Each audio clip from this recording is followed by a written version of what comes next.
Back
Mic check 1 2 3 4 1 2 3 4. We are in the JV game, folks. We have about 3:21 left. It's Knights 29, Huron 24. Pre-game show starting shortly.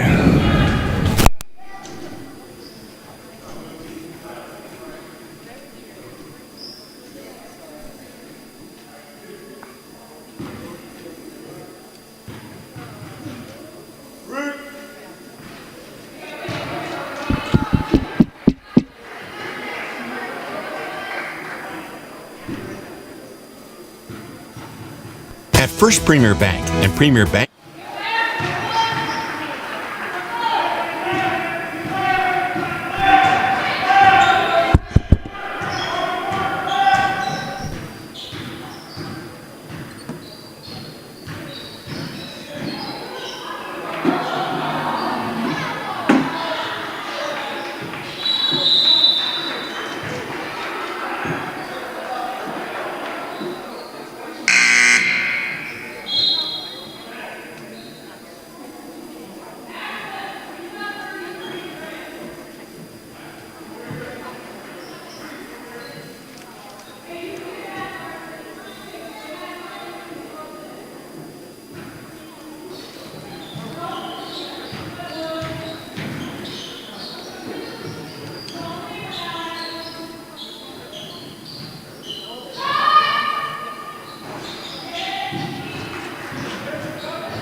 Anyone on the video screen Huron has it. I think most, if they don't ask me, most of them do say it's a dollar, which we went by that through all through middle school, and all of a sudden she got to high school and she was gone.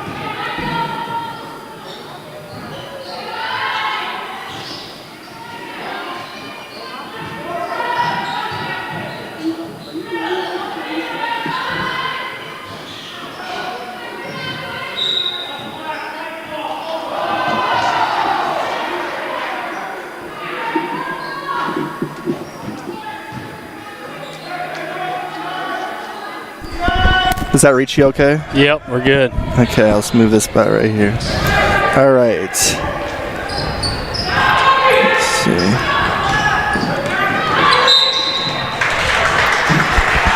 All right, I'm gonna get us going here. Okay. Let's see. Nice work. All right, let's do this.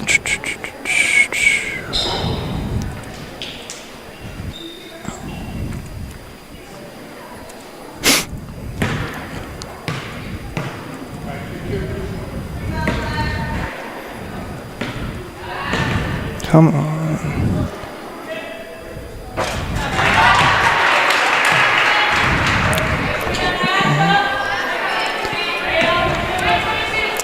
All right, 15 seconds, Isaac.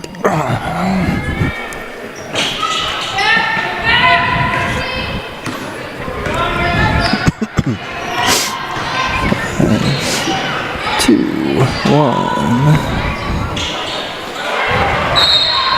You're listening to a special presentation from the Real Presence Radio Network.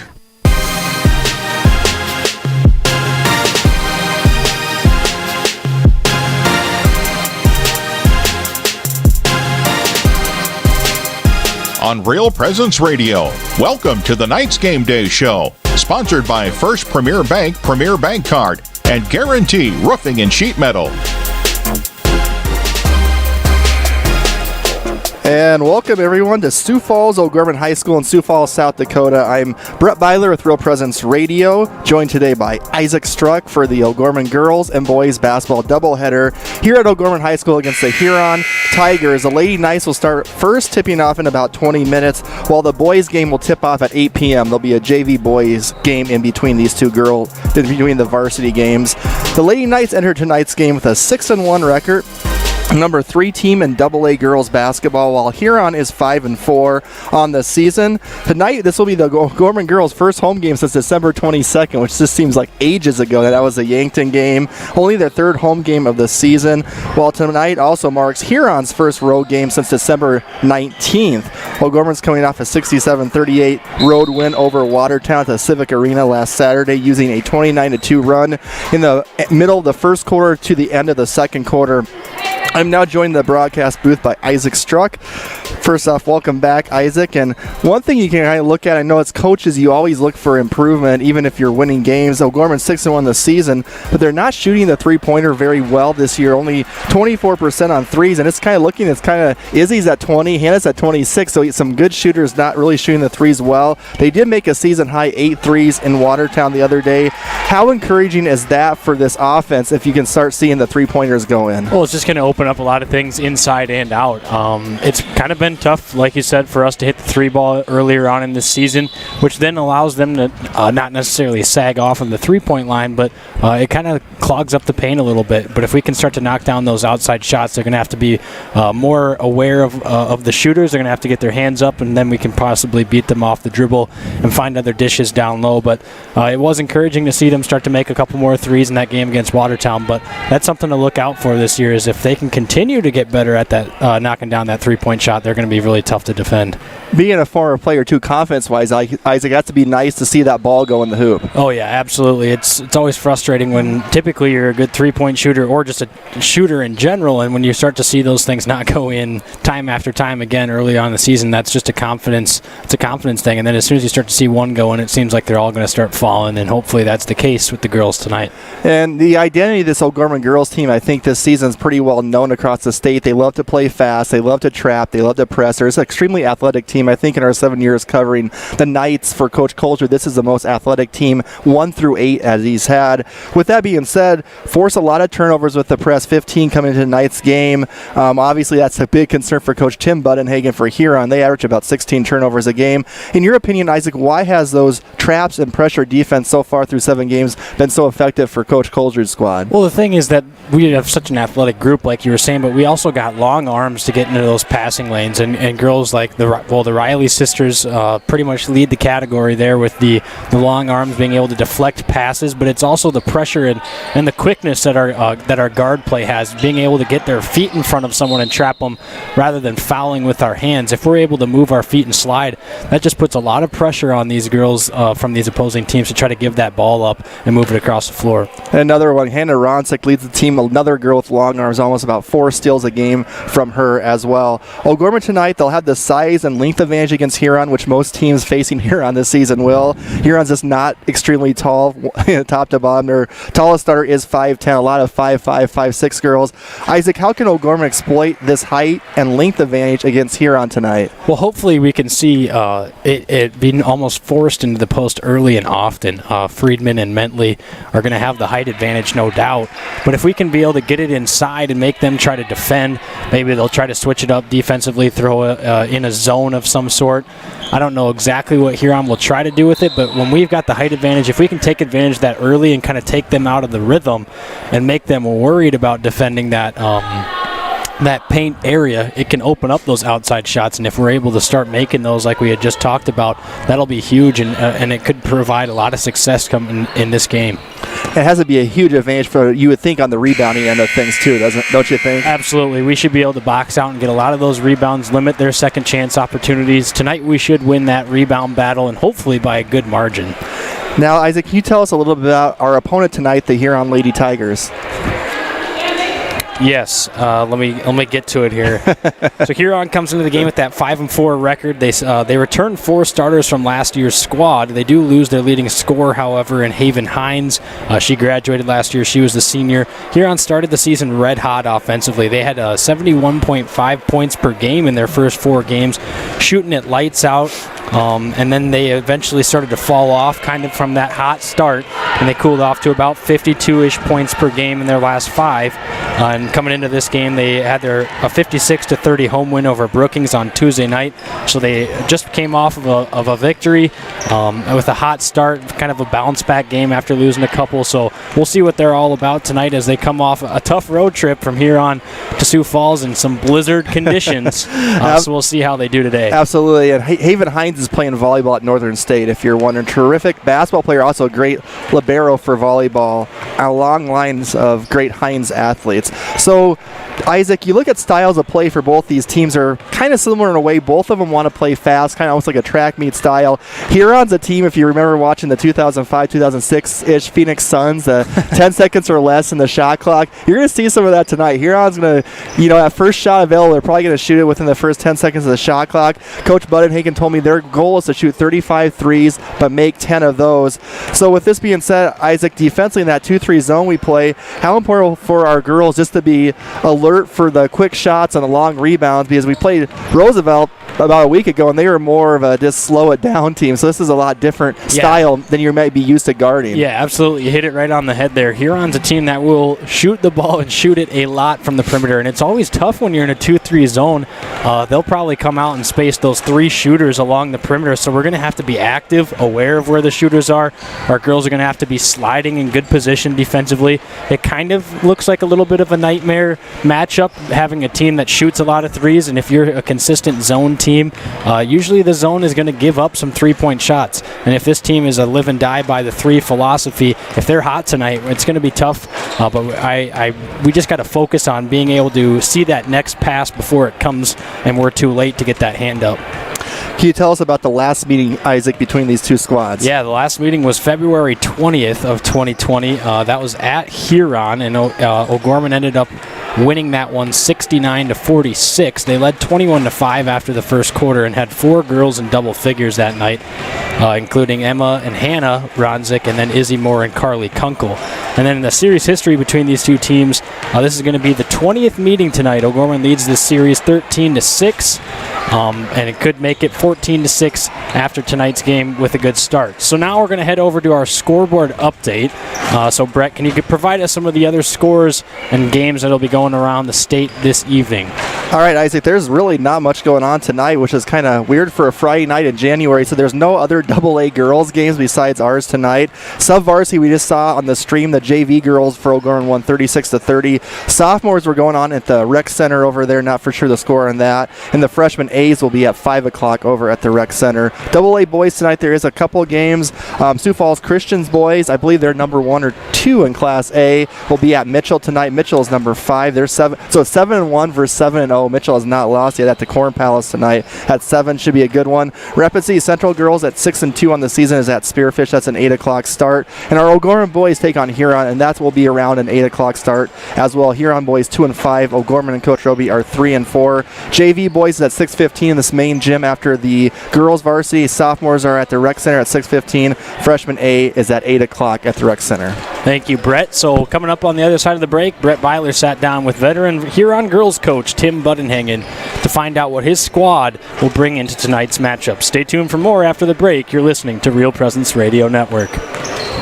At First Premier Bank and Premier Bank Card, we believe the greatest investment we can make is in our customers and communities. Thanks to our industry-leading service, products, and tools, we're helping our customers reach their financial goals and achieve success. Through the generosity of our employees and leadership, we're able to support nearly 700 South Dakota organizations and nonprofits with our time, money, and resources. At Premier, we're always seeking ways to make an impact for good by investing in what matters most to you. It's the Premier way. Catholic Family Services is here for you, regardless of age, faith, or ethnic origin. They provide services throughout eastern South Dakota, including mental health counseling for adults and children, grief therapy for individuals or groups, a divorce support group, and a grief camp for children. They also now offer online counseling through telehealth therapy.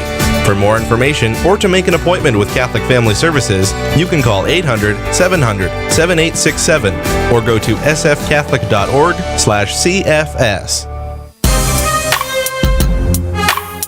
Welcome back to the First Premier Bank Card and Guarantee Roofing and Sheet Metal Knights Game Day Show. I'm now joined by Huron girls basketball coach Tim Budenhagen. Coach, your girls defeated Brookings Tuesday night in Huron 56-30. What was your assessment of your girls' play in that game? Offensively, we're still not shooting the ball the way that we can, like we did the first 4 games. So it's still a work in progress. We're still young. We've still got a long way to go. Coach, what is the biggest thing you would still like to see your girls improve on moving forward? We need to shoot the ball better. Our confidence from the first 4 games to right now is kind of wavering. Once we see the ball go in, we can beat anybody. But if we shoot poorly, we can lose anybody as well. We got to see the ball go in, and we got to do a better job of getting easier shots. Coach, one thing that you lost, obviously, the graduation, Haven Hines last year, terrific offensive player, terrific player for you, averaged about 18 points a game last year. Offensively, has been the biggest challenge replacing someone who consistently can get you around 20 points a game? The consistency. I think that's the key. A lot of our girls are up and down right now. We haven't had the consistency of that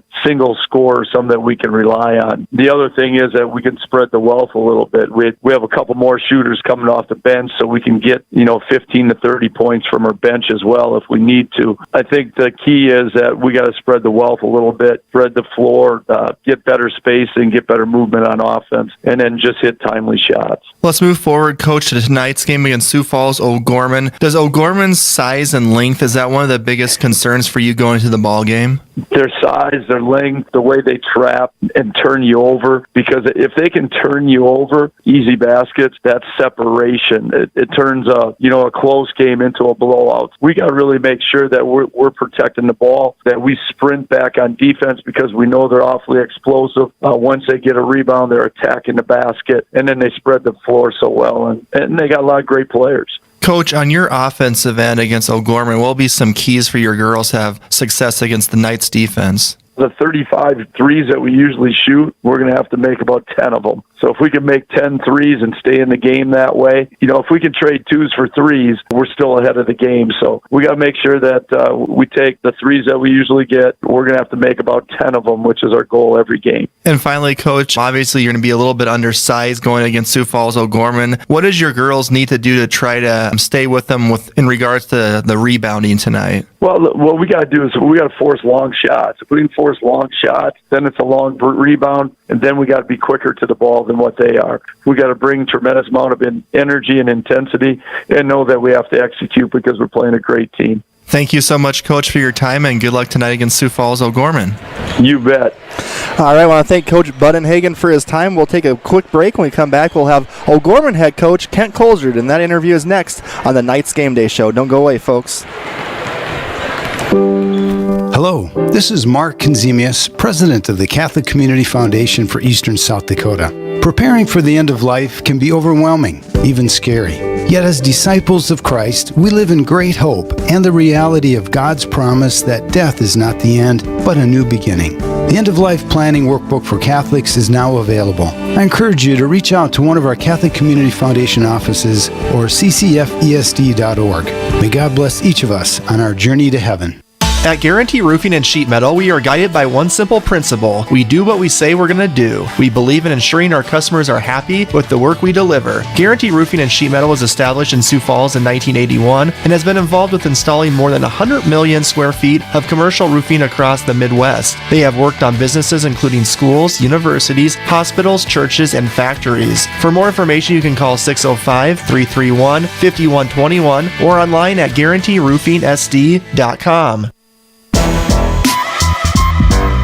Welcome back to the Knights Game Day Show, brought to you by First Premier Bank Card, and Guarantee Roofing and Sheet Metal. I'm now joined by O'Gorman girls basketball coach Kent Colesrud. And Coach, we defeated Watertown on Saturday up in Watertown, the Civic Arena. Never an easy place to play, 67-38. And you guys kind of got down a little bit to begin the game, down 13-5, and then you went on a 29-2 run to end the first half. Just talk about what changed for your girls in that big run to get a nice lead at halftime. Yeah, Brett, it was kind of a weird start to the game, but wasn't terribly concerned just because I thought our kids were playing with pretty decent energy. I didn't think we were making mistakes. To Watertown's credit, a couple kids that we kind of challenged them to shoot three-pointers made shots. They had an offensive rebound inside, and I didn't feel like we were playing great, but we weren't playing terrible, and just kind of needed to get ourselves going and make some plays, and our kids did. And I think Hannah Friedman knocked in a big three-point basket to get us going. We had a couple things out of transition. We started to creep back into it. Energy level continued to rise, and like you said, we went on a fantastic run there and just kind of finished the game off in that second quarter. Coach, with a big lead at halftime going into the second half, sometimes you could take the foot off the gas, so to speak. Talk about how your team's energy and effort was in the second half, playing with that lead and increasing that lead as well. Yeah, very good. We always talk about the first 3-4 minutes of the third quarter being really, really important. And when you had separation like we did, we didn't want to give them a chance to get back in the game, and we wanted to finish it off. But most importantly, we had 16 minutes to take advantage of getting better. We weren't terribly worried about the score. We just knew we needed to win each and every possession, and that was kind of our focus. And I thought our kids did a nice job of that. We came out defensively, got some stops, got some rebounds, went out and ran, and we shot the basketball really well. We shot about 50% from inside the three-point line, which we've been doing pretty consistently, but we knocked in 8 out of 20 three-point shots, which is really, really big, and allowed us to get some separation and play some other kids that deserve to play at the end of the game.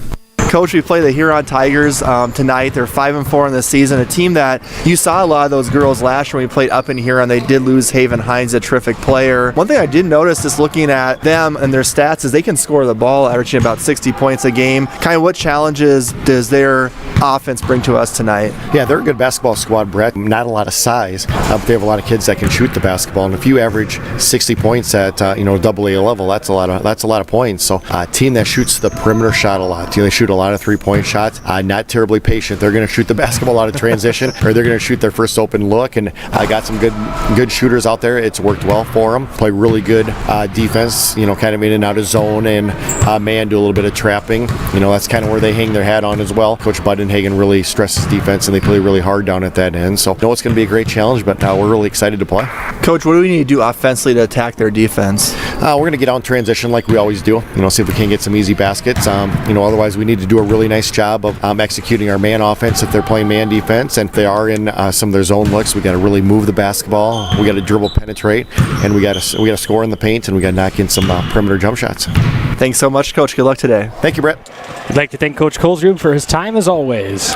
All right, Isaac, tonight's pregame coaches show for the Sioux Falls O'Gorman Knights has been brought to you by Canfield Business Interiors. Canfield Business Interiors provides products and design for your workplace. For more information, you can find us online at canfieldco.com. Canfield, making space better. Now it's time for our keys to victory for the O'Gorman girls tonight. Isaac, what does the Knights ladies need to do tonight to get a victory? Well, first, we got to get off to a hot start. We got to get those easy buckets right away, because if you let a team like Huron hang around with you, a terrific three-point shooting team, you can't be trading buckets with them all night. And we kind of heard that earlier on. All right, we got to also force some turnovers with our press and traps. And then we got to win that rebound battle. We have the size advantage tonight, and O'Gorman is actually plus 8.3, so just about 8.5 rebounds a game on their opponent so far this season, so they need to keep that margin up there tonight. And we got to continue to make outside shots. Made a season-high 8 threes against Watertown. I'd like to see those outside shots fall tonight as well. Also, and probably the most important key tonight is to get back in transition and be ready for those quick shots. Huron's going to try to shoot that ball as soon as they get that open look. And they need to make sure that they're finding people and finding shooters, getting a hand up in people's faces in transition tonight. All right, now it's time for our pick to click. Who's going to have a big impact on tonight's game? Isaac, I'll let you go first. I'm going to take Hannah Friedman, the junior. She's going to have the size advantage down low. I think it's going to be a rebound fest for Hannah and possibly Kira Mentley as well, including Bergen Riley. But I really think that Hannah's going to have a good game on the boards, and she's also going to get some second chance points out of it. So I think Hannah Friedman's going to be our player of the game tonight. I'm going with Izzy Moore in a fast-paced game like tonight. That falls right into Izzy's hands. Terrific when she plays fast. I'm going Izzy Moore, the senior guard. All right, tonight's Sioux Falls O'Gorman Knights Game Day Show has been brought to you by First Premier Bank, Premier Bank Card. Premier is a proud sponsor of high school athletics and your O'Gorman Knights. First Premier Bank, Premier Bank Card, investing in their communities. Tonight's Sioux Falls O'Gorman Knights Game Day Show has also been brought to you by Guarantee Roofing and Sheet Metal. Guarantee Roofing and Sheet Metal was established in Sioux Falls in 1981 and has been involved with installing more than 100 million square feet of commercial roofing across the Midwest. For more information, you can call 605-331-5121 or online at GuaranteeRoofingSD.com. Coming up next on the Knights Tip-Off Show is a quick priest prayer, starting lineups for both teams, and some final thoughts. Stay tuned for more on Real Presence Radio Network. At First Premier Bank and Premier Bank Card, we believe the greatest investment we can make is in our customers and communities. Thanks to our industry-leading service, products, and tools, we're helping our customers reach their financial goals and achieve success. Through the generosity of our employees and leadership, we're able to support nearly 700 South Dakota organizations and nonprofits with our time, money, and resources. At Premier, we're always seeking ways to make an impact for good by investing in what matters most to you. It's the Premier way. At Guarantee Roofing and Sheet Metal, we are guided by one simple principle. We do what we say we're going to do. We believe in ensuring our customers are happy with the work we deliver. Guarantee Roofing and Sheet Metal was established in Sioux Falls in 1981 and has been involved with installing more than 100 million square feet of commercial roofing across the Midwest. They have worked on businesses including schools, universities, hospitals, churches, and factories. For more information, you can call 605-331-5121 or online at GuaranteeRoofingSD.com.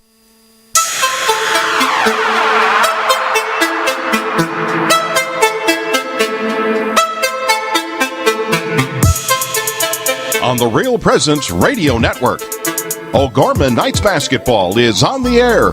Brought to you by Catholic Family Services, Catholic Community Foundation of Eastern South Dakota, Bishop O'Gorman Catholic Schools, McGuire Iron, Sioux Equipment Company, Herendorf Family Chiropractic and Wellness, Canfield Business Interiors, the BB Agency Knights of Columbus Insurance, Barnett Lewis Funeral Home, Ide Bailey, First Premier Bank Card, Pizza Ranch and Fun Zone Arcade on 41st Street, Guarantee Roofing and Sheet Metal, Crossroads Book and Music.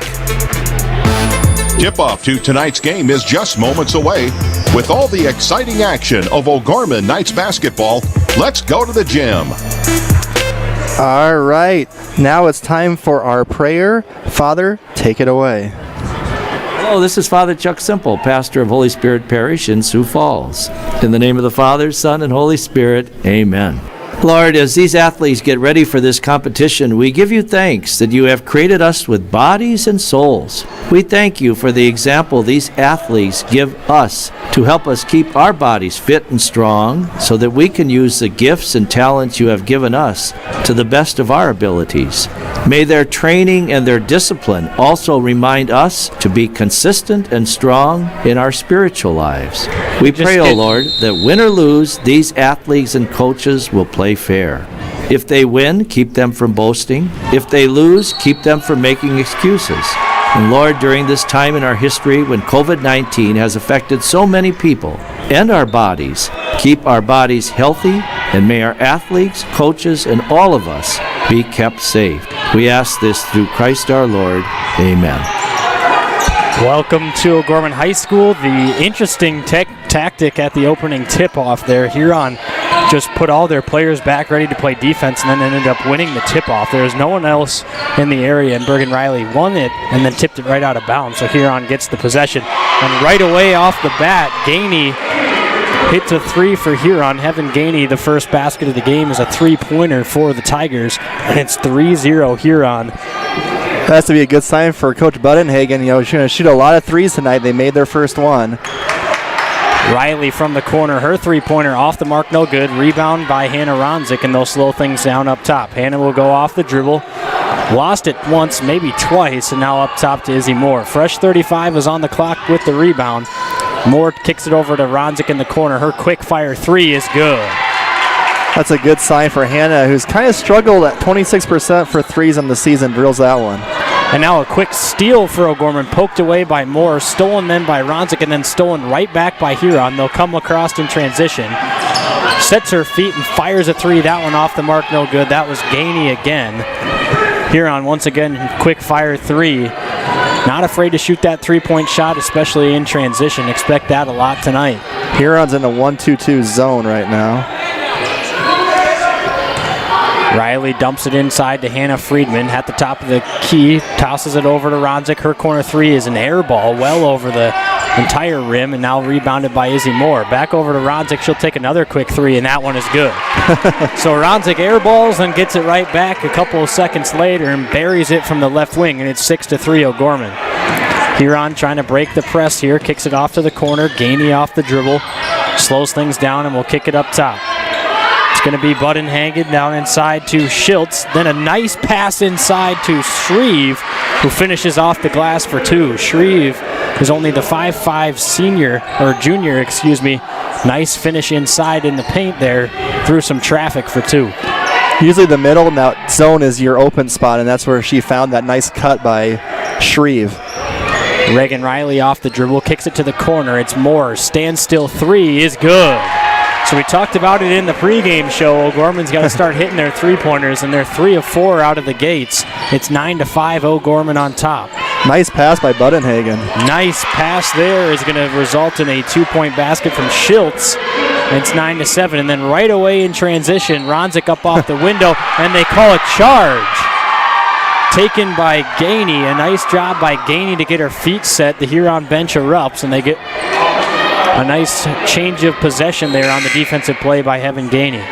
So Friedman's going to come out, Fee's going to come in, and then Bergen Riley will come out, and Mentley will come in. And all three of those threes, Isaac, are on skip passes. Cross the court skip passes wide open. Finding that standstill three. Hopefully they can keep that going tonight. Huron trying to break the press here. They do. They'll bring it into the front court now. Kicks it over to the side. Gainey, standstill three. That one too strong, no good. An offensive rebound and a quick fire three.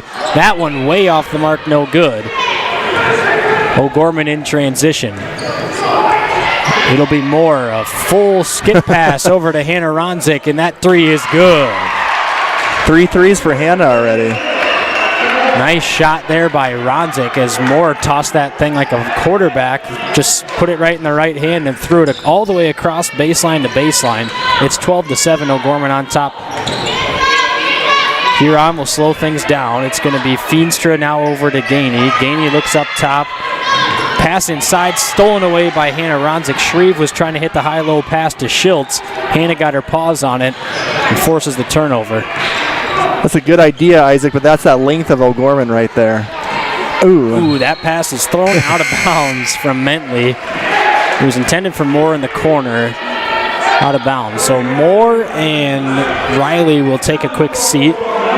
Something that you might see a little bit more, some more, not line changes, but it's going to be kind of quick subbing in and out because when you're running up and down the floor, you're going to get a lot more tired than usual. So Huron here trying to break the press again. Feenstra has it up top to Shreve. Shreve looks to the corner. It's going to be a three by Gainey. Around the rim, no good. Rebound goes to the Knights. Huron getting some really good looks offensively. Fee has it in the corner. She runs into Abdush and then finds herself near the elbow and going to be tied up. Possession will stay with the Knights, so they'll take it from underneath their own basket. If you like quick shots, folks, I don't think either team's taken more than 15 seconds off of the shot clock yet. So it is a fast-paced environment right now here at the O'Gorman Gym. Checking in for Huron is Hampton Hines. She's the 5'8" freshman. Abdush to the corner. Thie, standstill baseline jumper. Off the mark, no good. Rebound goes to Mentley. She goes up off the window. Too strong, no good. Rebound to Huron. And now they'll push up the floor. That pass stolen away by Hannah Ronzik. A nice play by Hannah. Hines kind of telegraphed that one. Yeah, saw that pass coming from a mile away and came and took that one right out of the hands. Now Ronzik in the corner. Standstill three. How about another? Hannah Ronzik, 4 3-pointers here in the first quarter. She's got 12. It's 15-7, Lady Knights on top. Pass inside, now swatted away by Abdouche. That 3-pointer sent away, and now Huron has it back up top again. They'll go around the corner now. It's going to be Shreve in the corner up top, poked away by Fee. It's going to be out of bounds. It'll stay with Huron. A lot of action going on the offensive end for Huron. This is about the longest they've held the ball. And just that length of O'Gorman, sometimes it's hard to really prepare for that. You know, you can do all you want in practice. You can even go 6-on-5, but until you get out there, and O'Gorman, about 4 of every 5 players, really long arms. Absolutely. So now Huron has to get a shot off here. 4 seconds on the shot clock, and they're going to call Abdouche with a foul on the jump shot. So that'll send Budenhagen to the line. Kenley Budenhagen, the 5'6" senior, will step up to the line for her first pair of free throws on the evening. As a coach, Isaac, that probably drives you crazy fouling a jump shooter about 17 feet away, doesn't it? Yeah, especially that low on the shot clock. Only about 3 seconds left. I think you'd rather just live with the make or miss there than give them free throws there on that jump shot. Second free throw, no good. Knocked down the first. Then they get an offensive board down low by Schiltz, and now Huron has a fresh 35 to work with. Swinging it around the perimeter, thought about a 3, and now they'll swing it over to the right corner. That one poked out of bounds by Hannah Ronzik. She's been active all night with her hands. It's kind of that 4-out, 1-in offense. We see quite a bit in high school basketball now. It's a lot more guard-oriented than it probably even was when you played, Isaac. Huber into the game for Huron. Gainey has it up top. Deep 3 by Budenhagen is no good. Rebound goes to Hannah Friedman, and now they'll push in transition. Ronzik up 2 more. Nice step-through move is going to be off the back of the iron, no good. Rebound goes to Budenhagen, and she'll push in transition. Tries to find, I don't know who that was. It was stolen away by Abdouche, and now right in transition is Moore. Huron almost going too fast for themselves right now. It's 17-8, Lady Knights on top. 2:04 left here in the first quarter at O'Gorman High School. Game 1 of a doubleheader tonight. The boys tip off against Huron later this evening with a JV boys game in between these two. Abdouche in transition. Easy jumper from the free throw line is good. This is the biggest lead, Isaac, for O'Gorman. Now it's 11, 19-8.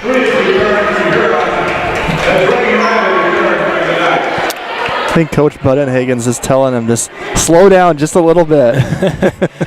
Likes going fast, but right now going maybe just a tad too fast for their own liking.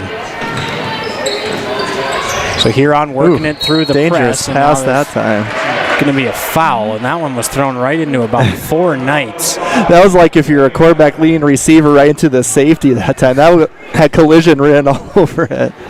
So Huron will inbound the basketball, fresh 35. It's going to be Shreve over to Hines. Hines has it on the left wing, finds Shreve in the corner. Shreve off the dribble now, going to be getting some pressure up top now to Gainey.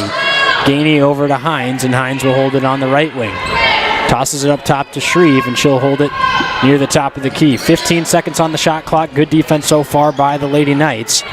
Huron having a tough time getting an open look. Shreve off the dribble. She's going to have to get rid of it. Passes it over to Hines. That deep contested 3 doesn't hit any rim. However, Gainey just gets a wide open rebound underneath, up off the window for 2. And now in transition, Hannah Ronzik has plenty of room, and then she loses the ball, tipped off of the hands of Huber, and now they slow things down a little bit, kick it around.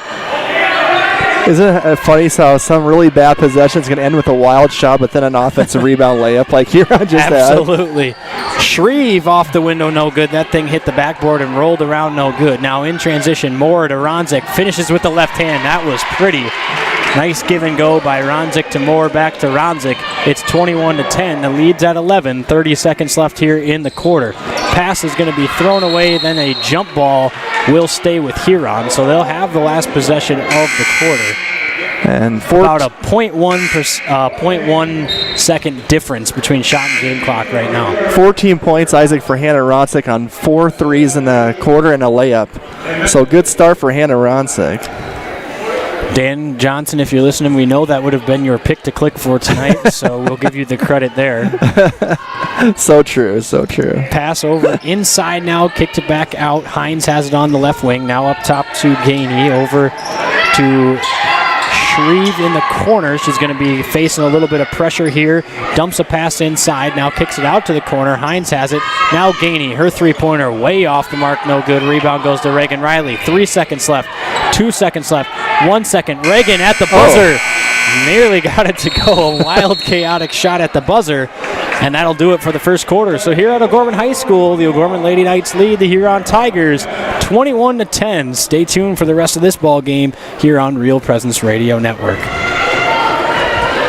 Ferendorf Family Chiropractic and Wellness is a third-generation chiropractic practice focusing on inspiring patients to take control of their personal health and the health of their families. Dr. Eric Ferendorf, a 1999 O'Gorman alum, is a proud third-generation O'Gorman Cathedral High School graduate following in the footsteps of his grandfather and uncle, and is excited to welcome his wife Larissa to the practice. Ferendorf Family Chiropractic and Wellness is located on the northwest corner of 49th Street and Southeastern Avenue, 605-334-8000.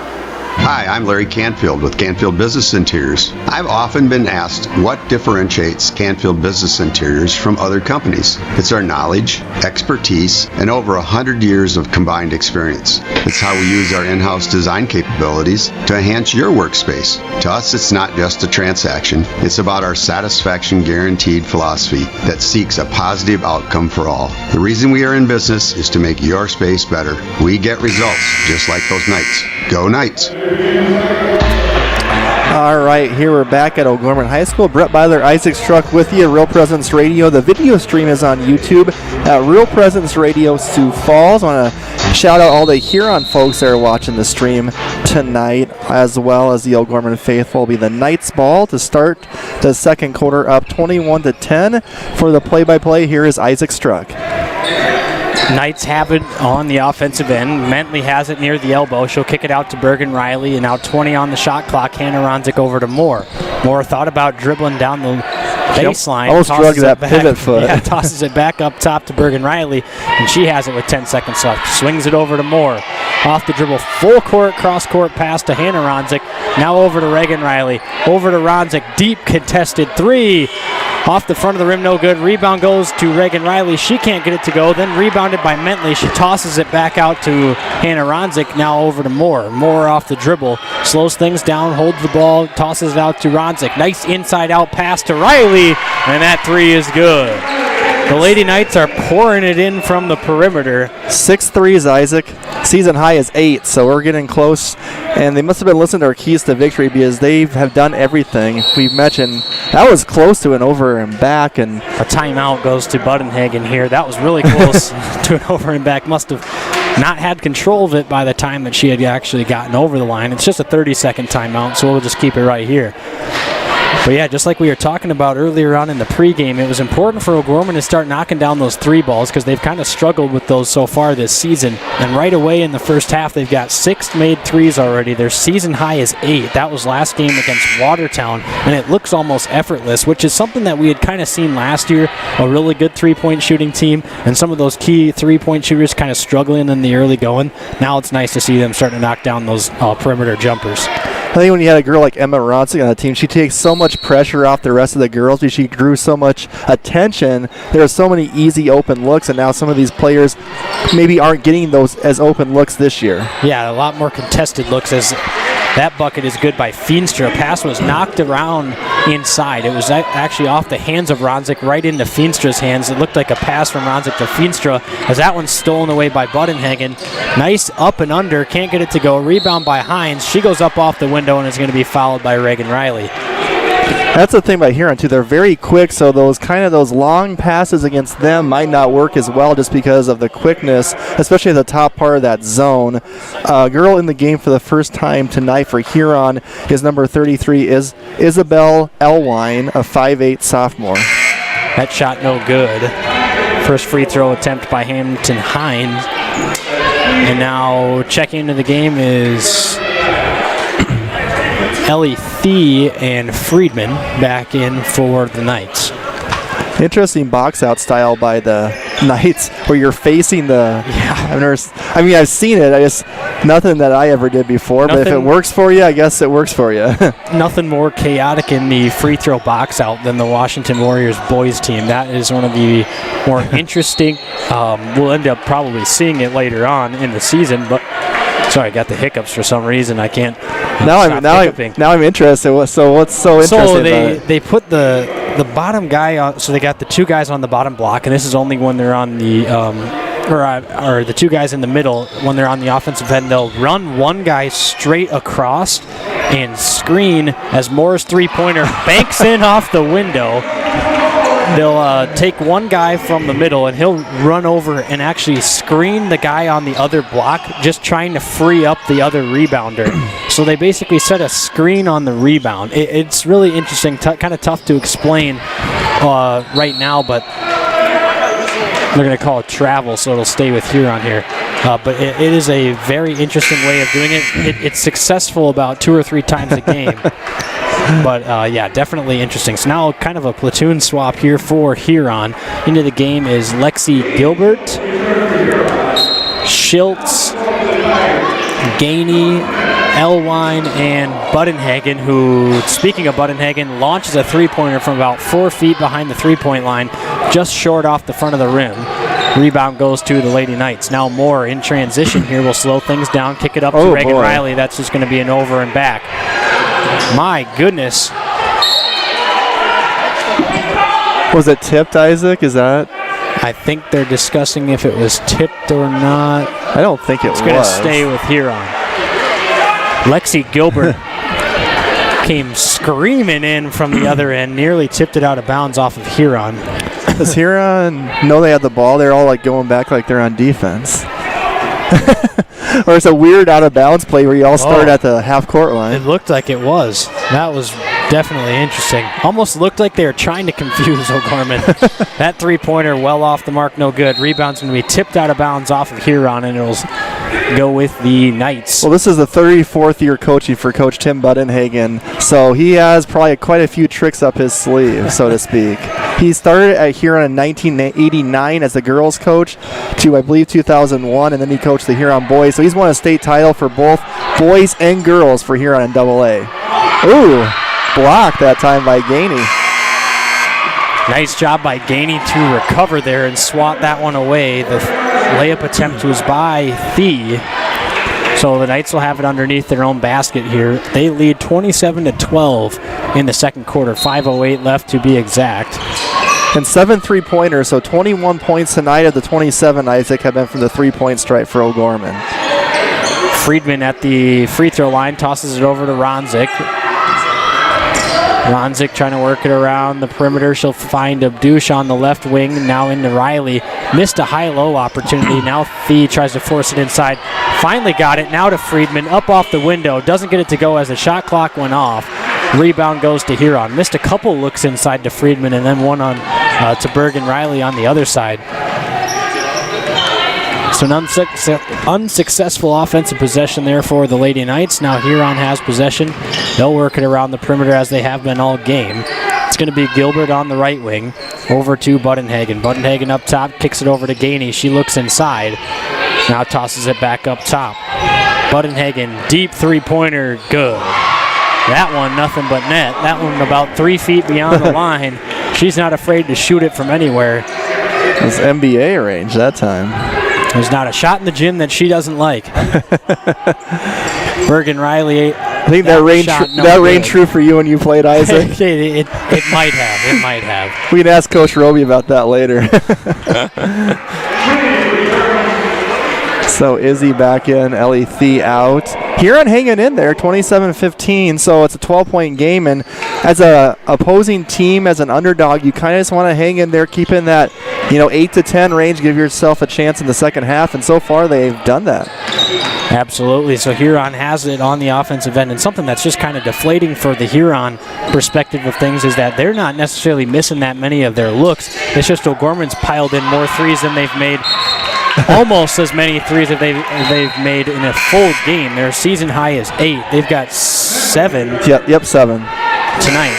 It's a very high percentage, too. I think they're probably about 7 for 10 range. So, and that was just the long arms of Bergen Riley that time. All 6'1" with probably about a 6'8" wingspan. Budenhagen up top to Shreve. Now over to Budenhagen. She has it off the dribble towards the top of the key. Kicks it off to Hines. Hines over to Shreve. Her deep three-pointer is good. So Huron's starting to get a little bit hot here in the second quarter. Cut into the deficit. It's down to 9. Abdush is going to be fouled. I think they're going to give that one to Shreve. Shreve didn't really like that call. I didn't see a whole lot of contact. She might have had a case. Huron has that capability, Isaac. They, like we mentioned the pregame show, in their first 4 games this year, they averaged 71 points a game, so they can score it. So you got to be careful if they start getting hot from 3. So Moore has it at the top of the key over to Abdush. Looking at the zone, kicks it over to the corner. Standstill 3 for Moore. That one too strong, no good. Rebound goes to Huron. Nice box out there by Budenhagen. And now up the court in transition, nearly thrown away, rebounded by Schultz, and then her pass knocked out of bounds by Ronzik. It'll stay with Huron. 26 seconds on the shot clock. Huron 4 across at the free throw line. They have some interesting sets. Frees up Schultz, who nearly knocked it down. Offensive rebound for Huron. Deep 3 there by Shreve was no good, and then there's going to be a foul on Huron. That time, Molly got away with kind of jumping up in the air and not knowing what she was going to do with the ball that time. Luckily got a foul from, I believe it went to Hines. Yep, so that's Hampton Hines' first foul, 3 fouls on Huron, 4 fouls on O'Gorman. 2:45 left, second quarter. Knights up by 9 now, 27-18. It was 15 earlier in the quarter. Then Huron's knocked down a couple 3 balls in the quarter. It's down to 9. Abdush on the right wing. Her three-pointer, that one well off the mark, no good. Rebound goes to Hines, and now Huron will push in transition. It's going to be Shreve over to Budenhagen. Off the dribble, thought about a 3, kicks it off to Hines. That deep 3 is going to be blocked by Bergen Riley, then rebounded by Feenstra. Over to Budenhagen. Her deep 3 off the back of the iron, no good. Then somehow rebounded nicely by Shreve. Over to Budenhagen again. Another deep 3. That one no good. Rebound can't be saved from going out of bounds. Was that one deflected, I wonder, by Budenhagen? I couldn't really see what was going on there. Right behind the hoop on that part, but that was 3 straight three-point attempts on that possession. None of them fell. But they're getting those offensive rebounds and continuously getting pretty decent looks from that three-point line. Budenhagen had talked about early in the pregame, 35 threes a game is what they're looking to shoot, and they're well on their way to that mark. Abdush, step back jumper from the elbow, no good. Rebound by Bergen Riley. She kicks it out to Abdush. Standstill 3, off the front of the window, no good. Huron in transition. Budenhagen will slow things down on the right wing. 1:29 left here in the second quarter. Kicks it over to, now dumps it inside to Schultz. Tried to force a pass to Feenstra, poked away by Bergen Riley. Huron is seeing those open windows just about a half a second too late there. Schultz got it and then turned over with the pivot foot and tried to throw a nice bounce pass. It was right on target, but just in time did Bergen Riley get there and deflect it out of bounds.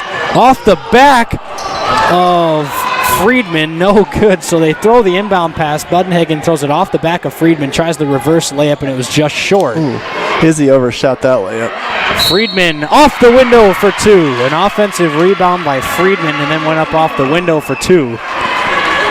With my view, I missed that, Isaac. I can't see that. So straight below us here, she was looking at something and then just realized Friedman had her back turned, tossed it right off of her back. See, I don't understand that on a defensive end, ever turning your back to the ball. Yeah. I know coaches, some coaches do that, but you're susceptible to a play like that, but you don't want to be on the other end of that, for sure. Exactly.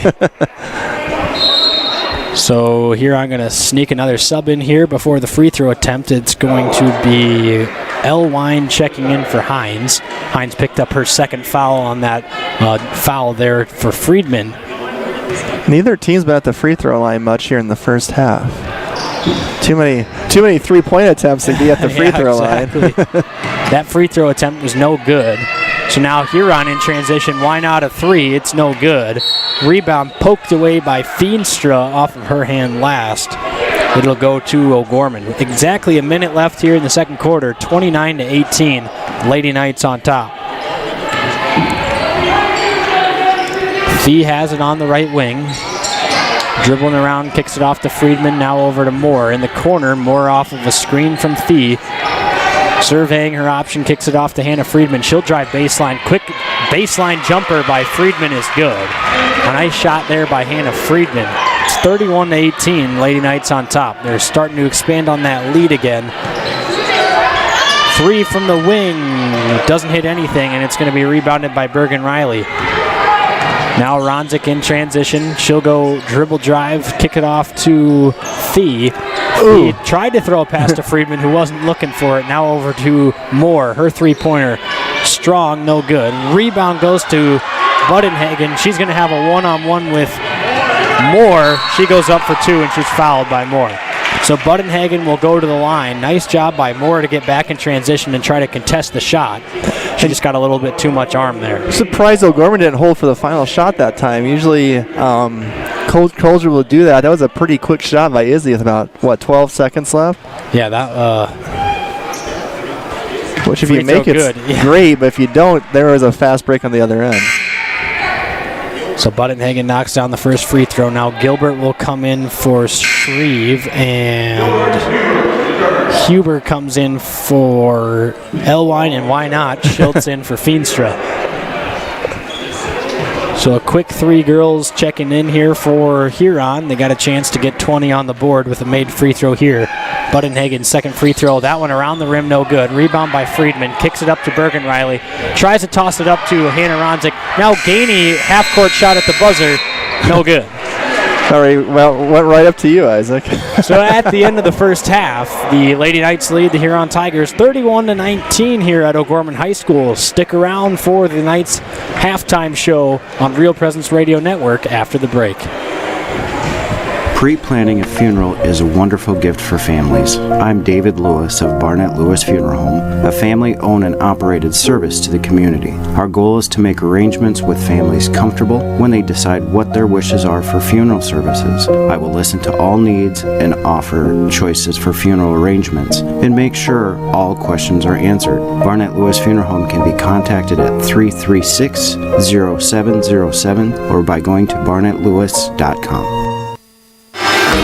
Eide Bailey, a public accounting firm, provides tax, accounting, assurance, and business advisory services to clients across the nation. With offices in Sioux Falls and 40-plus locations in 15 states, Eide Bailey is the workplace for 2,500 professionals. The firm has been serving clients for over 100 years. You can contact Eide Bailey online at eidebailey.com. Eide Bailey is a proud supporter of O'Gorman Knights athletics and activities and the Real Presence Radio Network. Your family is depending on you to provide financial security for them. The Knights of Columbus can help you with insurance solutions such as disability income, long-term care, both term and whole life, annuities, retirement, and estate planning services. Join the Knights of Columbus today at kfc.org/join us for access to all these insurance services. Call the BB Agency at 605-882-8689. That's 605-882-8689. At Guarantee Roofing and Sheet Metal, we are guided by one simple principle. We do what we say we're going to do. We believe in ensuring our customers are happy with the work we deliver. Guarantee Roofing and Sheet Metal was established in Sioux Falls in 1981 and has been involved with installing more than 100 million square feet of commercial roofing across the Midwest. They have worked on businesses including schools, universities, hospitals, churches, and factories. For more information, you can call 605-331-5121 or online at guaranteeroofingsd.com.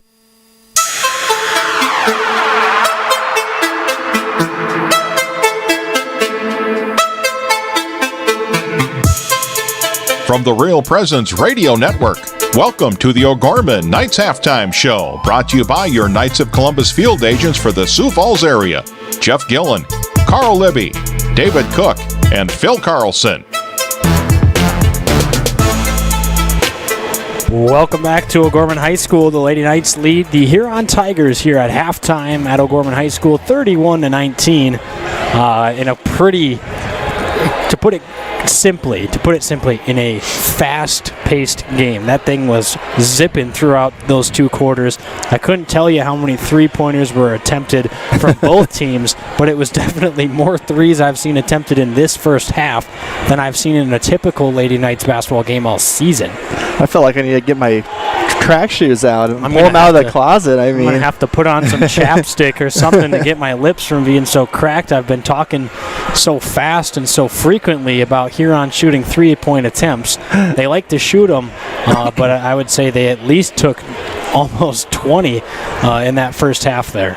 So if you look back at our keys to victory, I think O'Gorman completed a lot of these. Get out to a quick start. We did that. Forced turnovers of the press and traps. Did that a few times. I thought Huron, though, for the most part, handled the traps and press pretty well. The 3-pointers, Isaac, we made 7 threes in the first half. 4 by Hannah Ronsick, 2 by Izzy Moore, 1 by Bergen Riley. So I think the outside shooting definitely kind of cooled off a little in the second quarter, but making 7 threes and a half in South Dakota high school basketball is pretty good. Yeah, absolutely, and especially when you were able to shoot it at such a high percentage, like we had mentioned. At one point, I mean, Hannah Ronsick in the first quarter was 4 of 5 from that 3-point line. So when you're able to shoot and make over half of the 3-point shots that you're attempting, you're going to be in business. And what's really kind of interesting about this game is that we have the size advantage, but Huron's doing such a nice job of taking that away in their zone defense. It's just unfortunate for Huron on their end to be seeing all these 3-pointers falling, knowing that O'Gorman hasn't been shooting the 3-point shot as well this season. And now, after you're trying to force them to shoot the 3, they've been knocking them down left and right. It's got to be a little bit deflating. I'm sure Coach Budenhagen's going to be addressing that in the locker room, but we'll see how the second half goes. And if O'Gorman can continue to shoot the lights out of it, then Huron could be in for a long evening. And it was nice to see Hannah Freeman at the end of the first half drive that baseline a couple times, get some shots down low. Because that is open. I mean, obviously you can shoot threes in a zone anytime you want, but sometimes if you just drive that baseline, get a couple feet inside the arc, you can get some good shots and see her make a couple. And I think Huron's done a good job in the first half of not allowing transition points for O'Gorman. You know, that's something that they've got, quite a few. I mean, I don't know what their average on for the season is, but it feels like they get about 20 to 30 points in transition a game this season. Huron's really done a good job limiting that so far. Absolutely. So we're going to take a break. When we come back with our Inside O'Gorman segment, I got a chance to talk to O'Gorman wrestling coach Matt Lynch in a 2-part segment. So here is going to be part 1 after the break. Don't go anywhere, folks. At First Premier Bank and Premier Bank Card, we believe the greatest investment we can make is in our customers and communities. Thanks to our industry-leading service, products, and tools, we're helping our customers reach their financial goals and achieve success.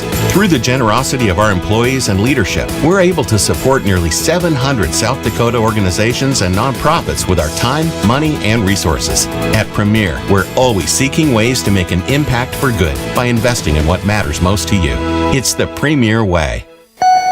At McGuire Iron, we protect and store quality water for people and communities across the country. We are family-owned and operated and have been building and maintaining America's water tower infrastructure for over 100 years. We pride ourselves on using faith principles in our business practices every day. This deep faith in the church is why we support the Bishop O'Gorman Catholic School System. From all of us at McGuire Iron and the Jones family, we wish all O'Gorman students and student athletes good luck this year.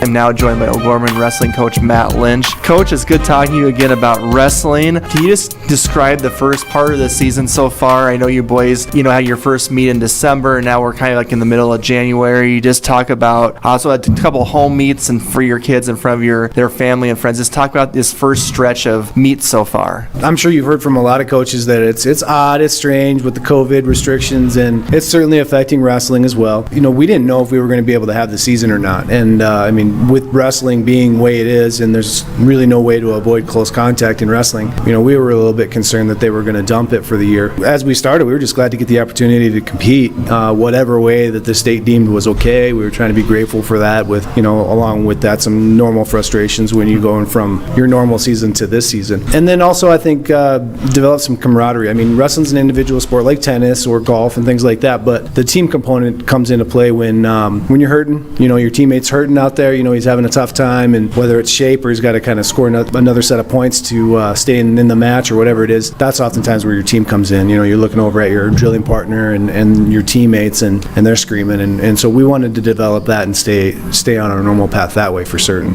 Coach, you might have a new audience listening tonight. Can you just go through your varsity roster, just kind of let the people know listening who are some of the kids out there wrestling for O'Gorman Varsity this year? At 106, we got Holden Height, he's an 8th grader. At 113, we've got Chancellor Haber, and he's a 9th grader. At 120, we got Keenan Sheridan as an 8th grader. We're open at 126, although we've got some younger guys we might see if we can't kind of fit into the lineup. They have a little bit less experience than those 3 guys I already mentioned, so we want to make sure that the timing of that, if we do it, makes sense and is right. 132, we got a senior, Josh Bruns. He's pretty tough. 38, we've got Bo Beavers, ranked number 2 in the state right now. One loss to Kale Larson from Rapid City Central, who's ranked number 1 and the returning state champ. At 145, we got Nate Sprinkle. He's a senior, doing pretty well. He's a little banged up. He's kind of susceptible to getting banged up, but he's a tough kid. Right now, he's competing pretty well. We got into the finals of the Brandon tournament last weekend with him and Bo. And at our 52-pounder, Carson Holt, who's been wrestling with us for a long time, and he's the junior this year. At 60, we've got a guy who's a little undersized, bumping up to wrestle for us at 60, Caleb Knable. At 70, we've got Alex Muntz. Came into the school district this year, I think is his first year, a little underexperienced, getting frustrated at times he is. We just got to keep plugging away and continue to get better. 82 and 95 were open, and then at 220, we got Will Peterson, one of the football names. I'm sure you've recognized that name. And then at 285 is Zach Carlson, another football guy. That's our lineup. All right, I want to thank Coach Matt Lynch for his time. You'll hear the second part of this 2-part interview at halftime of the boys' game tonight. Special congrats to Bergen Riley, this week named second team All-American by Volleyball Magazine. So Inside O'Gorman has been brought to you by the Bishop O'Gorman Catholic Schools. Our 6 elementary schools, junior high and high school, exemplify gospel values, strong student achievement, and community service. Our schools strive to have excellence where it counts, in faith, academics, in our community, and in the opportunities offered to our students. Visit ognights.org to schedule a tour. Enrollment opens on February 22nd. Yeah, that's right around the corner. And also tonight's halftime show is for the Sioux Falls O'Gorman Knights, is sponsored by the BB Agency, supporting Knights of Columbus Insurance for South Dakota, Southwest Minnesota, and Northeastern Iowa for life insurance, long-term care insurance, and retirement products. Call the BB Agency at 605-882-8689 to connect with a field agent near you. Knights of Columbus Insurance, strong, dependable, faith-based insurance protecting your family's financial future. And now, with the second half, here is Isaac Struck. Huron will start with the basketball to open up the second half here. It'll be Shreve on the right wing using a quick screen. And now we'll work it over. I think it looks like O'Gorman kind of in a more man-style defense. After the missed shot there by Budenhagen will result in an O'Gorman offensive opportunity. It did look a little more man than zone there. It'd be interesting to see if they're changing that up to try to for a couple possessions in the second half here. Moore thought about a three, gives it over to Friedman. Her three-pointer off the mark, no good. Rebound by Reagan Riley. Kicks it off to the corner, now back up top to Moore. Moore dumps one off inside to Bergen Riley, then launches it over to Hannah Ronzik, who looks back inside. Now 20 on the shot clock. Moore over to Reagan Riley. Standstill three in the corner. That one rattles home. It's good. So that is 8 threes tonight, tying their season high. I love the inside-outside ball movement that time for O'Gorman. Off the dribble, it's going to be Gainey, then picks up her dribble, caught in a little bit of a situation over on the right wing, now over to Budenhagen. She'll hand it off to Shreve, and Shreve has it up top to Gainey again.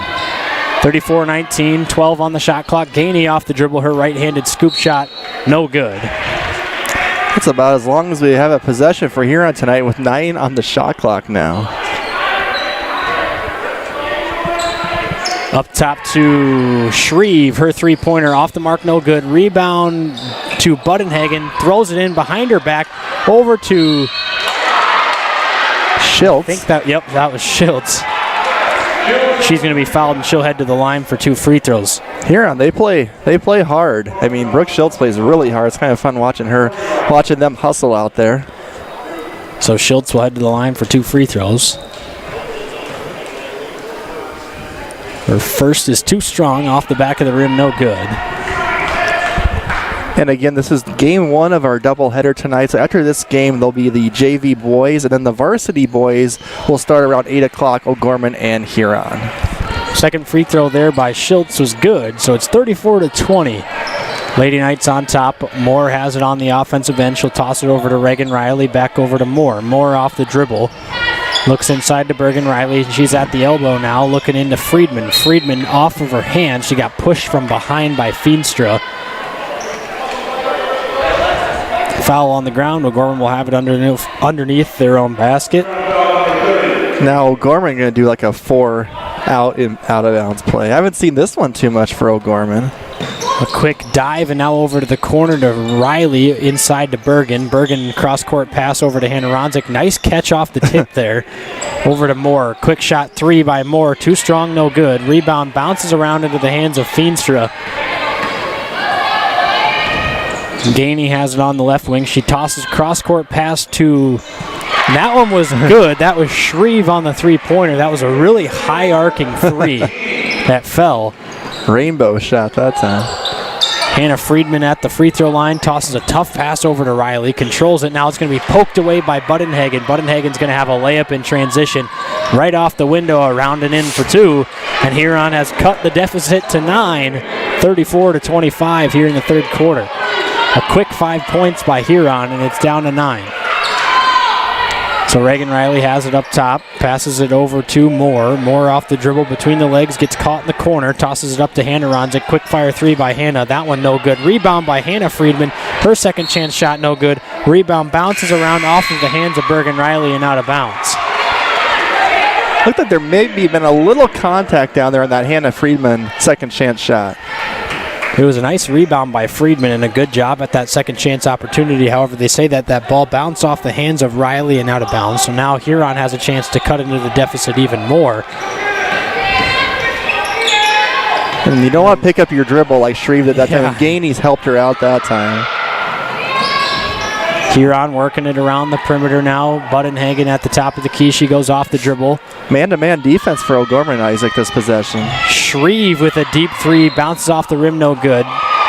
Save attempt was too late, but it was already off the hands of O'Gorman. So it's going to stay with Huron here. And this is a... There's the out-of-bounds play line. Up top to Shreve. Deep 3-pointer. Off the mark, no good. I'm loving these out-of-bounds plays by Coach Tim Budenhagen. I like you bring the whole team to half court except the inbounders, and then you shoot them forward. They come running forward, and they set a screen. It was a screen the whole way for Shreve. They just toss the ball all the way up to Shreve and then just kind of block off screen as they're running down.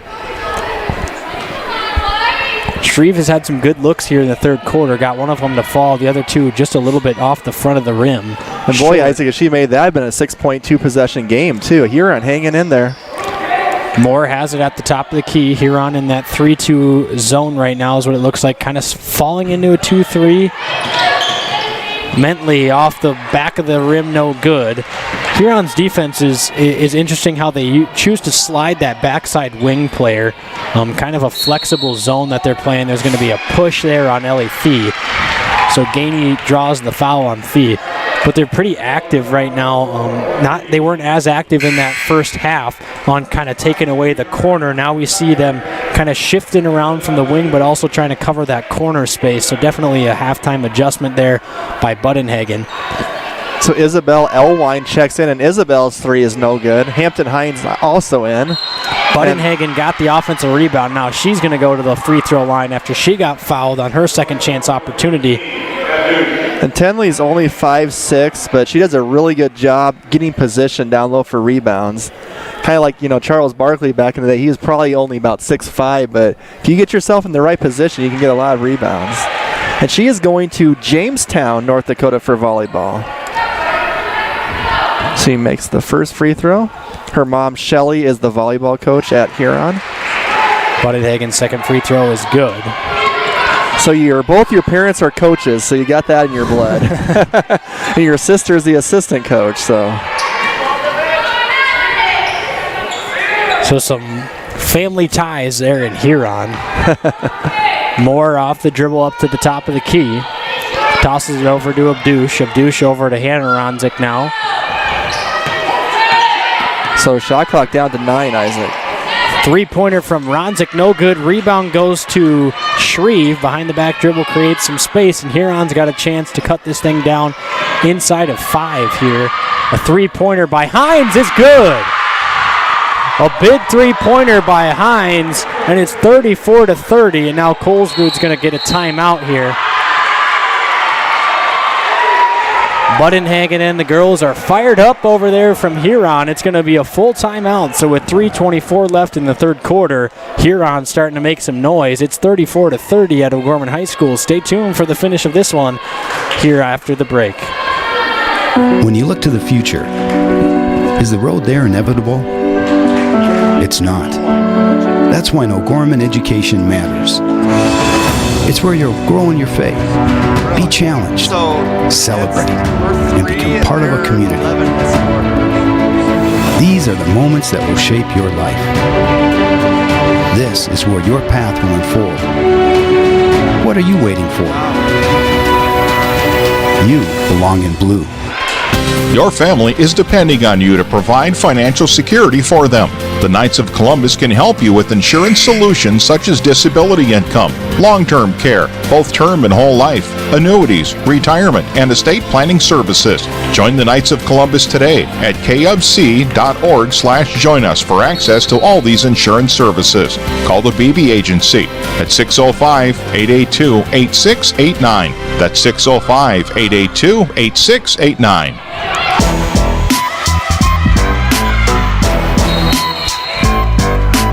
So a missed three-point attempt there from O'Gorman, and then a rebound to Budenhagen, and then a jump ball got called. So it's going to stay with O'Gorman. It's 34-30. And as you were saying, the break, Isaac, it's 11-3 Huron advantage this quarter. Yeah, Huron definitely taking it to O'Gorman this quarter, doing a really good job of stretching the floor, but playing sound defense as well. Deep three by Ronzik. Off the mark, no good. Rebound goes to Shreve. And now Huron has a chance to cut this even more. Hines over up top to Shreve. She looks inside at first, now holds it at the top of the key over to Budenhagen. Quick whip around pass to Hines, now over to Shreve. She's got it in the right corner. Tosses it up top to Budenhagen. Tosses it now inside to Schiltz. Schiltz up top to Budenhagen. Dribbling around, 10 seconds on the clock. Poked away by Ronzik and out of bounds. Reagan Riley gets ready to check in for Kira Mentley.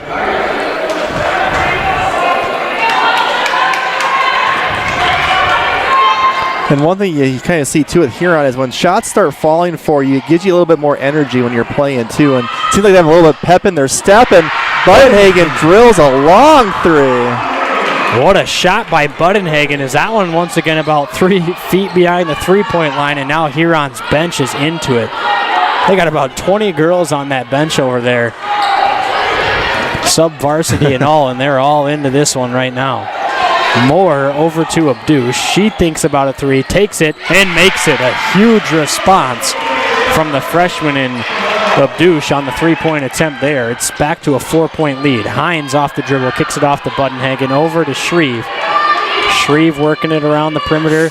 Dumps one inside to Schiltz, outside to Hines, over to Budenhagen, off the dribble, nearly got fouled. She'll drive inside, kick it out to Shreve, and they'll continue to work it around the perimeter. Budenhagen wide open in the corner. Three is no good. Rebound goes to Moore. Huron does a good job of relocating, too, after they pass the ball. Absolutely. They do a really good job, like you just said, moving around and getting back into those spots. Even if someone leaves it, it's completely replaced within a matter of seconds by a new player. Always moving around the floor. Deep three by Hines is good.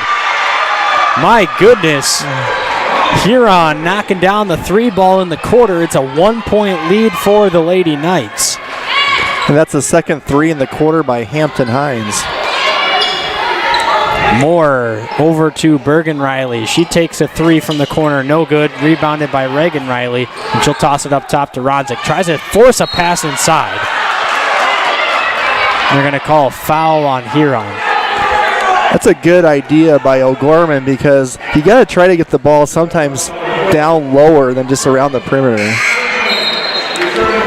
Checking in is Friedman for Abdush, and then I think it's Gainey and Feenstra coming back in for Huron. A good job there by those girls that were in for Huron and cutting into this deficit and making it only a 1-point ball game right now.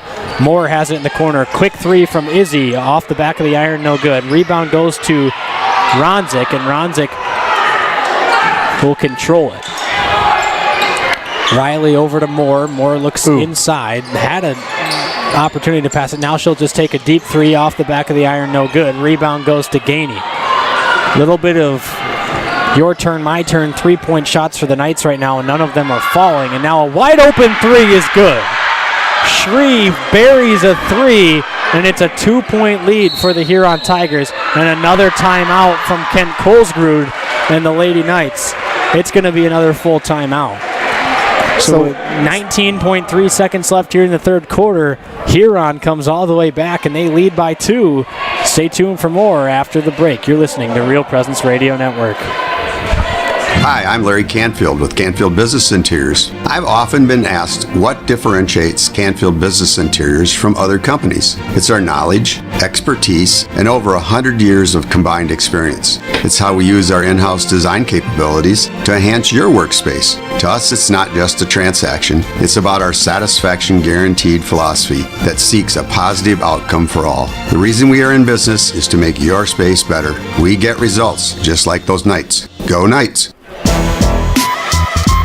What an outstanding quarter it's been for the Huron Tigers. They trailed 31-19 at the half. They lead 39-37. If you're doing the math at home, that's 20-6 advantage right now in this quarter. I think they have 6 3-pointers and a layup. So that's 18 plus the layup is 20. So it's like our first quarter for their third quarter. And Hannah Ronsick has only had 2 points, Isaac, since that first quarter when she had those 4 threes. A tough shooting second half for sure for the Lady Knights. Moore has it. She'll go off the dribble. Man defense this time by Huron. Over to Friedman. Had it nearly poked away. Gets it off to Ronzik. Ronzik looking around inside. Doesn't have anything. 5 seconds left in the quarter. Moore has it poked away. Bounces around. Bergen Riley at the buzzer. Off the mark. No good. That'll do it for the third quarter. Here at O'Gorman High School, the Huron Tigers lead 39-37 heading into the break. Stay tuned for the finish of this wild contest here at O'Gorman High School after the break. You're listening to Real Presence Radio Network.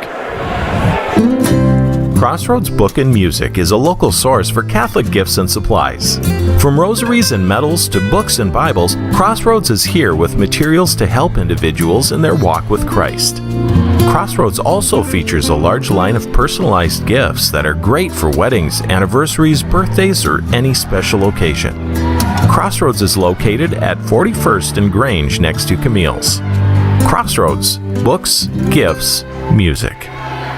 Hi, I'm Larry Canfield with Canfield Business Interiors. I've often been asked what differentiates Canfield Business Interiors from other companies. It's our knowledge, expertise, and over 100 years of combined experience. It's how we use our in-house design capabilities to enhance your workspace. To us, it's not just a transaction. It's about our satisfaction guaranteed philosophy that seeks a positive outcome for all. The reason we are in business is to make your space better. We get results, just like those Knights. Go Knights!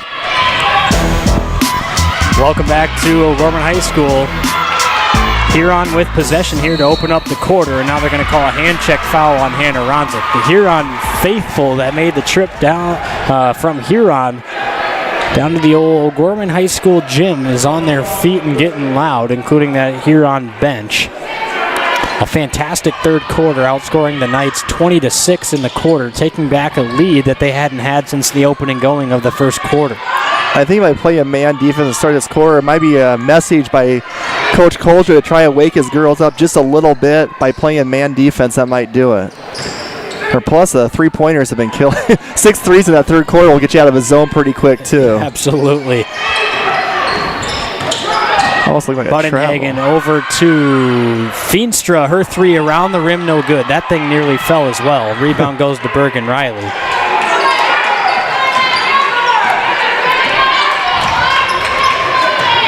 Ronzik over to Moore. Up top to Reagan Riley. Passing it around the perimeter. Now Ronzik has it in the right corner. passes it up top to Friedman, down over to Ronzik. Deep three-pointer from Ronzik is good. Ronzik buries a three-pointer from the right corner. Her first basket since the first half. She's got 17 on the night to lead all scorers. Nearly lost it was Budenhagen, and now she's going to be fouled by Hannah Ronzik, who did not like the call from the referee. She just picked up her third. And all 9 points in the second half for O'Gorman have been on 3 threes. Isaac Reagan-Riley, Molly Abdouche, and Hannah Ronzik, which moves O'Gorman to 9 threes tonight. That's a season high for the Lady Knights. It was previously 10. They had 7 at the first half, so yep. My math isn't working too well on a Friday evening. Nebraska math. I know, I'll tell you what. Gainey's shot no good off the back of the backboard. And now in transition for the Knights, it's going to be Moore. Thought about a three. Now dishes it inside to Bergen-Riley, out to Reagan. She'll go off the dribble, looks over to Moore, looks inside. That pass swatted away by, I believe that was Schultz. It was. O'Gorman will keep possession here, 20 on the shot clock. Up by 1 now, 40-39. Knights leading, 6:23 left in the fourth quarter. Kicks it up top to Reagan-Riley. She'll hold the basketball up top. Gives it over to Hannah Ronzik now. Reagan-Riley with it. Tosses it over to Hannah Ronzik. Standstill three in the corner, around the rim, no good. Nice rebound by Izzy Moore. Puts it up off the window for 2.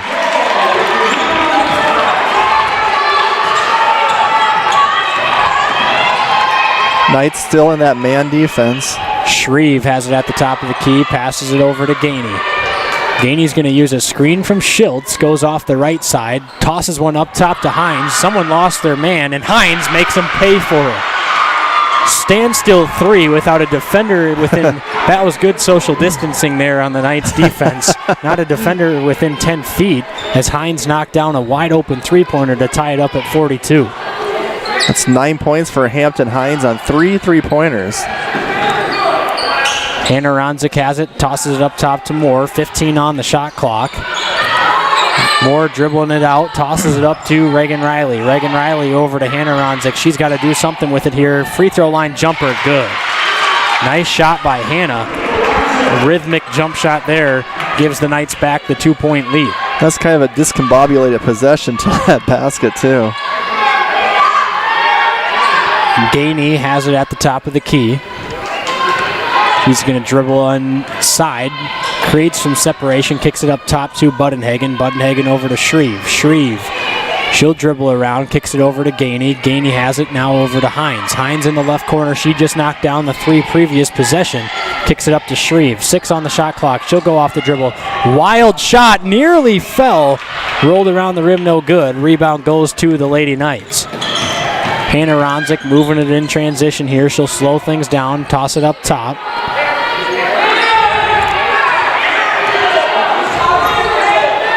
Moore over to Ronzik. Knights going slow here, trying to slow this thing down, get a nice look.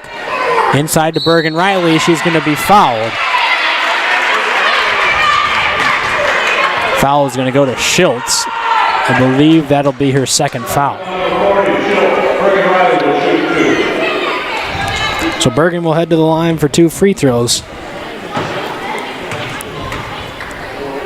Her first is good. As a post player, you got to kind of be big, make yourself known, and kind of a target for who's passing. And she did a good job kind of making herself open that time. Absolutely, yeah. Big and come target, to the ball, too. Coming, meeting the pass. It was a good job there by Bergen. You could hear Coach Colesgrove yell, "Go to work," as soon as she got that. That rebound knocked out of bounds off the hands of Schultz. So the Knights are going to get an extra possession here on the offensive end. Little plays like that, they won't show up in a box score. Those are big. Getting that extra possession. Bergen-Riley has it over to Reagan-Riley. Now into the corner. Thought we were going to see a 3-point attempt there from Moore. She'll pull it out and toss it up to Bergen-Riley. She's got a wide open 3. That one banks first, no good. Now a reach around foul is going to be called on Reagan-Riley. And Huron will have the possession. Good box out that time by Elwine. Neither team in the penalty yet. O'Gorman 16 fouls, only 4 for Huron. We are at the halfway point of the fourth quarter. 3-point lead for the Lady Knights, 45-42. Budenhagen drives inside. She's going to be fouled. If that's going to go to Ronzik, that'll be her 4th. That'd be 3 on Hannah in just this 4th quarter alone if that's on her. So Ronzik does pick up her 4th foul of the game, her 3rd of the quarter. It's always an offensive player. You put the ball in the rest whistle, so to speak. Put your head down, get to the basket, and hope to draw a foul, and that's what Budenhagen did that time. Free throw by Budenhagen is no good. Rattles in and out. And now a timeout from Colesgard. It's going to be a 30-second timeout. We'll just keep it right here and kind of recapping things if you're just joining us now, or you have been listening and fell asleep on a Friday night and just woke up and Huron is all of a sudden back into the game. Yeah, you missed a lot. Huron in that 3rd quarter knocked down 6 3-pointers, outscored the Lady Knights 20-6, and then came out and has been matching the Knights bucket for bucket so far in the 4th quarter as well. Huron doing a tremendous job of having active hands on defense, basically forcing a one-and-done opportunity every time for the Knights offensively, and then coming down and converting on their 3-point shots. Unlike they were in the first half, they were probably going about 1 out of every 3 might have gone in the first half. Now they're making them at least over 50% of their second half 3-pointers. And Huron has missed quite a few. They haven't been to the free throw line much, but they've been splitting them and missing free throws too, so that's been hurting them as well. Budenhagen misses again, and that rebound is now going to go to Moore. She's going to be fouled by Schultz. It'll only be the 5th team foul so far for Huron, so not result in the bonus. And Coach Colesgard is going to leave Hannah Ronzik in, which is smart. With only 3:48 left, she has 4 fouls. Keep her out there. Hope she doesn't pick up her 4th foul in the 4th quarter. So now Hannah's got to play smart. She's got to make sure that she's keeping her feet as the main defensive tactic. Gilbert into the game for Huron, nearly dribbled that out of bounds. Almost dribbled right in the out-of-bounds line. Gilbert, a really good defender for Huron, just hounding Abdush in the backcourt as she finally crossed. Now Reagan Riley has it, dumps it inside to her sister, turns over her shoulder. Wide open in the corner is Izzy Moore. Her 3-pointer is good. So a struggling Izzy Moore in the first half and in the early going of the second half finally knocks down a 3 from the corner. And now we got a timeout from Huron coach Budenhagen. We'll take a quick 30-second break, folks. 48-42, O'Gorman leading. 3:22 left here in the 4th quarter. Real Presence Radio is now on Amazon devices. To listen to your station, just ask Alexa to enable the Real Presence Radio skill and use a phrase like, Alexa, tell Real Presence Radio to play Sioux Falls. Or, Alexa, ask Real Presence Radio to play FM 94.5. You can also visit the Alexa Skills Marketplace and search for Real Presence Radio to enable it. Listen to RPR anytime, anywhere, now on your Amazon devices.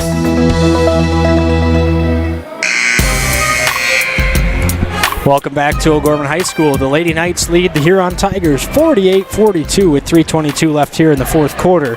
The Knights had a 16-point lead, I think was their largest lead of the game, and then saw it flipped over to a Huron 2-point lead in the 3rd quarter, and now the lead's at 6 for the Knights. An impressive second half so far for the Tigers.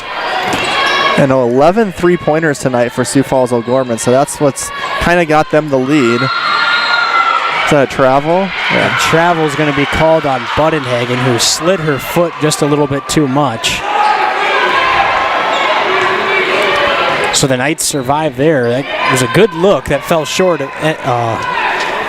in the long run of things, but I think you might see Huron be aggressive, Isaac. They only have 5 team fouls. See if they can force a turnover here.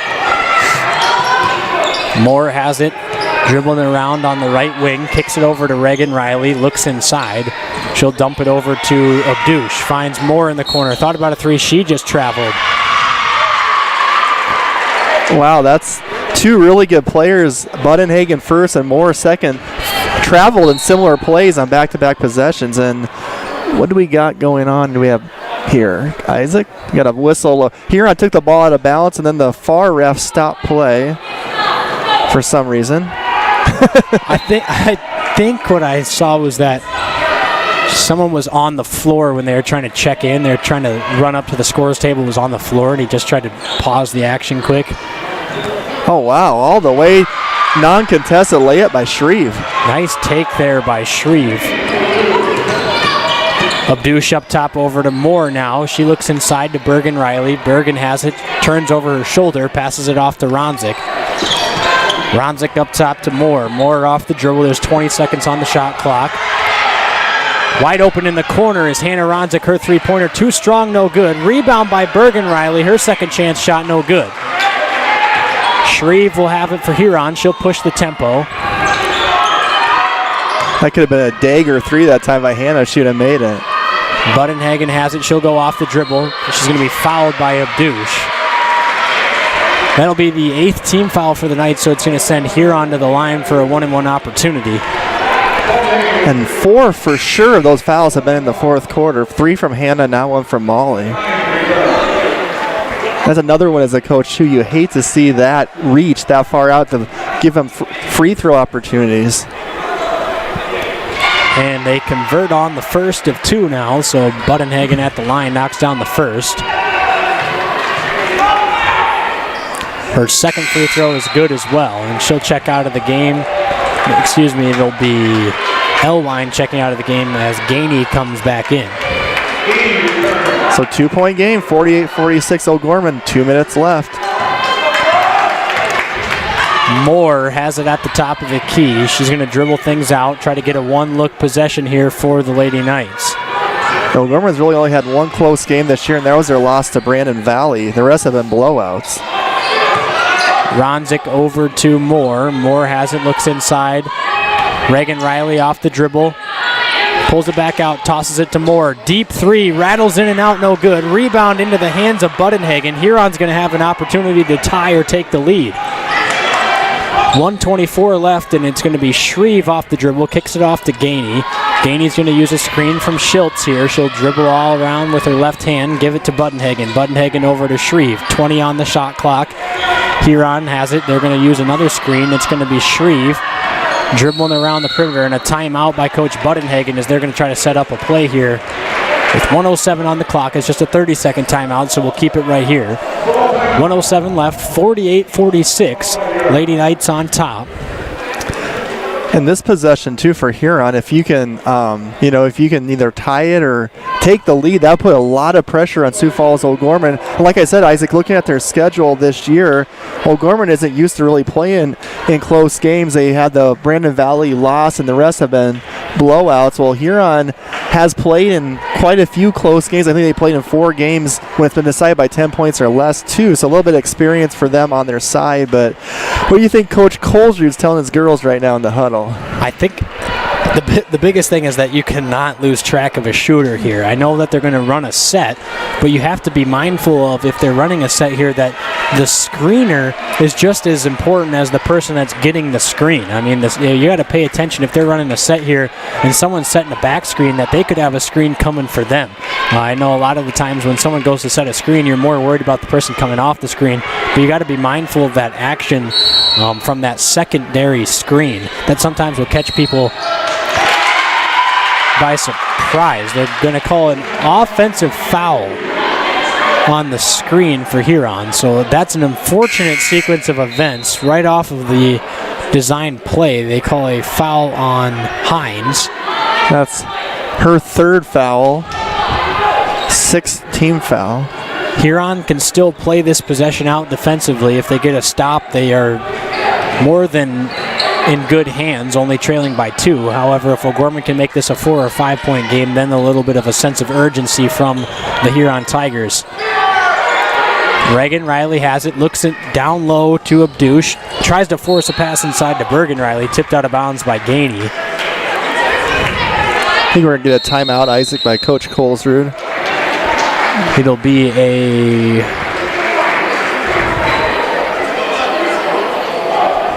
full timeout. So we'll take a quick 30-second break. We'll be back. Great game, folks. O'Gorman 48, Huron 46. 44 seconds left. Don't go anywhere.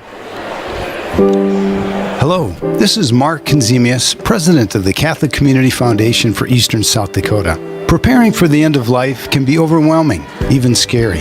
Yet as disciples of Christ, we live in great hope and the reality of God's promise that death is not the end, but a new beginning.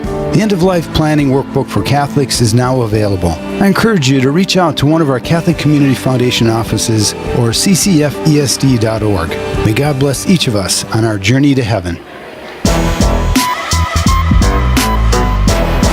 Welcome back to O'Gorman High School. The Lady Knights lead by 2 with 44.6 on the clock against the visiting team in the Huron Tigers. Isaac, this is the exact same situation Huron had. 13 seconds in the shot clock and out of bounds play. Let's just not get an offensive foul. Yeah, exactly. Like we got to be careful here. So inbounding the basketball. Up top to Moore. It was Ronzik, now has it in the corner. 10 seconds on the shot clock. Moore dumps it inside to Bergen Riley. Turns over. That's a tough contested jumper. No good. Now a rebound, and it's going to be a jump ball, and the possession is going to stay with the Knights. A huge rebound there. An awkward-looking jumper by Bergen. Didn't look like she wanted to take the shot, but if she didn't, she was going to slide and travel. The shot clock is off, so Huron's going to have to foul at some point, but I would say you would play defense for a little while, try for the steal first, and then you would foul. Ooh, nearly had a chance to jump that pass. Buddenhagen just about took that the other way. And now a foul from Huron. So a pretty good job of Huron there trying to get a couple steal attempts. Just couldn't quite get one. And then ended up having to foul. If you're Huron, you probably would rather had the foul on Bergen Riley, the pass before Izzy Moore. Izzy, the senior, to the free throw line. 1-1.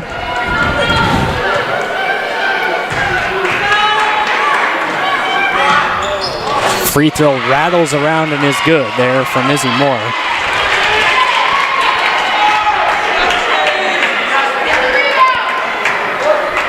Two timeouts for Huron, one for O'Gorman as well. 22.8 left on the clock here in the fourth quarter. Second free throw by Moore, up and good. That one nothing but net.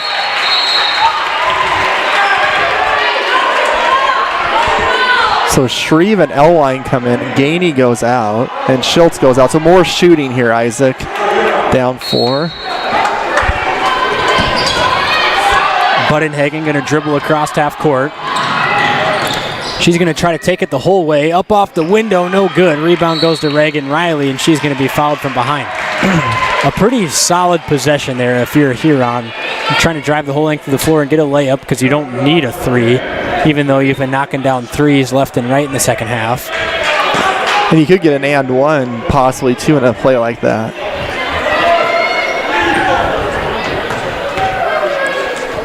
Free throw by Reagan Riley is around the rim and good. That thing bounced twice and fell. These pressure free throws you like to see as a coach to your girls hit them.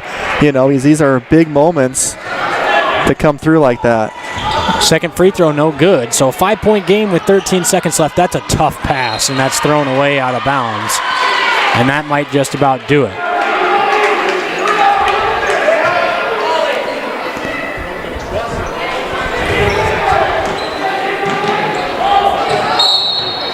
So quick foul on Moore, so Moore will head to the free throw line for a 1-and-1 opportunity. That's tough there for Huron, trying to advance the ball up the court and just couldn't get the ball advanced enough before throwing it out of bounds. So here is Izzy Moore with the free throw attempt. She bends the knees. Free throw is up and good. So Izzy's now made 3 straight free throws. She's always been a terrific free throw shooter for O'Gorman in her career. Second free throw by Izzy is up and good. Knights up 7, 8.5 seconds left. Buddenhagen's probably just going to launch one here. Nope, kicks it off to Shreve, and that one's going to be blocked, and that'll do it. So a second half scare for the Knights from the Huron Tigers, but ultimately prevail 53-46. The Lady Knights pick up the victory over Huron. Stay tuned for the Knights Locker Room Show here on Real Presence Radio after the break. Your family is depending on you to provide financial security for them. The Knights of Columbus can help you with insurance solutions such as disability income, long-term care, both term and whole life, annuities, retirement, and estate planning services. Join the Knights of Columbus today at kfc.org/join us for access to all these insurance services. Call the BB Agency at 605-882-8689. That's 605-882-8689. At Guarantee Roofing and Sheet Metal, we are guided by one simple principle. We do what we say we're going to do. We believe in ensuring our customers are happy with the work we deliver. Guarantee Roofing and Sheet Metal was established in Sioux Falls in 1981 and has been involved with installing more than 100 million square feet of commercial roofing across the Midwest. They have worked on businesses including schools, universities, hospitals, churches, and factories. For more information, you can call 605-331-5121 or online at guaranteeroofingsd.com. At First Premier Bank and Premier Bank Card, we believe the greatest investment we can make is in our customers and communities. Thanks to our industry-leading service, products, and tools, we're helping our customers reach their financial goals and achieve success. Through the generosity of our employees and leadership, we're able to support nearly 700 South Dakota organizations and nonprofits with our time, money, and resources. At Premier, we're always seeking ways to make an impact for good by investing in what matters most to you. It's the Premier way.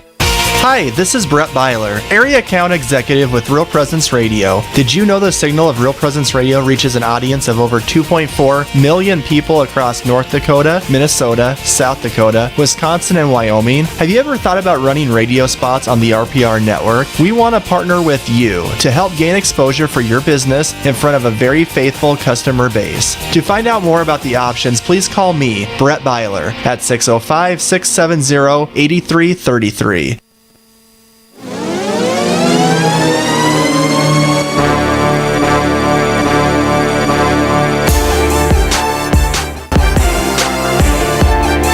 From the Real Presence Radio Network, welcome to the O'Gorman Knights Locker Room Show. Now, back to the gym.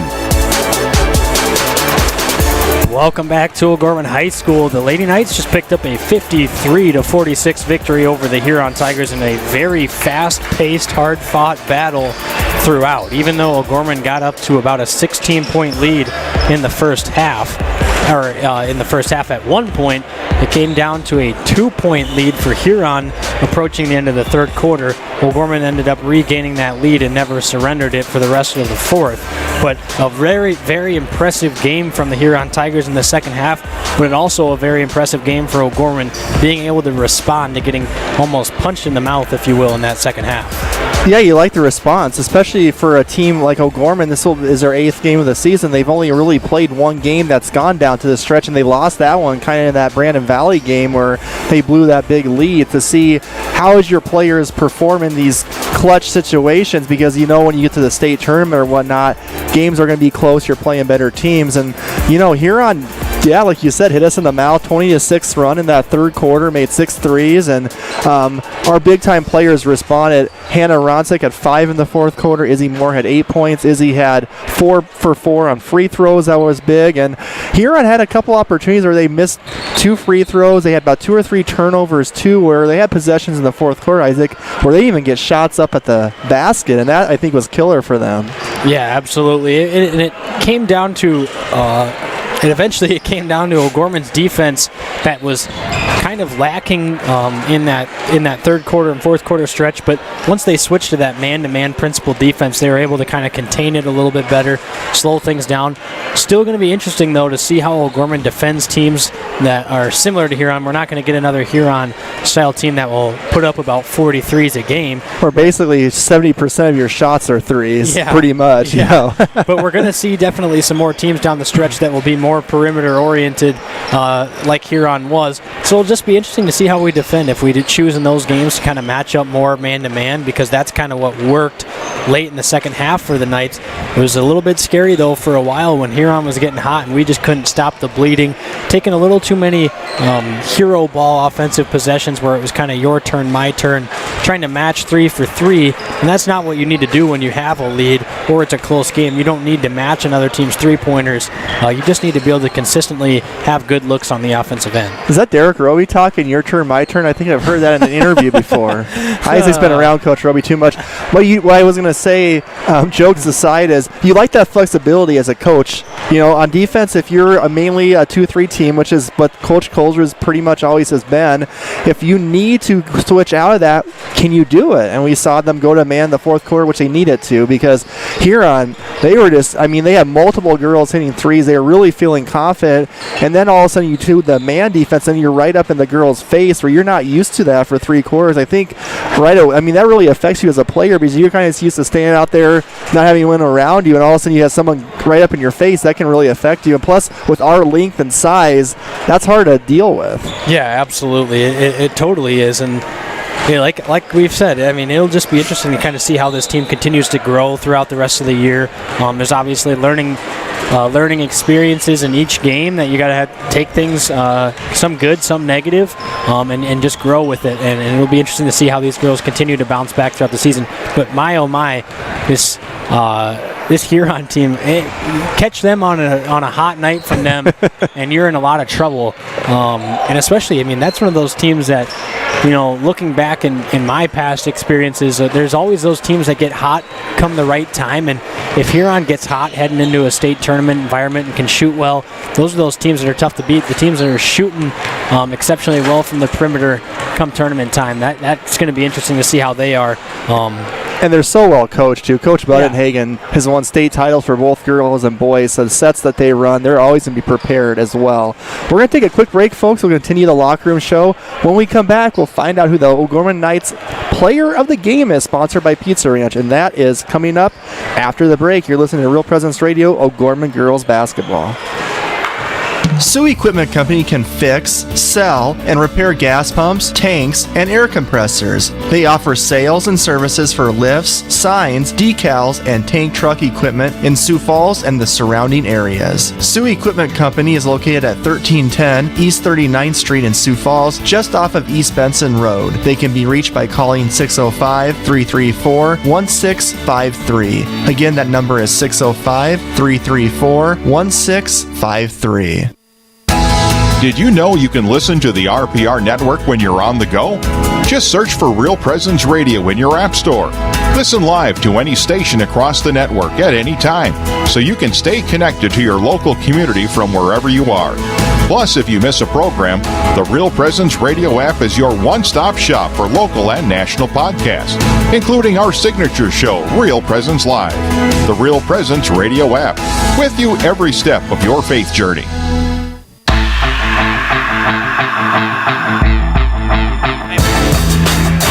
All right, welcome back. I'm getting the microphone ready for Coach Colzer. We are on. I'll hand it over to him and turn down the music.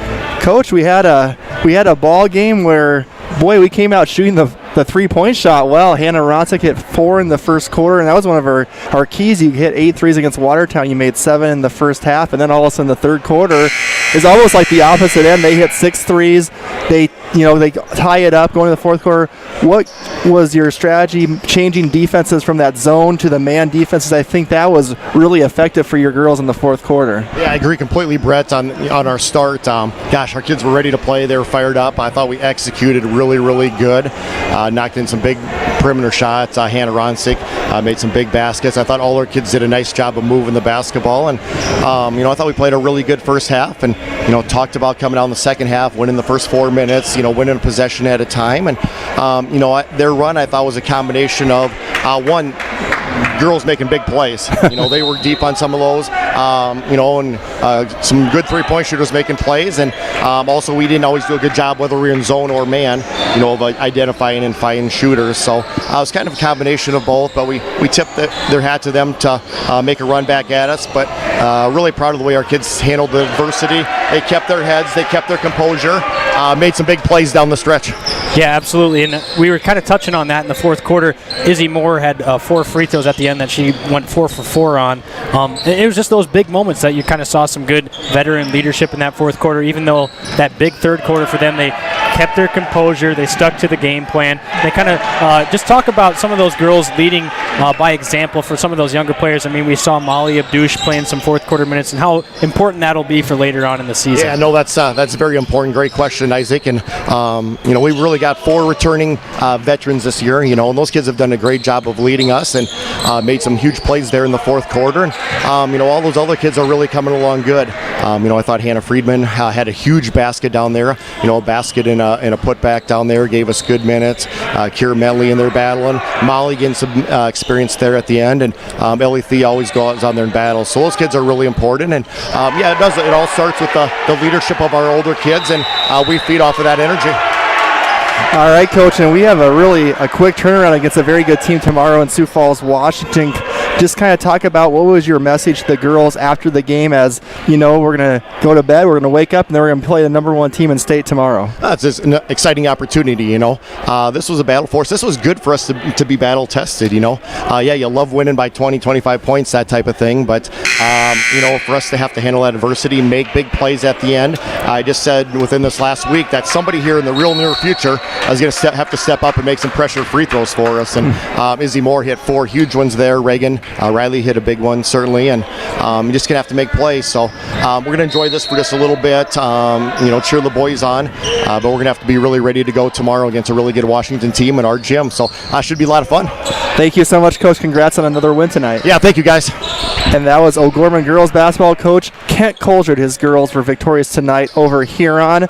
We're going to stay right here, Isaac, because we are about ready to do the Pizza Ranch player of the game, but Coach Colgert takes precedent over that. Thank him all, as always. And who do you think tonight for O'Gorman is the player of the game for the girls? We're going to give it to Hannah Ronzik, who just got off to a phenomenal start. Like we talked about, she was 4 of 5 from 3 in that first quarter. Had a little bit of a slow get-together there in the third, but then kind of resumed her dominant performance in that fourth quarter, hit a couple big shots.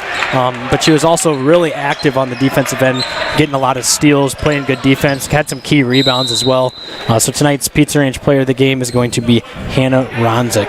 And she, I think, really, at the start of that fourth quarter when it was just, really tight and, who's going to make the play, she made a 3, and then she made that pull-up jumper, too, at the end of that one possession, too, so which kind of got us a little bit of a lead. So I think that experience of being in those moments before kind of helped out there as well. So the Pizza Ranch player of the game is brought to you by Pizza Ranch and Fun Zone Arcade on 41st Street in Sioux Falls. Pizza Ranch are proud supporters of the Bishop O'Gorman Catholic Schools and the Real Presence Radio Network. We're going to take our final break. We'll come back. We'll do a scoreboard update, and we'll continue the night's locker room show on Real Presence Radio.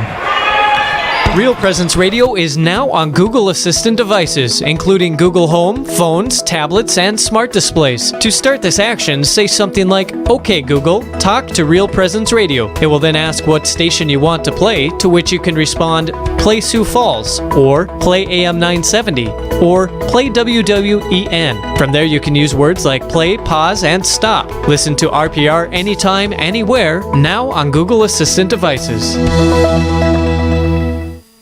Real Presence Radio will be broadcasting an estimated 42 Sioux Falls O'Gorman girls and boys basketball games from the middle of December 2020 to the middle of March 2021. Tune in to the RPR network on 94.5 FM Sioux Falls, 91.3 FM Hartford, online at yourcatholicradiostation.com, and on YouTube at Real Presence Radio Sioux Falls. If your business would like to sponsor our O'Gorman basketball broadcast, contact me, Brett Byler, at 605-670-8333. When you look to the future, is the road there inevitable? It's not. That's why O'Gorman education matters. It's where you'll grow in your faith, be challenged, celebrate, and become part of a community. These are the moments that will shape your life. This is where your path will unfold. What are you waiting for? You belong in blue. Pizza Ranch and Fun Zone Arcade on 41st Street in Sioux Falls has something for everyone. They offer a buffet featuring salad bar, pizza, and chicken. Pizza Ranch has a spacious dining room as well as 8 party rooms to fit any size group. You can also order online and they will bring the experience to you. Pizza Ranch, located across from O'Gorman High School on 41st Street, can be contacted by calling 271-8646. Pizza Ranch is a strong supporter of O'Gorman Knights athletics and activities. All right, folks, welcome back. Not any really scores to report tonight. It's no girls AA games besides ours tonight. O'Gorman did beat Huron 53-46 if you're just tuning in. Hannah Ronsick 19, Izzy Moore 17. Tenley Budenhagen had 14 for Huron. Sub-varsity for the girls, the O'Gorman JV won 36-30. No sophomore score to report, and the freshman game is going on as we speak. AA boys tonight, we have a good one in Mitchell at the Corn Palace. Sioux Falls Christian from Class A at 7-1. At 7-0, Mitchell, number 5 in AA. And at 8 o'clock, Rapid City Central is at Spearfish. Going on right now, if you're watching the video stream, is a JV game between O'Gorman boys and Huron. O'Gorman boys is now up 12-4. Also, the sophomore game's going on at the Rec Center. And then at 8 o'clock, freshman A's for boys over at the Rec Center. Isaac Struck, some final thoughts on the girls' game tonight between O'Gorman and Huron. I think it was very important for those girls to get tested like they did tonight, especially heading into a battle, if you will, tomorrow.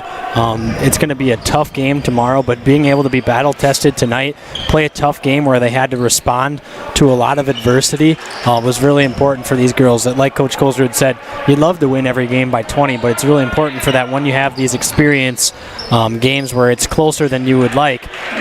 Oh, we might see. Oh, is Manny going to dunk it? Oh.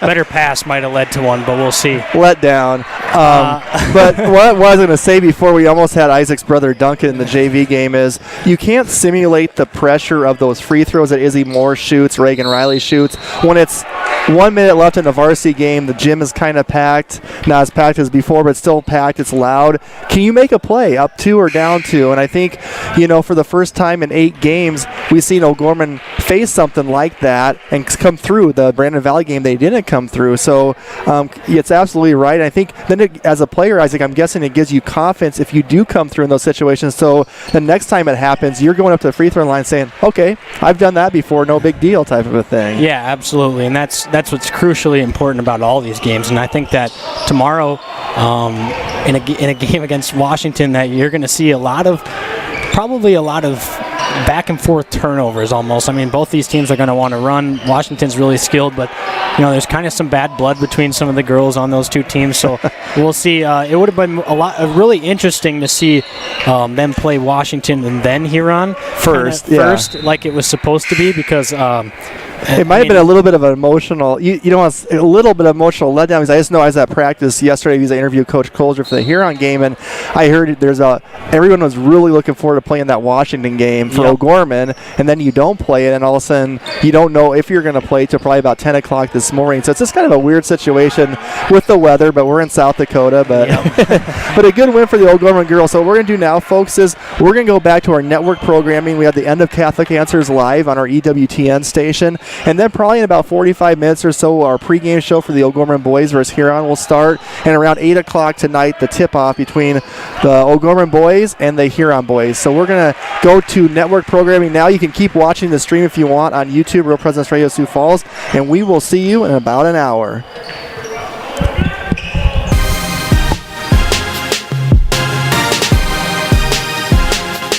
From the Real Presence Radio Network, O'Gorman Knights Basketball has been brought to you in part by Catholic Family Services, Catholic Community Foundation of Eastern South Dakota, Bishop O'Gorman Catholic Schools, McGuire Iron, Sioux Equipment Company, Ferendorf Family Chiropractic and Wellness, Canfield Business Interiors, the BB Agency Knights of Columbus Insurance, Barnett Lewis Funeral Home, Ide Bailey, First Premier Bank Card, Pizza Ranch and Fun Zone Arcade on 41st Street, Guarantee Roofing and Sheet Metal, Crossroads Book and Music.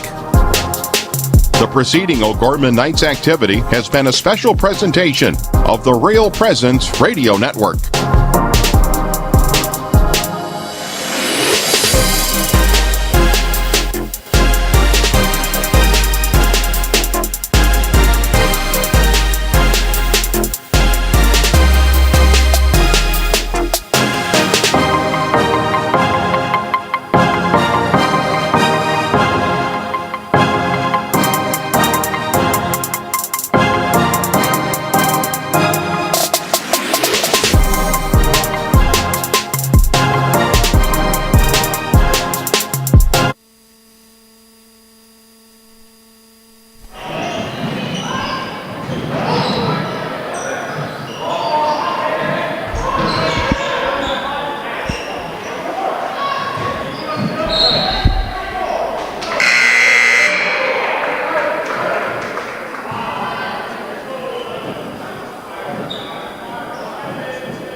but James, number 10, is going to start instead of Decker. He's going to practice 6. So I don't know if he's playing tonight, but that will be a change. Okay.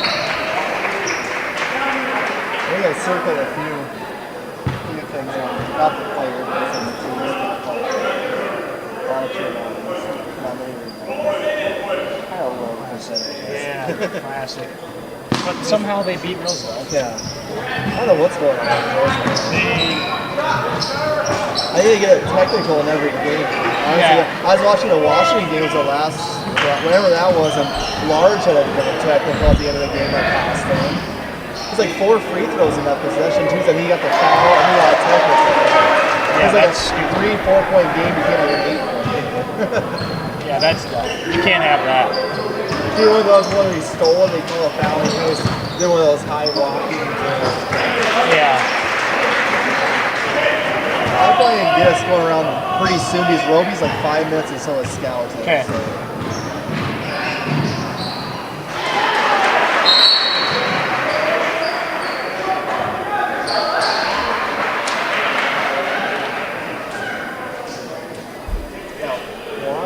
Sounded like a baseball name out there. I know. Roster, you know, like a second baseman for the Marlins or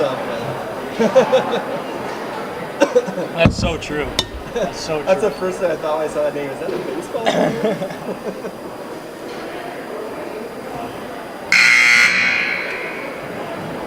And the surprise is Leo Hughes only has 3 fouls. I know. He fouls out of every single game. He just gets slap happy. He just...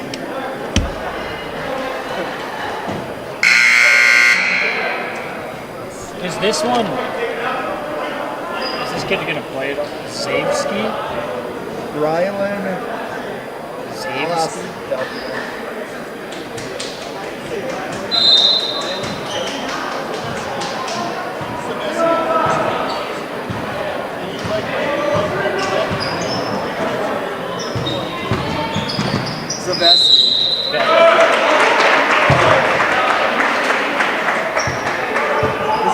Coach is getting pissed for Huron. I know. Like really bad. Like it's JV dude. Is this Peterbog or Peterbog? Peterbog. And Simmonsman. Yep, Simmonsman. Yeah. Because he was like the one that played last year that you could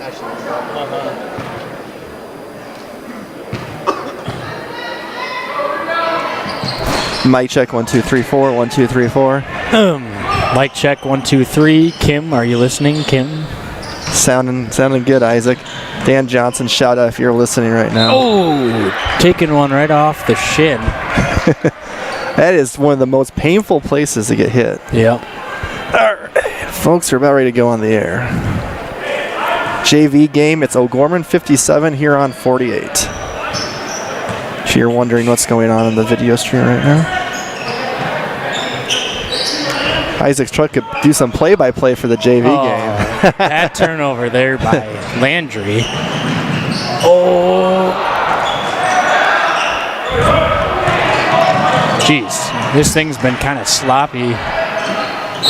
Not only sloppy, but I think there was 21 fouls called in the first half.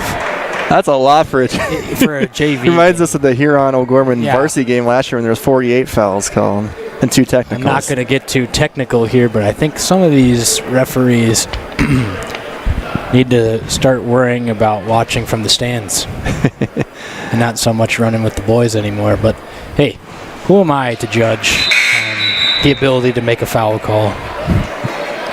You're just a bitter junior high coach, aren't you? Some of the junior high coaches I get are better than this, but name says a lot. Last name says a lot around here. 15 seconds. Let's see. Ooh, need to open up my live score. There we go. Come on, Brett. Wake up. Okay. 2, 1, 4. You're listening to a special presentation from the Real Presence Radio Network.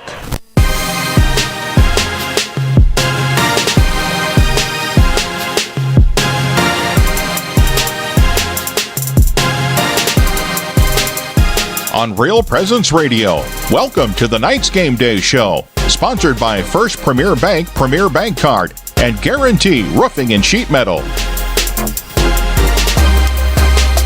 All right, folks, welcome back to Sioux Falls O'Gorman High School for Game 2 of our doubleheader tonight versus the Huron Tigers. If you're watching the video stream right now, the JV boys game is going on in front of us.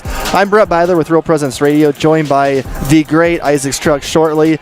The Huron Tigers come into this game at 2-5, while the Sioux Falls O'Gorman Knights boys are 3-4. In the first game of the doubleheader, the O'Gorman girls squeaked by Huron 53-46. So tonight's boys game, we have two teams tonight are both trying to make that push as we get toward the halfway point of the season. They get above 500 here on 2-5, winners of 2 of their last 3, while O'Gorman is 3-4 on the season. This will be the O'Gorman boys' first home game since the Yankton game back on December 22nd. They had a disappointing, actually we played last Saturday as well. Yeah, I just totally forgot about that, but we had a disappointing loss, Isaac, to T area last week, 62-53 here at O'Gorman. That was a back and forth game all the way through, about a 1-point game after every quarter. T actually had a lead 39-38 heading into the fourth quarter, and then they just kind of got on fire. T scored 24-16 in that fourth quarter. Isaac, in your opinion, why wasn't O'Gorman able to close out that game against T area? It had to be a disappointing loss for the boys. Well, their defense kind of fell apart towards the end of that one. They're slow reaction time, kind of they're getting sucked into things and giving up bad rotation buckets to T, and then it was a little bit too much of the, as Coach Roby says, as always, your turn, my turn. We were all trying to bring it back. They're trying to regain the lead or take back control of the game in a 1-on-5 style of basketball. We didn't really share the basketball well at all in that fourth quarter, and it was a your turn from 3, my turn kind of style of game. And I just think it was a little bit too much of a selfish finish to that ball game, and that ultimately kind of did us in that one. And like you said, a disappointing loss to T, but tonight's a great opportunity to bounce back. This Huron team is no one that you can overlook. They were 0-4 on the season and then came out and surprised a Roosevelt team. So, I mean, these guys can play basketball and they're an athletic group, so it'll be interesting to see how O'Gorman responds after a rather disappointing loss. Yeah, in that T area game, Isaac, O'Gorman shot 7 for 31 on 3-pointers. A lot of open looks in that game. Just struggled making those threes. A lot of quick threes as well. Two-part question for you here tonight against Huron. How important early on will it be to knock down some of those shots? Maybe to get yourself a little bit loose, not play maybe as tight, see the ball go in the basket. And would you like to see more post touches leading to those threes instead of just pass it around the perimeter and fire them up? Yeah, absolutely. It's going to be incredibly important. It's always nice to see the ball go in and see it go in early. You don't want to be relying on the three-point shot later in the game to kind of bail you out. You want to start strong from there, and you want to start shooting well early on in the game so that you're not trying to regain control of the game by hoisting up threes that you haven't been hitting.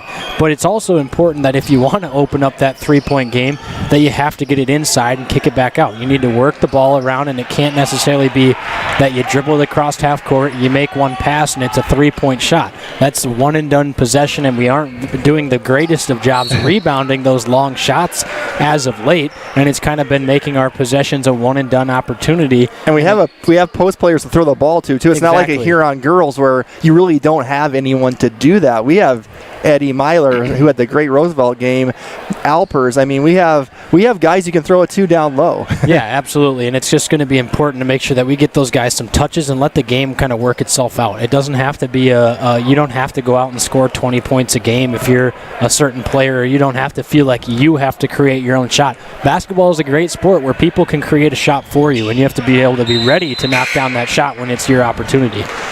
So, Isaac, another thing that's kind of worth noting is tonight will be Coach Roby's 6th different starting lineup in 8 games this year. We've had some injuries, some sicknesses, and everything. We've had 11 different players this season. I looked at the varsity roster today that have got significant time during portions of games. Do you think part of O'Gorman's struggles this year have not been able to find kind of that 8 to 9 guys that can click together? And how hard is it on a player too, where you're trying to get in the rotation, but you're in some games, you're not other games? Yeah, it's tough. It's difficult, and I understand what Coach Roby's doing. He's trying to find his best group of guys to put on the floor and give us a start. He always says our starters are there to give us our best start. However, sometimes it is tough to just get in a groove when you're kind of playing with guys that you don't normally play with. So it'll be interesting to see tonight with the new starting lineup how they kind of roll together, but that'll also have a trickle-down effect to those bench guys who come in together and now have a new guy they're playing with off the bench. So it's just kind of, there's always an extra thing. It's like a domino effect. Even though it may work out well for something, that could cause some panic for the next group. So it'll be interesting and very important to see how that second group responds today with those, even with the addition of a new player into that role, but also taking out one of their players that could help them provide a spark.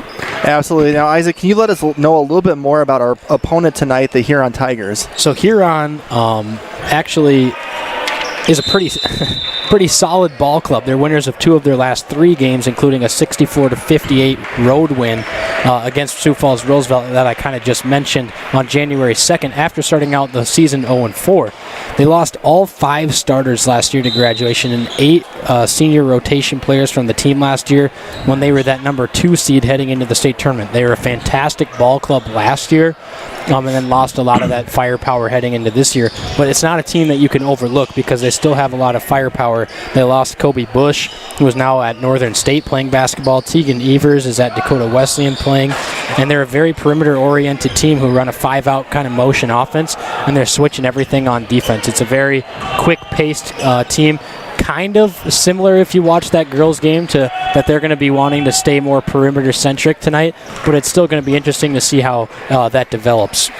And Isaac, Huron will be undersized tonight. Their tallest rotation player is 6'4", hence the 5-out kind of offense that they run. How important will it be for O'Gorman offensively when they do those switches to recognize, and then if you get an Eddie or an Alpers on, say, a 5'10" guard, to recognize that and take advantage of that?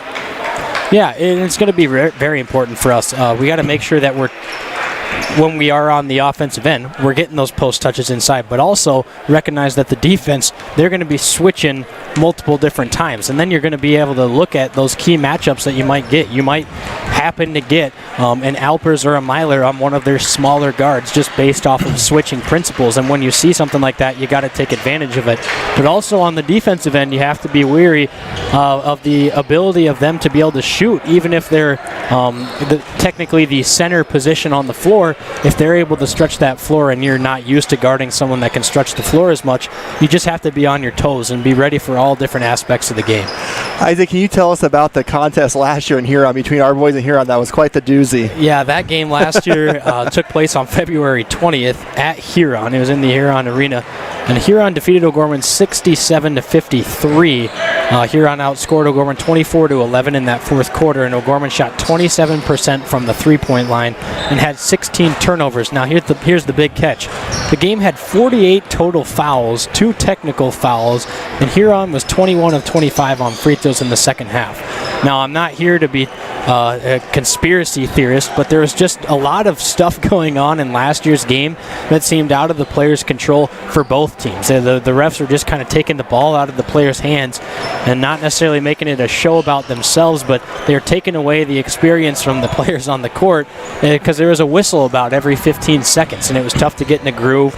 Neither team was shooting very well, and it was just free throws that came down to it. And Huron converted on 21 out of 25 just in the second half alone. Getting 25 free throw attempts in the second half is plenty enough. And then in a series history, kind of looking back at these teams throughout the history of this matchup, this will be the 19th meeting tonight between the O'Gorman boys and Huron boys. O'Gorman leads that series 13-5, so they have a chance to increase on it, or Huron can try to get that tally flipped around in the other direction over the next couple of years. So now it's time for our scoreboard update. So we're going to check from some other scores from around the state in AA boys and girls basketball. So I'll have Brett. Well, why don't you take us away here on some other games from around the state? Well, if you were listening to the girls' game, you realize there isn't many games going on tonight. But we did have one girls AA game, and that was the only game tonight in the state, and that was right here at our gym about a couple hours ago. O'Gorman girls defeated Huron 53-46, led by Hannah Ronsick 19 and Izzy Moore 17. The JV girls for O'Gorman also won 36-30. I don't have a score report yet on Sioux Falls Christian and Mitchell. That game tipped off about 7 o'clock at the Corn Palace for AA boys. The other AA boys game tonight is Rapid City Central at Spearfish. That is an 8 o'clock start. The O'Gorman JV did win right before this game by about 10 points as well. So coming up on the other side of the break, Brett Byler had a chance to sit down and talk to Huron boys basketball coach John Scouten, and that will come up after the break to learn more about this Tigers squad and what might be happening on the court tonight from them. So stay tuned for more on Real Presence Radio Network. At First Premier Bank and Premier Bank Card, we believe the greatest investment we can make is in our customers and communities. Thanks to our industry-leading service, products, and tools, we're helping our customers reach their financial goals and achieve success. Through the generosity of our employees and leadership, we're able to support nearly 700 South Dakota organizations and nonprofits with our time, money, and resources. At Premier, we're always seeking ways to make an impact for good by investing in what matters most to you. It's the Premier way. Catholic Family Services is here for you, regardless of age, faith, or ethnic origin. They provide services throughout eastern South Dakota, including mental health counseling for adults and children, grief therapy for individuals or groups, a divorce support group, and a grief camp for children. They also now offer online counseling through telehealth therapy. For more information or to make an appointment with Catholic Family Services, you can call 800-700-7867 or go to sfcatholic.org/CFS.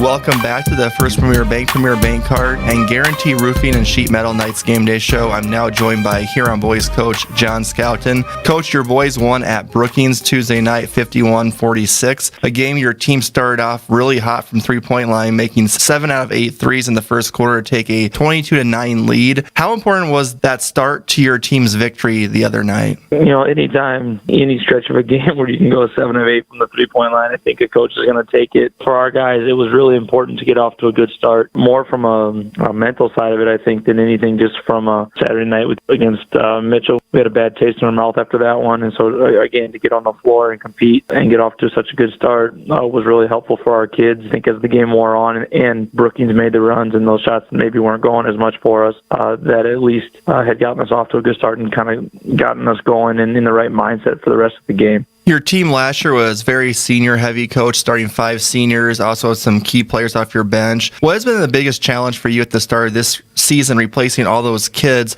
who've had so much success the past 2 years? The biggest challenge for us, I think, is just overcoming the lack of time together on the floor right now. In any normal season and any normal summer, you're with the guys in the gym for a few days a week, and kids are learning how to play together. And, we got a ton of brand-new faces. We got guys that, had transferred in from another school and guys that play big minutes for us, obviously. So, we lost out on that time, as did most every other team. That was the biggest challenge for us, and still is. Every day we get on the floor and compete, we learn a little bit more about each other. We just got to keep moving forward. A player that did play a lot for you last year at the bench, coach, was Derek Simmonsma. How is his role different this year compared to last year? Derek's role, obviously, last year was real simple. He could defend. He gave us a physical, long, lanky defender off the bench and could hit a shot. When defenses were paying attention to Kobe or Teagan or Nathan, guys like he and Cooper, they could just come in and shoot and weren't required to score necessarily. This year, obviously, Derek he's the focal point of most defenses,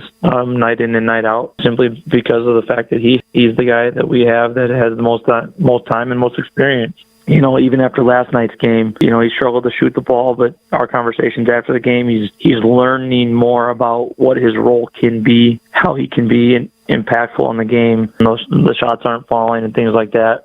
This year, he's got to stay on the floor and work his way through that in a live game situation. Your team, coach, started off 0-4. You've now won 2 of your last 3 games, including a big road win at Roosevelt on January 2nd. What is the biggest improvement for your team now compared to the beginning of the season? Since the calendar flipped to 2021, I think our biggest area of improvement so far has been our defensive end. Even the game against Mitchell, I felt like defensively we gave ourselves a chance. Offensively, we just couldn't hit shots that night. The defensive end is, in my opinion, a lot about the efforts you're going to give, the communication that you have with your teammates, which again goes back to a trust level, a trust factor, and being used to them and being comfortable with your teammates. And let's move forward, coach, to tonight's game against Sioux Falls O'Gorman at O'Gorman High School. What are the biggest challenges O'Gorman presents to your team tonight?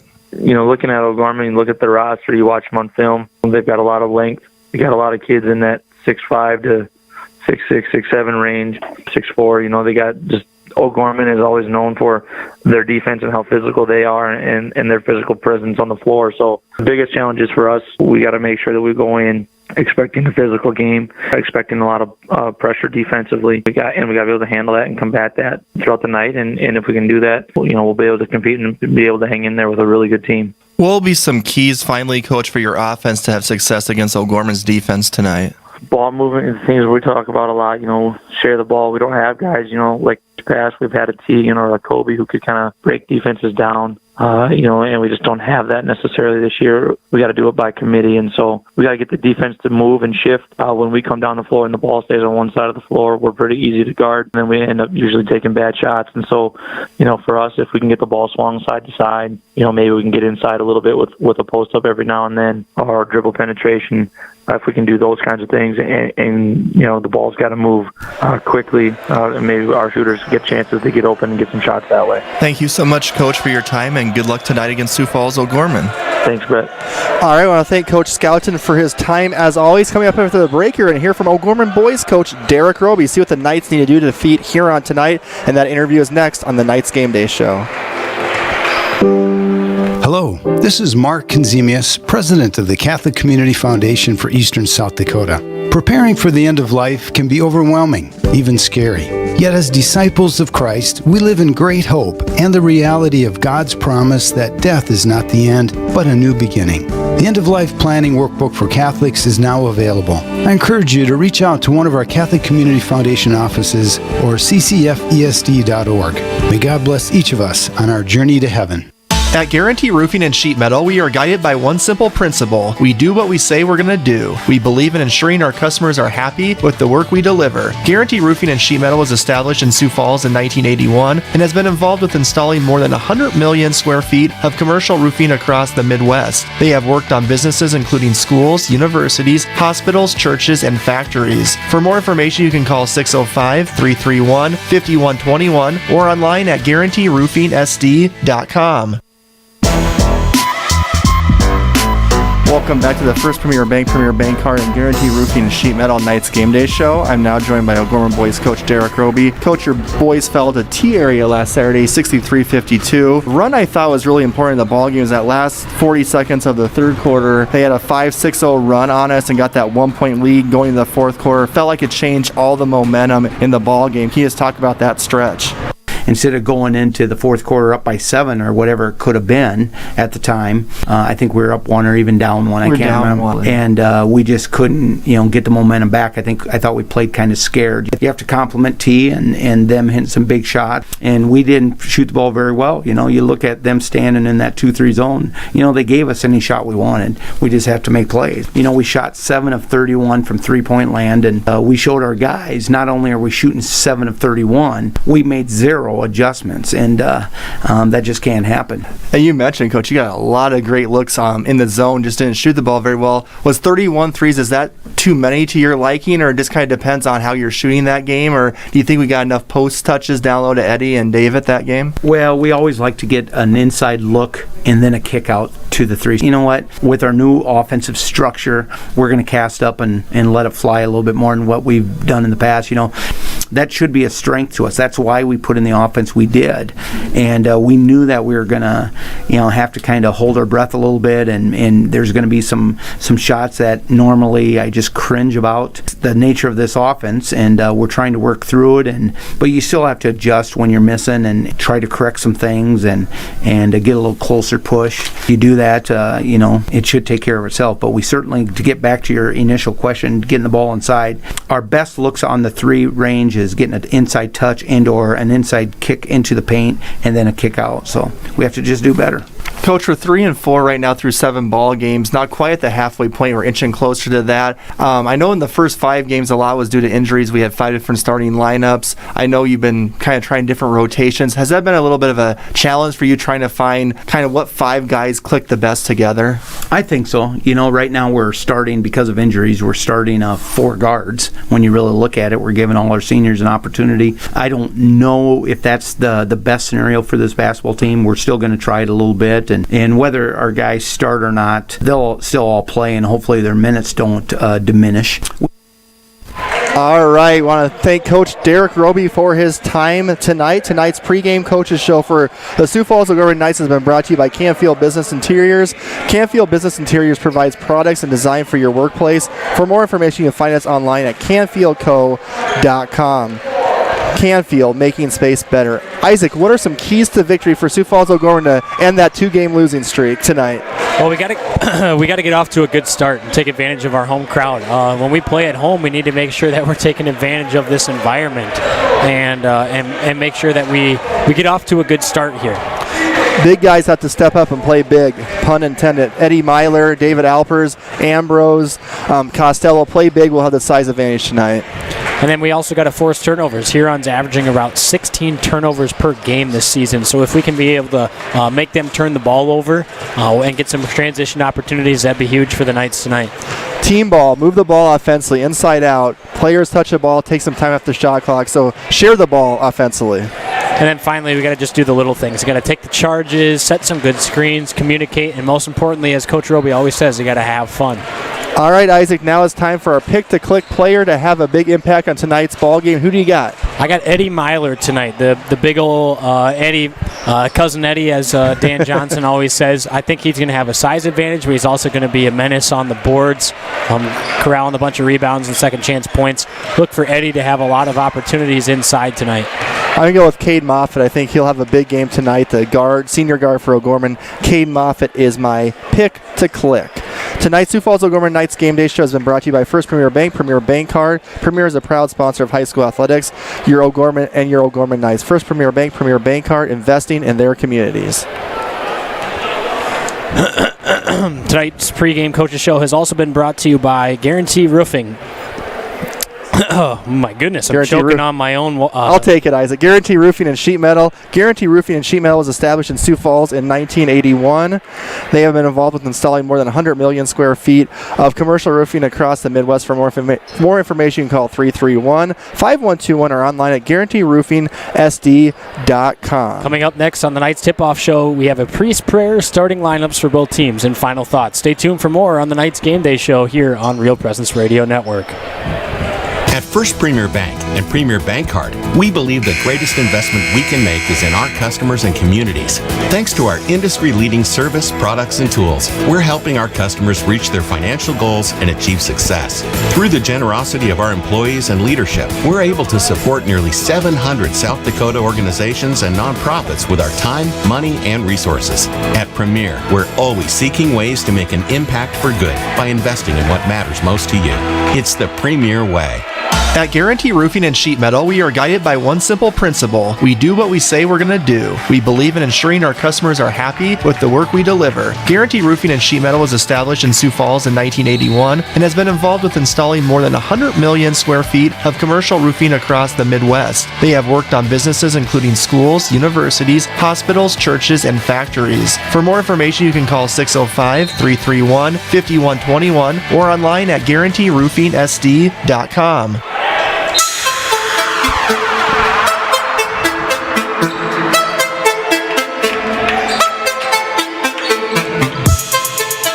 On the Real Presence Radio Network, O'Gorman Knights Basketball is on the air.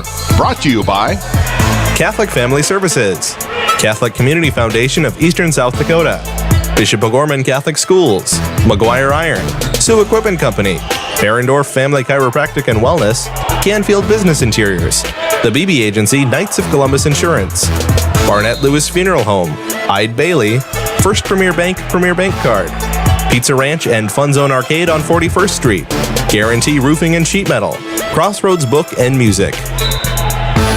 Tip-off to tonight's game is just moments away. With all the exciting action of O'Gorman Knights basketball, let's go to the gym.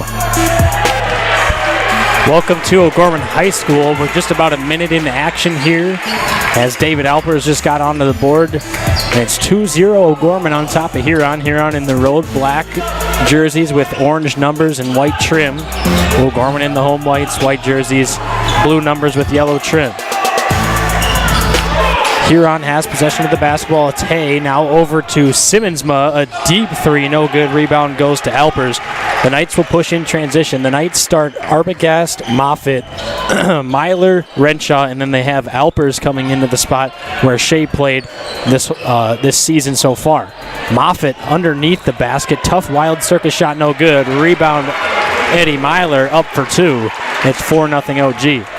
You can already see that size advantage, O'Gorman, and length advantage over Huron. 3 or 4 offensive rebounds already for the Knights. Huron starts Fitzer, Hay, Schley, Simmonsma, and Decker. Janes, instead of Decker. Decker was not getting the start tonight. Huron with it in the offensive end, down on the block. That's Simmonsma. Tosses it up top to Hay. That's a contested 3 from the top of the key, no good. Rebound goes to O'Gorman. Moffitt controlling things here and tosses it up to Arbogast. Arbogast will use a screen from Myler, kick it over to Renshaw, and Renshaw has it over. Throws it nearly across half court. Thought that Arbogast was looking. He was not. Good job by Moffitt paying attention that time. Arbogast will drive baseline, try to force a pass over to Alpers, got tipped out of bounds by Huron, and now we got 2 subs into the game already. So Eng and Shea come in for Moffitt and Renshaw right out of the gates here. Arbogast inbounds the basketball. Matt Eng standstill 3 on the right wing, no good. Rebound poked around into the hands of Huron now. Simmonsma hands it off to Schley, and Schley will go baseline. Get cut off by Alpers. Try to fire a pass inside to Simmonsma. Off the leg of Shea and out of bounds. So we have a few subs now for Huron coming in. Brandon Decker, number 44, is coming into the ball game. Also number 14, Max Kranzler.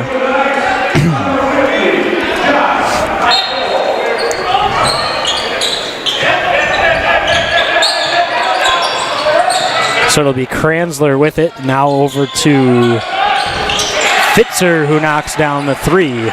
Nice shot there for Huron, and they're on the board. It's 4-3 O'Gorman. And Huron, they made 7 out of 8 threes Tuesday night against Brookings in their 51-46 win, so they are capable of getting hot from the three-point line. Eng dumps a pass inside to Costello, got poked away from behind. It's going to be Kranzler. Picks up his dribble and hands it off to Schley. He'll go drive inside. Nice move by Schley to get to the rim, and it's good for 2. Schley sliced his way down the lane with a nice Euro step in the paint. Created some separation and finished with one hand. That ball out of bounds off of the leg of Arbogast, and now Renshaw will get ready to check in for Arbogast. Maybe just a little bit of over dribbling that time by Reese that time. You just want to set up the offense. He kind of went 1-on-4 that time, and he'll find a seat next to Coach Roby. And Ben Renshaw checks in. You've had that happen once or twice. Yeah, once or twice, I would say. Not a lot. Schley has it now over to Decker. Decker down inside to Kranzler, up off the window. Too strong, no good. Rebound bounces around a couple times into the hands of Eng. Gives it off to Renshaw, and he'll push up the floor. Renshaw dribbling down the left side of the floor, pulls things back out. Up top to Costello. He swings it over to Shea. Standstill 3 for Shea. Too strong, no good. Rebound, Eddie Myler up off the window for 2. Eddie Myler with his second chance bucket already tonight. He's got 4 points. This is a game set for Cousin Eddie with his size and his strength down low. Should have an advantage all night long against a smaller Huron front line. Simmonsma is going to be fouled by Shea. That one incredibly obvious that it was on Shea. So that's on the floor. They didn't say he went up with the shot yet. So Huron will be inbounding the ball underneath their own basket. Almost like a clip in football that time. It's kind of or just a throwdown. So into the game for Huron is Rylan Zafsky, as well as...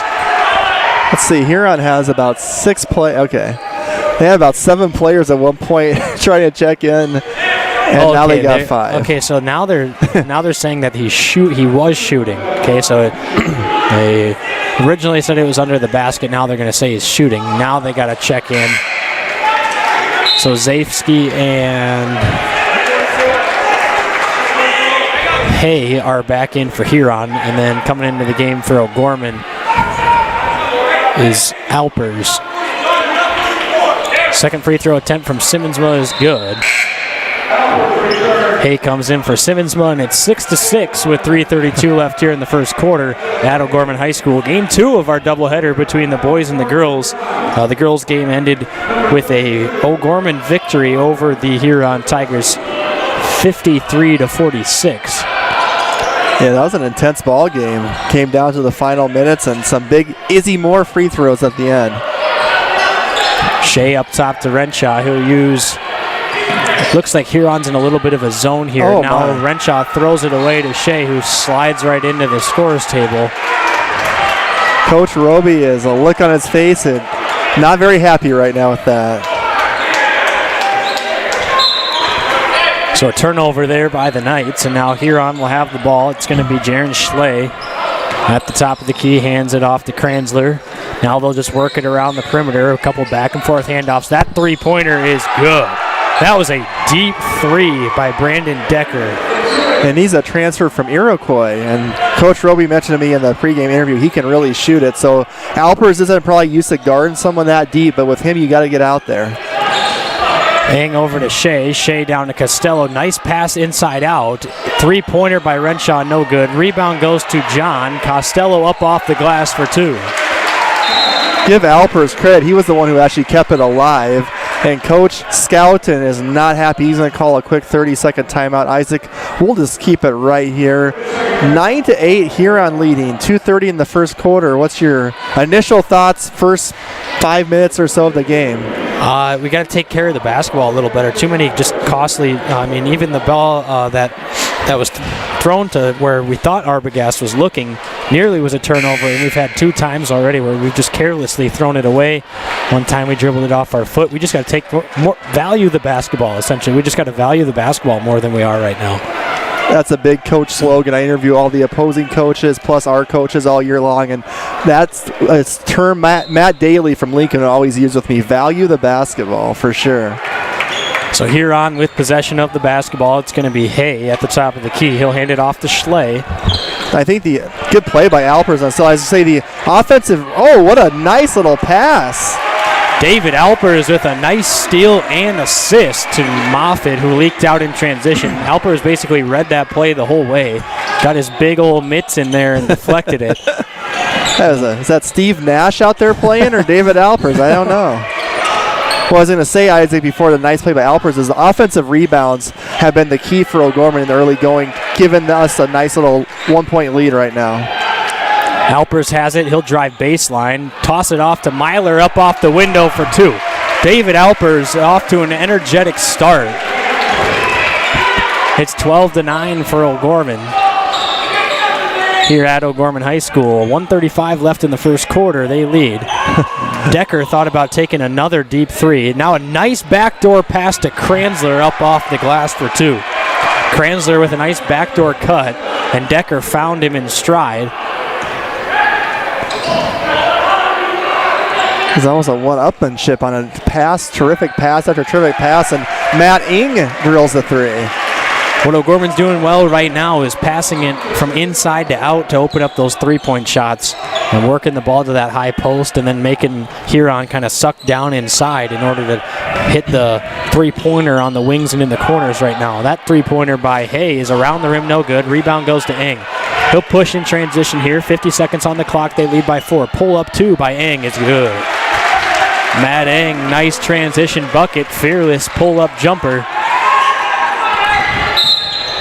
And now they're going to say that Zafsky traveled on his way to the floor. And now a couple of subs coming into the game. Huner's getting ready to check in for the Knights. He comes in for Myler. That was a play your body's doing one thing, but the ball isn't going anywhere. So this is the biggest lead, Isaac, of the game for O'Gorman. It's a 6-point game right now, 17-11. With 40 seconds left, there's about a 5-second differential shot and game clock right now. So Arbogast will bring it across half court. He'll get ready to use a screen from Myler. Comes off the screen, tosses it off to Eng, who looked inside, and now they're going to hound Myler on the block. Arbogast dumps it down to Myler, had it poked away and off of his right quad and out of bounds.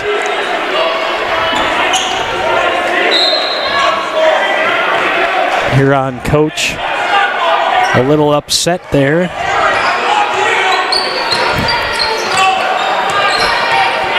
$15 on the clock. Now there's about 12, and it's going to be Hay handing it off to Fitzer. Had it poked away by Huners, nearly stole it, and now Zafsky. 3 seconds left, 2 seconds left. Desperation three by Simmonsma comes up too short. And that'll do it for the end of the first quarter. The O'Gorman Knights lead the Huron Tigers 17-11 here at O'Gorman High School. Stay tuned for the rest of this ball game after the break on Real Presence Radio Network. Ferendorf Family Chiropractic and Wellness is a third-generation chiropractic practice focusing on inspiring patients to take control of their personal health and the health of their families. Dr. Eric Ferendorf, a 1999 O'Gorman alum, is a proud third-generation O'Gorman Cathedral High School graduate following in the footsteps of his grandfather and uncle, and is excited to welcome his wife Larissa to the practice. Ferendorf Family Chiropractic and Wellness is located on the northwest corner of 49th Street and Southeastern Avenue, 605-334-8000.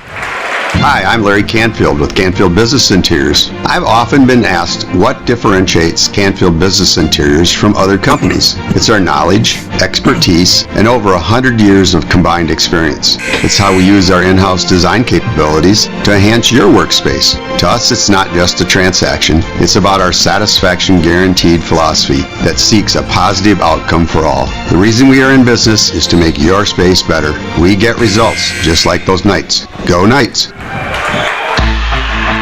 Welcome back to O'Gorman High School.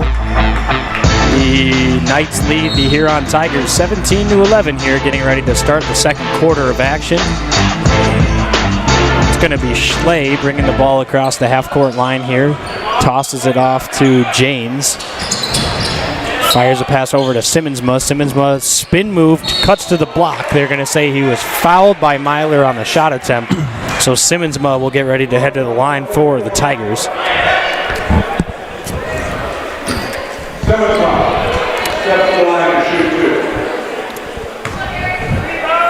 His first free throw attempt is around it in. Simmonsma, a 55% free throw shooter on the season, averaging about 4 shots from the line a game. And he was the one player who played significant minutes on this year's team that was on the really good team last year for Huron. He came off the bench and gave him some good minutes. And now we have a little discussion with Jim Ricketts Jr., one of the referees, and another referee, which I don't know if it's a time or a score or something with what's going on here. Not quite sure. We have the foul, right? Eddie was the one who committed the foul, so it can't be that. I don't know if it's pajama night or whatnot, Isaac. I'm looking at the O'Gorman student section. It looks like a lot of kids are wearing their PJs right now.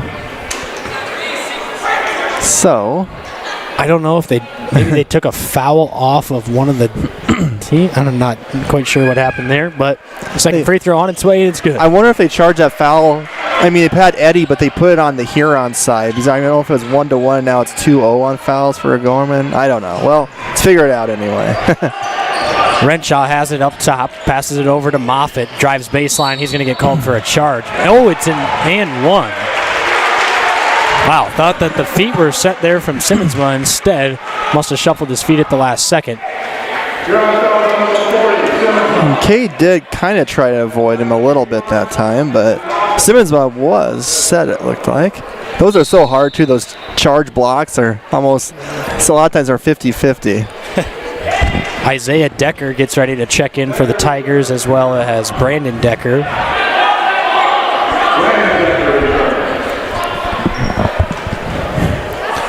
Isaiah Decker got a lot of action in the JV game earlier today.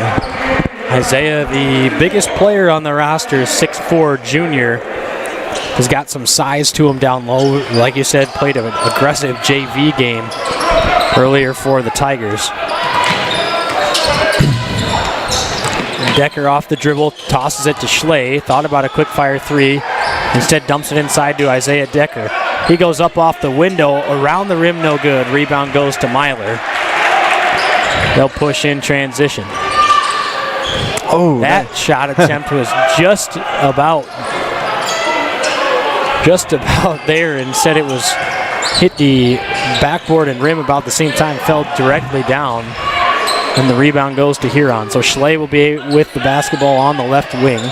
Tries to fire a pass cross court, got poked away by Renshaw. Now up the court to Myler in transition. He's going to be stuck and has to kick it back out. Moffitt has it. He'll go off the dribble. He got fouled by Decker. Eddie was in a position there he's not used to, leading out in front of everyone on a fast break. Into the game for the Tigers is Kranzler. He is the 6-foot junior.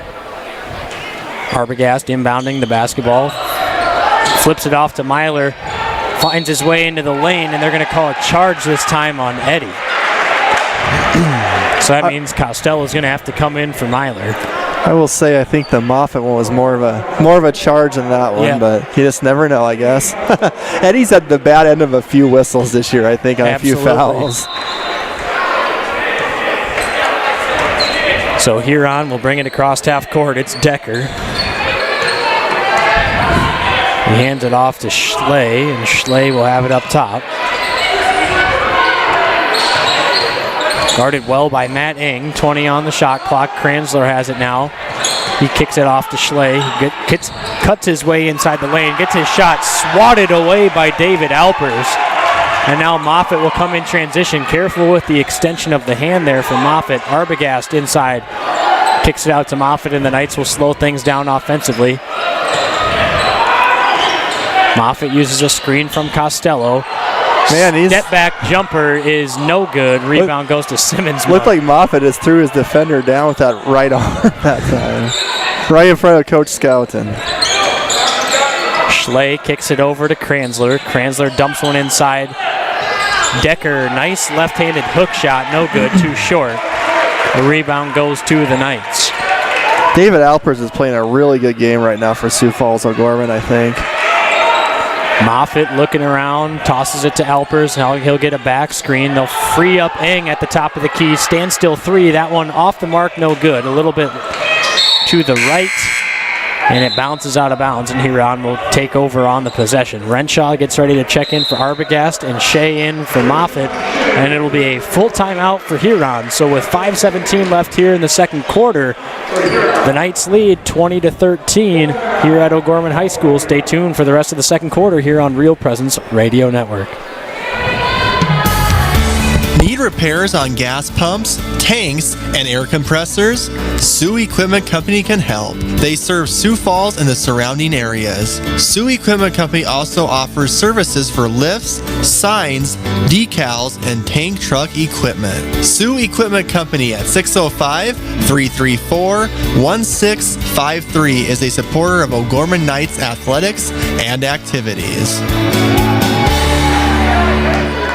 Pizza Ranch and Fun Zone Arcade on 41st Street in Sioux Falls has something for everyone. They offer a buffet featuring salad bar, pizza, and chicken. Pizza Ranch has a spacious dining room as well as 8 party rooms to fit any size group. You can also order online and they will bring the experience to you. Pizza Ranch, located across from O'Gorman High School on 41st Street, can be contacted by calling 271-8646. Pizza Ranch is a strong supporter of O'Gorman Knights athletics and activities. Welcome back to O'Gorman High School. The Huron Tigers have possession of the basketball coming out of the timeout. It's going to be Hay bringing it across the half-court line. He is guarded by Renshaw. Tosses it up to Kranzler. Kranzler looks over to Schley. A lot of movement right now from Huron. Back screens and screening away. Simmons the shot well off the mark, no good. And now Shea will bring it across half court. Shea brings it with some tempo, finds Matt Eng wide open in the corner, and he buries the three. Nice shot there by Matt Eng, and it's 23-13. Knights on top of the Huron Tigers here with 4:40 left in the second quarter at O'Gorman High School. Eng leads all players with 8 points tonight. 2 3-pointers from him off the bench. Simmons's shot, no good. Rebound goes to Hay, however, and an offensive board will free up another possession for the Tigers. That contested three by Schley, no good. Rebound goes to Renshaw, and now the Knights will push once again here in transition. Renshaw will slow things down. There's that whistle, Coach Roby, echoing throughout the gym. Costello has it. He'll flip it over to Eng. Eng will drive baseline. He got fouled on his way to the baseline. Checking into the game for the Tigers is Rylan Zafsky.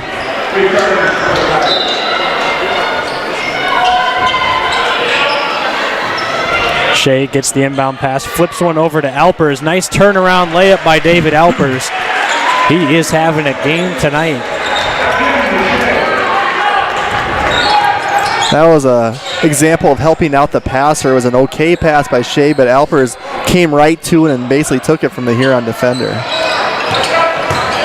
Driving baseline is Kranzler, dumps it off to Zafsky. Tough finish by Zafsky, no good. Rebound, however, goes to Hay, then had a shot partially blocked away by Costello, and now the Knights will have it in transition. A chance to build on their lead. They lead by 12. Eng has it and tosses it over to Renshaw on the right wing. Now up top again to Costello. He flips one over to Eng on the right corner. Nice ball movement results in a three-pointer from Renshaw. No good. Rebound bounces around into the hands of nobody. Michael Shea was the closest to it. They're going to say that it remains with O'Gorman.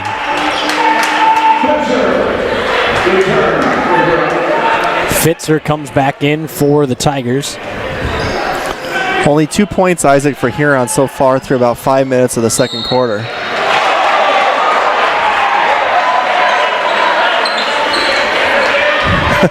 Alpers with a perplexed look on his face that time. And Ricketts Jr. let him know that no, that was off of you. So O'Gorman turns the ball over on the offensive end, and now Huron will bring it across half court. Hay kicks it to the corner. Kranzler off the dribble, kicks it up top to Zafsky. He'll look to work it around, dumps it off to Simmonsma. Simmonsma will do some work, spin move, kicks it out to the corner. Fitzer three-pointer is good. Fitzer's knocked down 2 3-pointers early. He's got 6 points on the evening. Much needed basket too for Huron. They had fell behind by 12. Now they make it a 9-point game. Eng has it at the top of the key, tosses it over to Shea. Costello inside, up top to Eng. Standstill three is good. Matt Eng is balling right now. He's got 11 points already.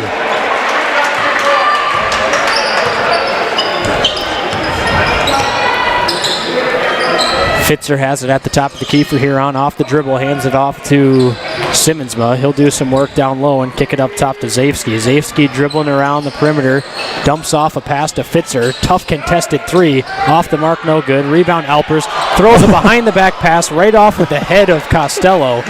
Simmonsma has it. Talk about a good behind the back pass, and then the right on target off the back of the noggin. That layup no good. I don't know if Coach Roby would have liked that play too much, though. I think behind the mask he was cracking a smile there. Renshaw off the dribble. Nice finish by Renshaw. Just left it a little too strong. Tried to avoid as much contact as he could. And now Huron just flips that one away. I think you'd smile more at that if you're up 12 than if you're tied or down 12. It was a nice pass by Alpers. Quite frankly, if Costello was just looking, we would have been running in transition. The ability of Alpers to catch that and flip it behind his back. Is that Steve Nash you said earlier in the game? That had some speed to it, too. Did. He's been practicing his behind the backs. Not sure for what, but Coach Popping is watching. Maybe he got a quarterback next year. Arbogast off the dribble. His layup no good. Rebound bounces off of the hands of Huron. That was off of McNeil. Cade McNeil, the 5'10 junior, in for the first time tonight for the Tigers. Harry Huners is also in for O'Gorman for the first time tonight, the senior. Eng's going to be freed up for a three-point shot. That one too strong, no good. Rebound bounces around into the hands of Costello over to Arbogast. Eng gets his feet set pretty darn quickly. for a spot-up shooter. Costello out to Eng. Eng over to Arbogast. Thought about a three, instead will slow things down. Dump it off to Costello. Fadeaway jumper, no good. Rebound by Huners off of his hands. And Huron will gain possession. That move of Costello reminded me so much of JP that time, the turnaround shot. Nice basket by Huron. That was vintage JP back in the day. Face-up jumper. So no shot clock here. Is the shot clock just not working, or is it just purposely off? Or what's I don't know what just happened, but the shot clock is like completely off. 17 seconds left in the second quarter. Knights up 10 with the ball. The shot clock is off, so they're yelling it down.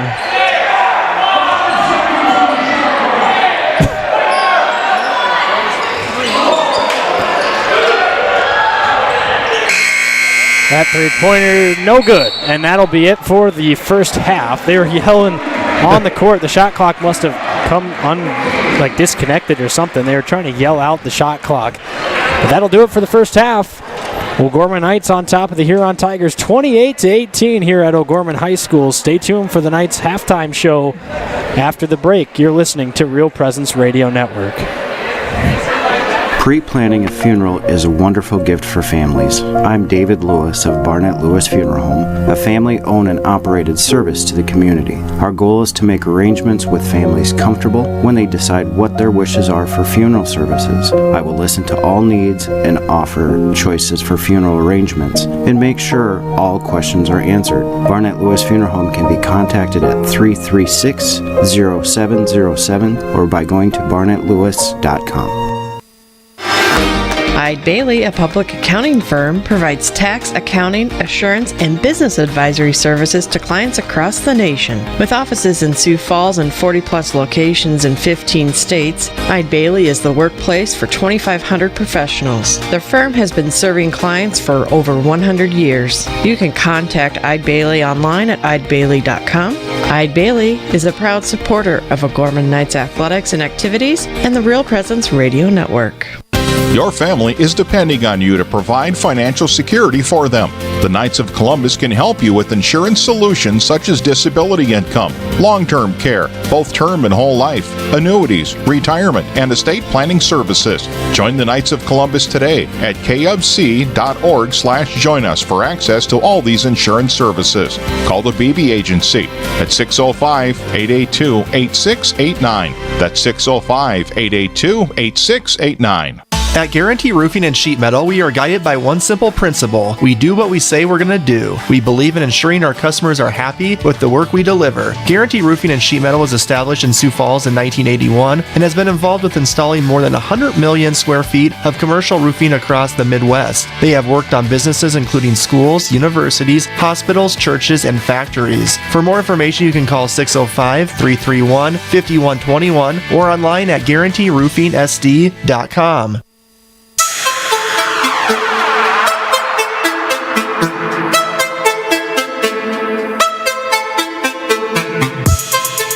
From the Real Presence Radio Network, welcome to the O'Gorman Knights Halftime Show, brought to you by your Knights of Columbus field agents for the Sioux Falls area, Jeff Gillen, Carl Libby, David Cook, and Phil Carlson. All right, folks, welcome to the halftime show. O'Gorman Knights boys leading the Huron Tigers 28-18 right now. The Knights had a 6-point lead at the end of the first quarter. They got their lead up to as much as 12, now sitting at 10, led by Matt Ing, the sophomore sharpshooter, has 11 points. Isaac, overall, what are some of your takeaways from the first half tonight? Well, it's been a good offensive performance so far from the three-point line for the Knights, and it's been important to see that they've been working the ball inside and out. It's not just been a in transition kind of long bombs away, your turn, my turn, fire away. It's been a more structured attack on the offensive end that has led to three-point shots. They're getting the post touch. They're hitting the high post. They're working it around. And it's something that is also important to notice is that a lot of these three-point shots that are going in for O'Gorman are not the contested three-point jumpers we've been seeing all season.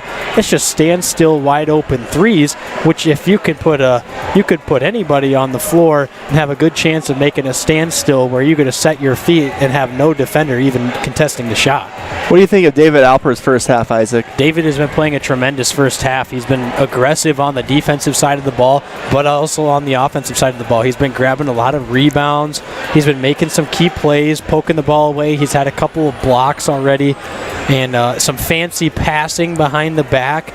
But he's played a tremendous game so far. I like having him in that starting lineup, getting off to a quick start for the Knights. Yeah, you add him with Eddie Myler. It's the Twin Towers is kind of a slogan already taken, but I mean it kind of is. I mean, you're 1-6. They're both about 6'6", both pretty athletic. I feel bad for Eddie. He was playing really well. Then you get the second foul, kind of a questionable charge that time. But that has been an issue with Huron right at the start of the game is rebounding because O'Gorman's just so much longer and taller. And I do think, Isaac, offensively we've had better possession. I mean, 28 points is 28 points, but it feels like longer possessions tonight leading to better shots. Yeah, absolutely. They've been slowing the ball down, and that's something that you like to see when you know that you need to kind of get your offense back into a groove, taking the time to make good passes. And if you're running a set play, not taking the first option, but working it through, looking at that second or third option, that's something that we haven't seen much this season. It's just been a lot of quick shots early in the shot clock this season. And although sometimes it results in a bunch of points on the board in the 70s and 80s, other times it'll be like Yankton where we finished the game with 40 points and 9 points at the half. I mean, if you're living and dying by the perimeter jump shots in a quick-paced game, it's either you're going to win big or you're going to lose big. Or if you're playing too much one-on-one ball, I mean, if you have a Matt Cartwright, but he's not walking through the door anytime soon, you can maybe do that. But no one on this team is Matt Cartwright. You got to understand your limitations as a player. Well, we're going to take a quick break. We're going to come back. We're going to have part 2 of my interview with O'Gorman wrestling coach Matt Lynch, and that is coming up after the break. Stay tuned, folks. At First Premier Bank and Premier Bank Card, we believe the greatest investment we can make is in our customers and communities. Thanks to our industry-leading service, products, and tools, we're helping our customers reach their financial goals and achieve success. Through the generosity of our employees and leadership, we're able to support nearly 700 South Dakota organizations and nonprofits with our time, money, and resources. At Premier, we're always seeking ways to make an impact for good by investing in what matters most to you. It's the Premier way. At McGuire Iron, we protect and store quality water for people and communities across the country. We are family-owned and operated and have been building and maintaining America's water tower infrastructure for over 100 years. We pride ourselves on using faith principles in our business practices every day. This deep faith in the church is why we support the Bishop O'Gorman Catholic School System. From all of us at McGuire Iron and the Jones family, we wish all O'Gorman students and student-athletes good luck this year.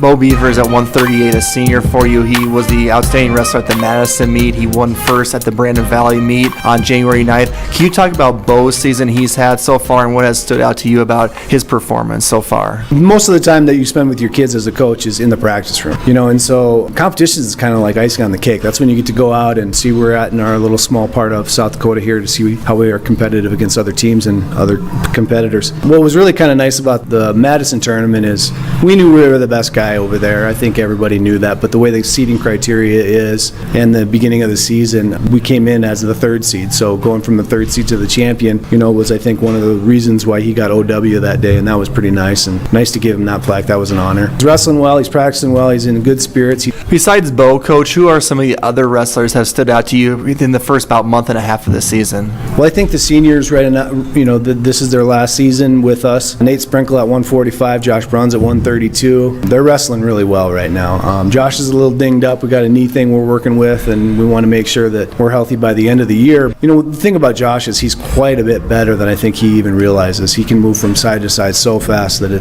it's pretty phenomenal. And Carson Holt, I think, is 11-5 right now, or 12-5. He made the finals of the Brandon tournament. He's wrestling really well, doing a great job at maintaining. In boxing, they call it ring dominance. He's doing a really good job at maintaining his presence with his opponents on the mat, so he's not backing out of things. He's making sure that he's pushing guys, snapping guys, heavy hands. I mean, he's wrestling really physical, and it's kind of nice to watch. And then, of course, Keenan Sheridan. We had a couple of scraps over at Brandon, and we lost ultimate overtime, which means he went 5 periods with the Huron kid, who is a high-ranked kid as well. And we lost that and had to ride the guy for 30 seconds and couldn't get it done. He got in the way and got an escape. We lost that match. We lost a close one with the T kid as well, Slykehouse, who is, I think, in the top 4 rankings as well. So Keenan is right there, and he's determined. Right now, we're having fun. You know, we know that maybe we're not going to be winning these duels, but we just want to go out and make sure everybody knows our presence has been there. Now I know the state meet is at the end of February up in Rapid City. There's about every weekend, I believe you have pretty much a meet getting up there. What are things you're looking most forward to for your boys here in the last stretch of the season as you guys prepare for the state meet at the end of February? Staying physically healthy is key, but also that mental factor. I mean, if you're strong between the ears, dings and bruises of any sport are going to be, particularly wrestling, they're going to be less significant. We're trying to maintain this positive demeanor about us and having fun every time we compete, and I think that's ultimately the biggest part of it. Technique is going to change a little bit as well. Maybe we spend a little bit less time teaching towards the end of the year, more time just kind of doing. Holistically, maybe the season's a little bit more high-paced. Practices aren't quite as long because there's not as much teaching going on, and I'd say the major element of that would be that mental factor. All right, thank you so much, Coach Lynch. Wish you and your boys good luck tomorrow at Harrisburg, starting at 10 o'clock. The wrestlers for Oklahoma at Harrisburg. I'll share the video stream link from Harrisburg tomorrow morning as well. Special mention, congrats to Bergen Riley, named second team All-American by Volleyball Magazine this week. Inside O'Gorman has been brought to you by the Bishop O'Gorman Catholic Schools. Our 6 elementary schools, junior high and high school, exemplify gospel values and strong student achievement and community service. Our schools strive to have excellence where it counts in faith, academics, and in our community. Open enrollment offered to our students.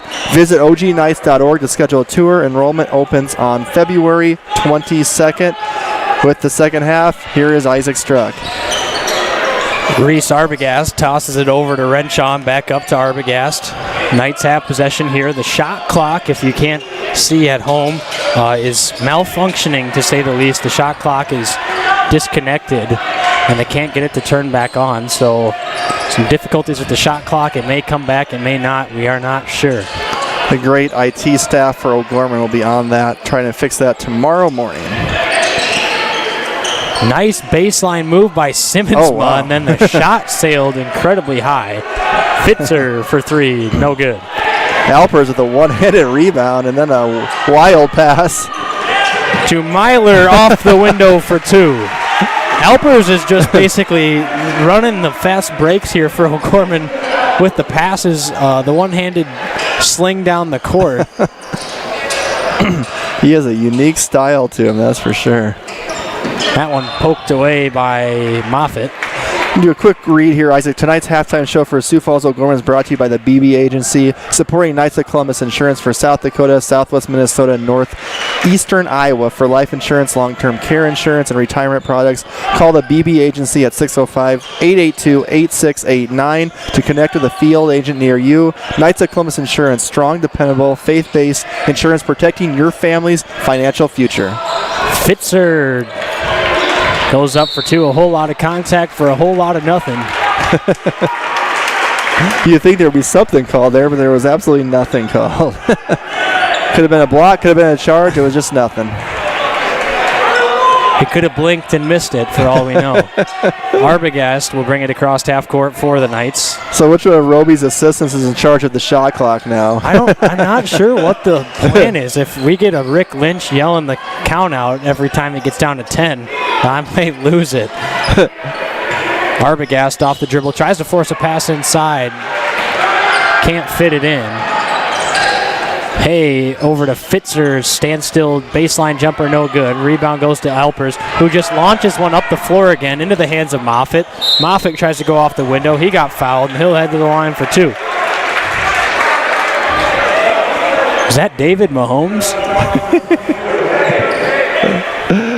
These are wild passes. The crazy thing is they've all been pretty accurate for the most part, too. And it's no hesitation. It's just a catch and a fling. And he just smiles his way down the court. It's not like a Kevin Love, you have the ball and just do one of those passes. It's like he says, get the ball and get out. A couple Knights getting ready to check in. That's Shea and Eng. And Brandon Decker is back in for Huron.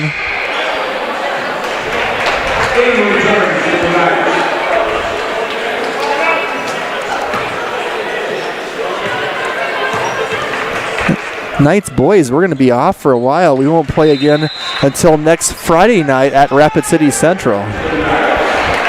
And then the Rapid City Stevens the day after. Rapid City Central is a good team, a good athletic team. Maybe not necessarily showing up in the wins and losses category, but they are an athletic group. Feels like they always have been. In our 7 years covering O'Gorman, it seems like Rapid City Central has some very athletic kids.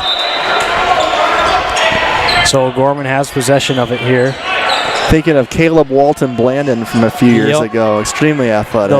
The Swallow twins and Meisman, that quarterback from Central this year, on the basketball team again this year. Eng, corner three, hits the side of the backboard, got a little bit too deep into the corner there. Is it windy in here? What's going on? And Matt usually doesn't miss it that bad. And that one tipped out of bounds. It will stay with Huron. Huron, you can just tell they just struggle scoring the ball. I mean, they just don't got. I don't think I was looking at their stats. I think they don't have one player averaging in double figures. Nope. Simmonsma at about 9 points a game, I think, is their lead scorer.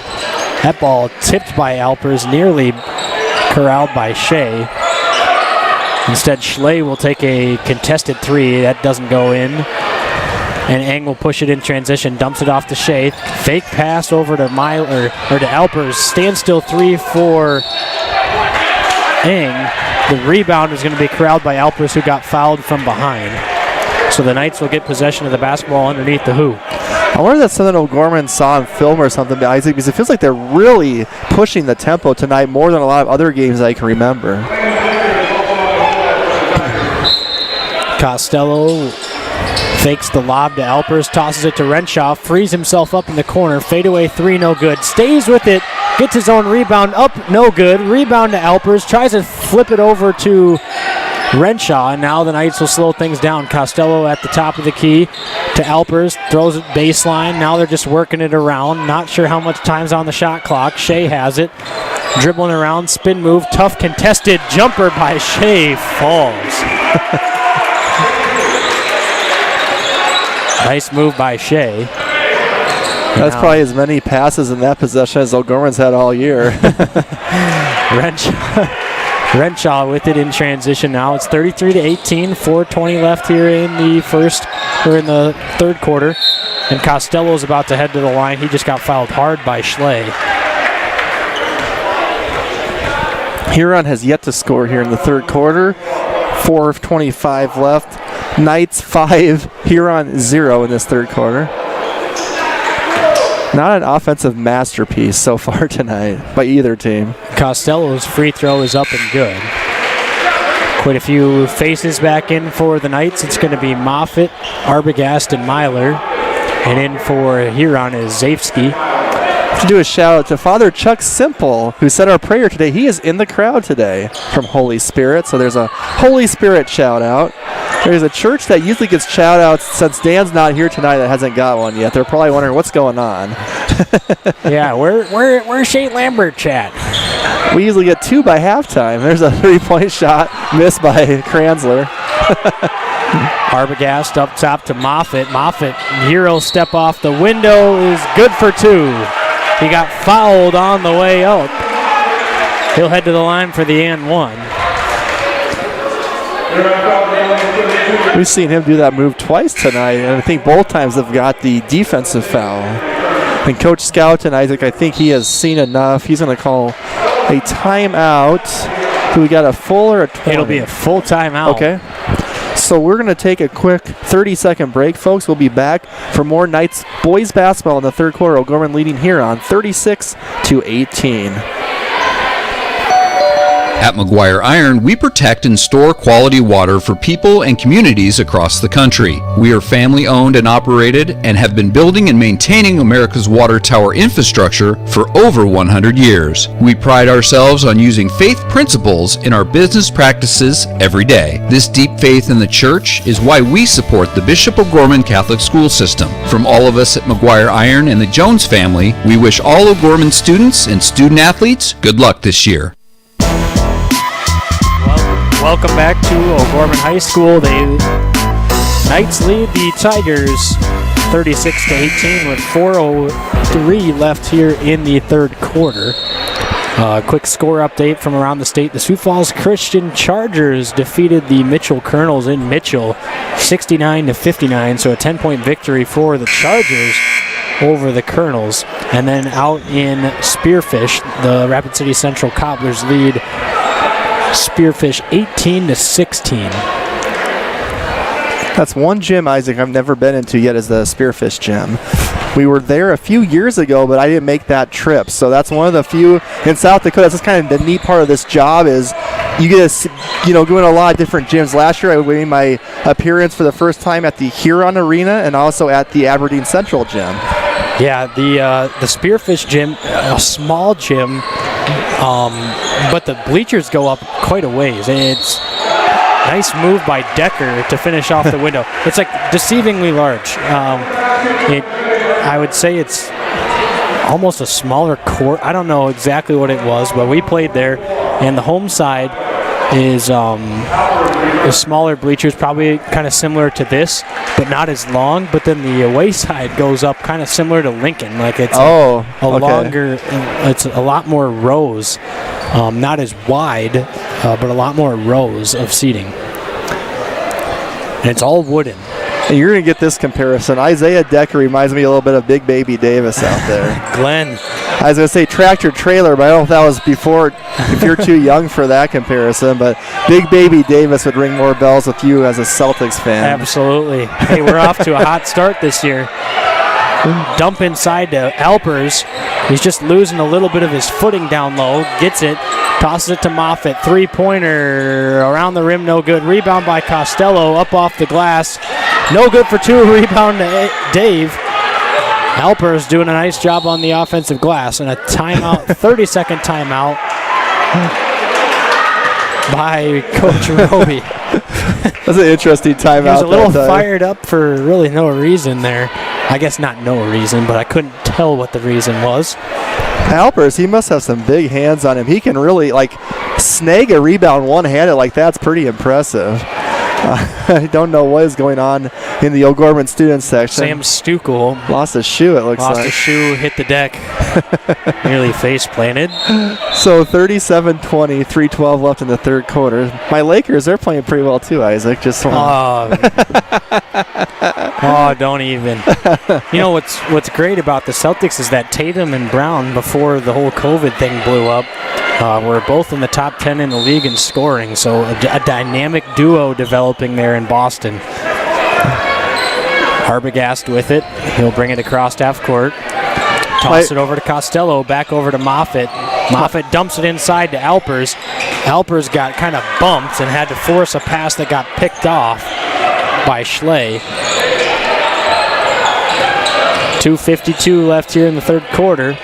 Kranzler in a little bit of trouble. Tosses it up top to Schley. Schley off the dribble. Kicks it over to Zafsky. And now Kranzler slices his way into the lane. A really nice finish there. That was a little up and under action that time. Moffitt drives baseline. He's got an easy layup. You don't like to see that as coach, and yeah, Skouten's not happy with that. You get a basket finally, and then you don't get back in transition defense. I think, Isaac, this will be a 30. We can stay right here. So we had Coach Skouten is really letting his boys have it right now. So the Knights, 3-4 on the season. We're probably don't want to get too far ahead of ourselves, but I mean, we get a win here tonight. We're 4-4. Then we had the Rapid City trip, and then you have to look at you're already at the halfway point of the season. It kind of goes fast, So I think What are the biggest improvements I think overall you'd like to see in the next couple of weeks for this basketball team? And then maybe just playing some games will help out as well. I just want to see them kind of, I mean, this game is a rather a good defensive game for them, but I want to see them kind of develop an identity on defense. I think that we don't really know what our as a team what our strengths are defensively yet, and who our go-to stoppers are. But I just want to see these guys kind of develop a little bit of a better of a team defense and not just rely on one or two guys to bail them out. All 5 guys on the floor have to play defense because it's 5 games of one-on-one out there. You gotta win your battle against your man every time, and if not, your team's at a disadvantage. Costello, wide open jump shot, short, no good, easy rebound right into the hands of Moffitt for 2. Moffitt could have just hit that in with his head like a soccer player. He was that wide open underneath. Just dropped into his hands. That was a nice fist pump by Coach Roby from the bench. I think he enjoyed the 5-6 passes around the horn that time. Oh, that's Berman is bad moving pass. the ball very well so far tonight. And now a couple of new faces into the game for the Tigers. Shea coming back in for the Knights. He comes in for Moffitt. Moffitt will exit.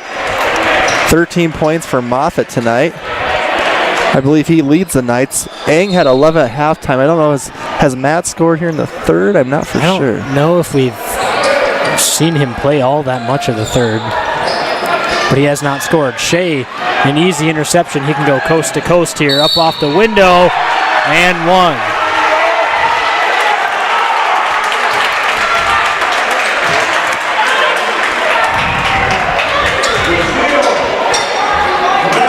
Nice job by Michael Shea.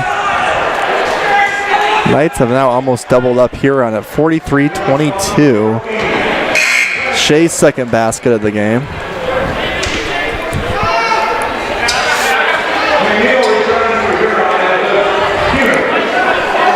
Cade McNeil, who played quite a bit in the JV game, is back in the ball game for Huron.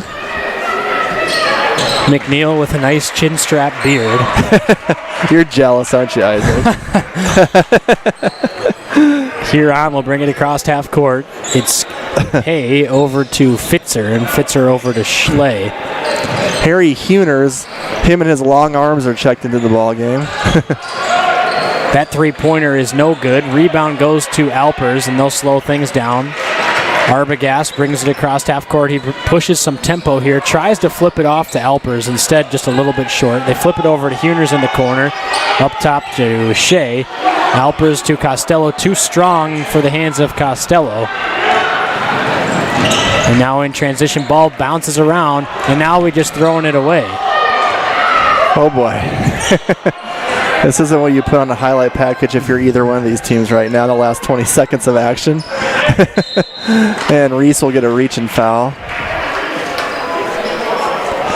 Complacency is one thing you got to worry about too if you're Coach Roby right now. You're up 44-22, but talk about how he wants a team to finish a game like this. But I think even if you win a game and you finish it not very well, he's not going to be happy with that. No, absolutely not. And that's the thing is he always talks about, hey, if you're going in, that's because we think that you can give us just as we don't want to drop off the intensity. We don't want to let down is what he always says. And if he's putting you in the game, he's trusting you to keep it where it's at and hopefully build upon that lead. And he does not like when things get just kind of sloppy towards the end of the game. He could care less if you're up by 80. If you're turning the ball over and doing things that aren't helping the team, he's gonna let you know about it. Loose ball now. Oh boy. Michael Shea for the third time tonight has dove into the ground. 0.9 on the clock, so just basically a last second heave here for the Knights. I would just put Alpers under the hoop and just throw it high to him. Renshaw in the corner possibly for 3. Catch and shoot. Short, no good. A good, decent look, but just not enough time to catch and set his feet well enough to get that to fall. So at the end of 3, the Knights lead 44-22 over the Huron Tigers here at O'Gorman High School. Stay tuned for the rest of the fourth quarter here on Real Presence Radio Network. Crossroads Book and Music is a local source for Catholic gifts and supplies. From rosaries and medals to books and Bibles, Crossroads is here with materials to help individuals in their walk with Christ. Crossroads also features a large line of personalized gifts that are great for weddings, anniversaries, birthdays, or any special occasion. Crossroads is located at 41st and Grange next to Camille's. Crossroads, books, gifts, music.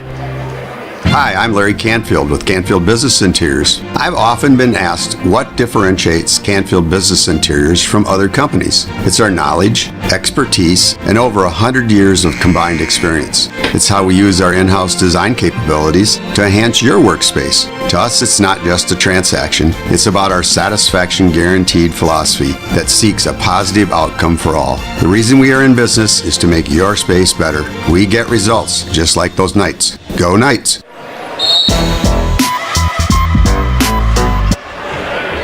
And we're going to take a quick break for station identification.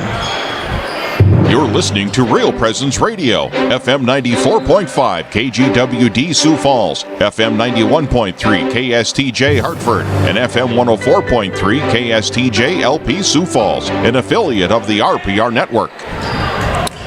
Welcome back to O'Gorman High School. 44-22, Knights on top of the Tigers. Nice move by Simmonsma, then gets trapped and has to hand it off to Fitzer. Gets to the rim, can't get it to fall, then gets the shot blocked and back into the hands of Simmonsma. That ball bounced around down low for a little while. Good rim protection by Eddie Myler and David Alpers. We got a shout out from our nephew Eddie from Aunt Sharon and Uncle Jeff. So thank you for watching, Aunt Sharon and Uncle Jeff. They are proud of Eddie Myler. Fitzer, three-pointer, too strong, no good. Rebound into the hands of Moffitt ever so easily, and he goes up and lays it in for two.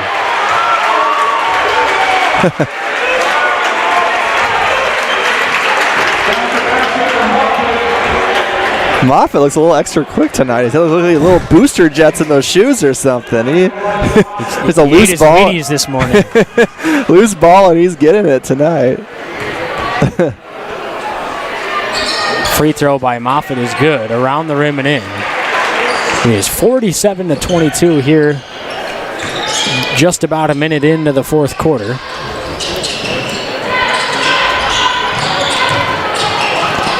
Turnover into the hands of Moffitt. Once again, he's just going to get an easy layup. And now the bench is going to get unloaded for Huron.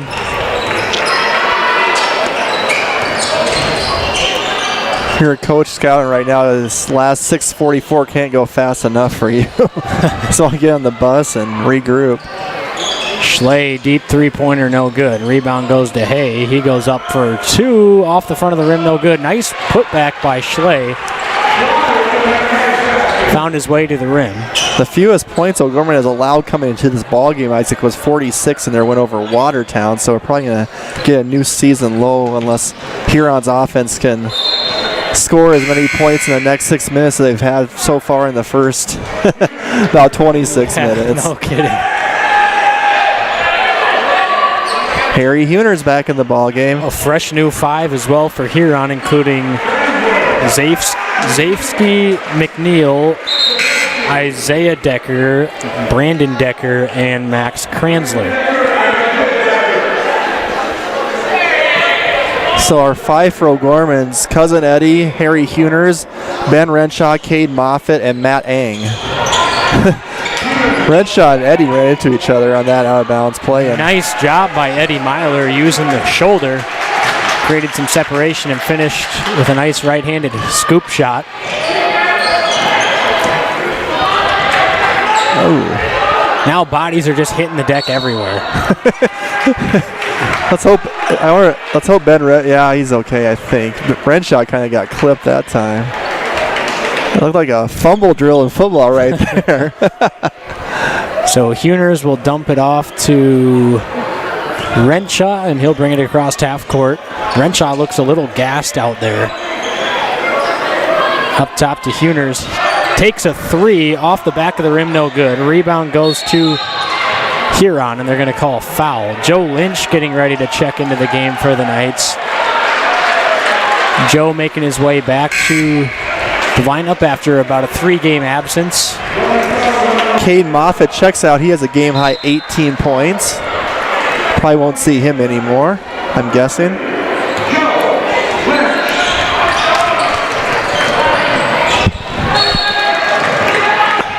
What do we got, Isaac? A charge? It's a charge. Yep, they're going to get the charge call. So even though Huners broke out in fast break mode. Eddie Myler took the charge. There's always turnaround in high school basketball with kids graduating, but in our 7 years, I don't think I remember a team that looks so different one year to the next, with Huron having, I believe, 8 of their top 9 guys last year, Isaac, were seniors. Yeah, that is a remarkable loss just due to graduation. And like a few of those, Kobe Bush that played since he was a freshman, and Tegan Evers, I mean, these guys have been on the, like you've seen them play the last 3 years too. So just a lot of experience. They lost, but it's the beginning of the season, so hopefully they can get better with each game. Yep.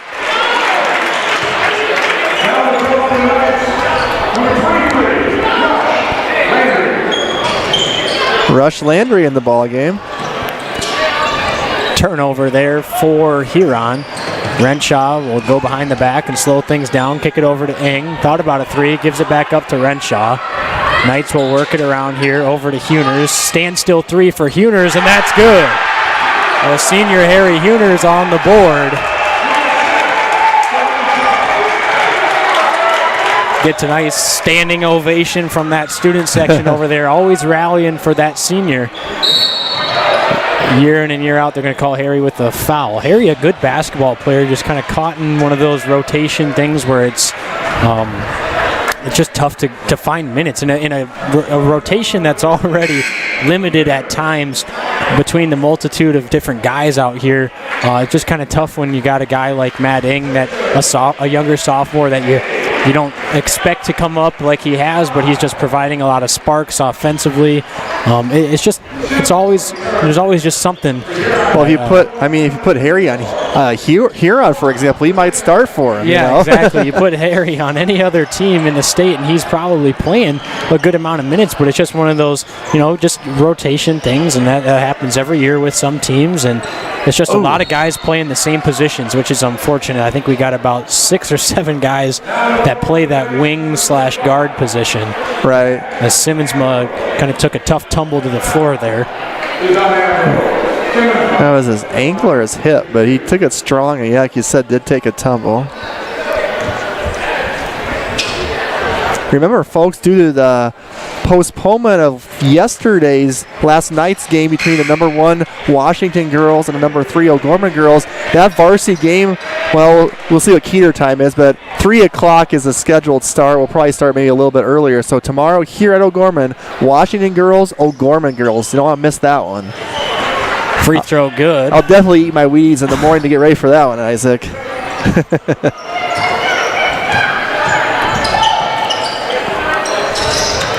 We're going to see Sydney Shetland, 6'6" girl, going to Louisville for basketball next year.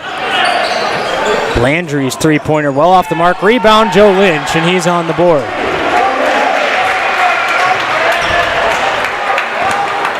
I'll make PA announcer Rick Lynch happy seeing that. Good to get Joe back in the lineup, dealing with some issues physically. Simmons kind of a nagging injury. Like he took a shot in the face that time. Huners over to Lynch. Thought about a quick fire 3. Lynch drives inside, dumps it off to Ambrose. His shot no good. Got his own rebound, turns around and knocks it home. So Ambrose on the board as well. That means that Ambrose, Lynch, Huners and Shea on the board. Now Landry, and that one off the hands of Huners and out of bounds. And now Struck will come in for Lynch. Looks like he's trying to catch his breath.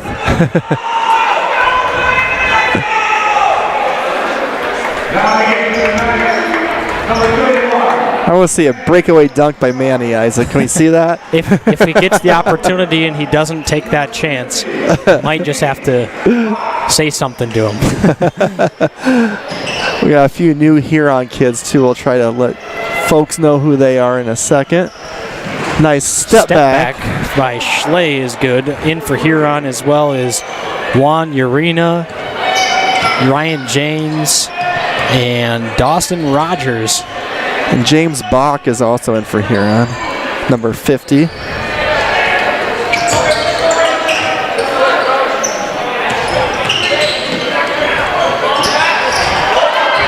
Layup no good. Rebound by Struck. Kicks it up to Huners, over to Shea. Nice finish inside by Ambrose. A nice feed from Shea to Ambrose.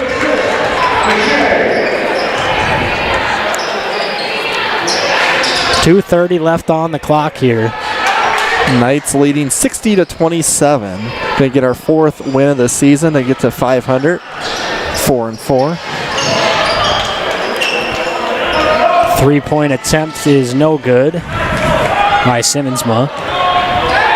Ambrose walks it across the half-court line, kicks it up to Landry, over to Shea. Shea, this is just going to be a quick sub timeout. Shea's going to come out of the game for Lynch. As Lynch gets ready to check back in, and now the Knights will have to take it out from out of bounds.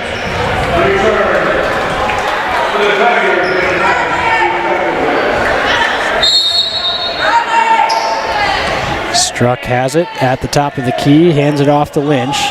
Knights will kind of working around here offensively. Landry off the window, too strong, no good. Rebound tips off the hands of the Knights and goes out of bounds. So the bench has been cleared for both teams. I don't think a single player, other than a quarters restriction, Rad Mooney on the bench for the Knights, but he already played 7 quarters between the sophomore and JV games, so he can't get in the action. Otherwise, that could possibly be a forfeit for O'Gorman, so you don't want to accidentally make the mistake of that. Struck wide open, steps into a 2-point jumper, and he buries it. 1:30 on the clock, and it's 62-27. Did you teach him that, Isaac? No, I'll credit him for that one. He's got the nice pull-up jumper. Landry pokes it away, then gets on the floor, gets to the ball, and now Ambrose in transition. He'll just take it the whole way, misses the shot. Rebound goes to Huron, and they're going to call a foul on the Knights. Ambrose just got to lob that off the backboard and let either Lynch or Struck, or I don't think Landry was in the area, but someone, come just finish that off the backboard. I like to see that hustle too by Landry. Coaches notice that stuff when you're diving on the floor in a 30-point game with a minute left. Yeah, absolutely. Especially in a game, where you're up big, but you're still playing aggressive, still showing your hustle, your effort. That's big for coaches to see. Ambrose grabs the rebound, hands it off to Struck. Struck over to Lynch. Lynch dumps one off to Landry. Spin move by Landry. Nice turnaround by him. Rolls around and is good.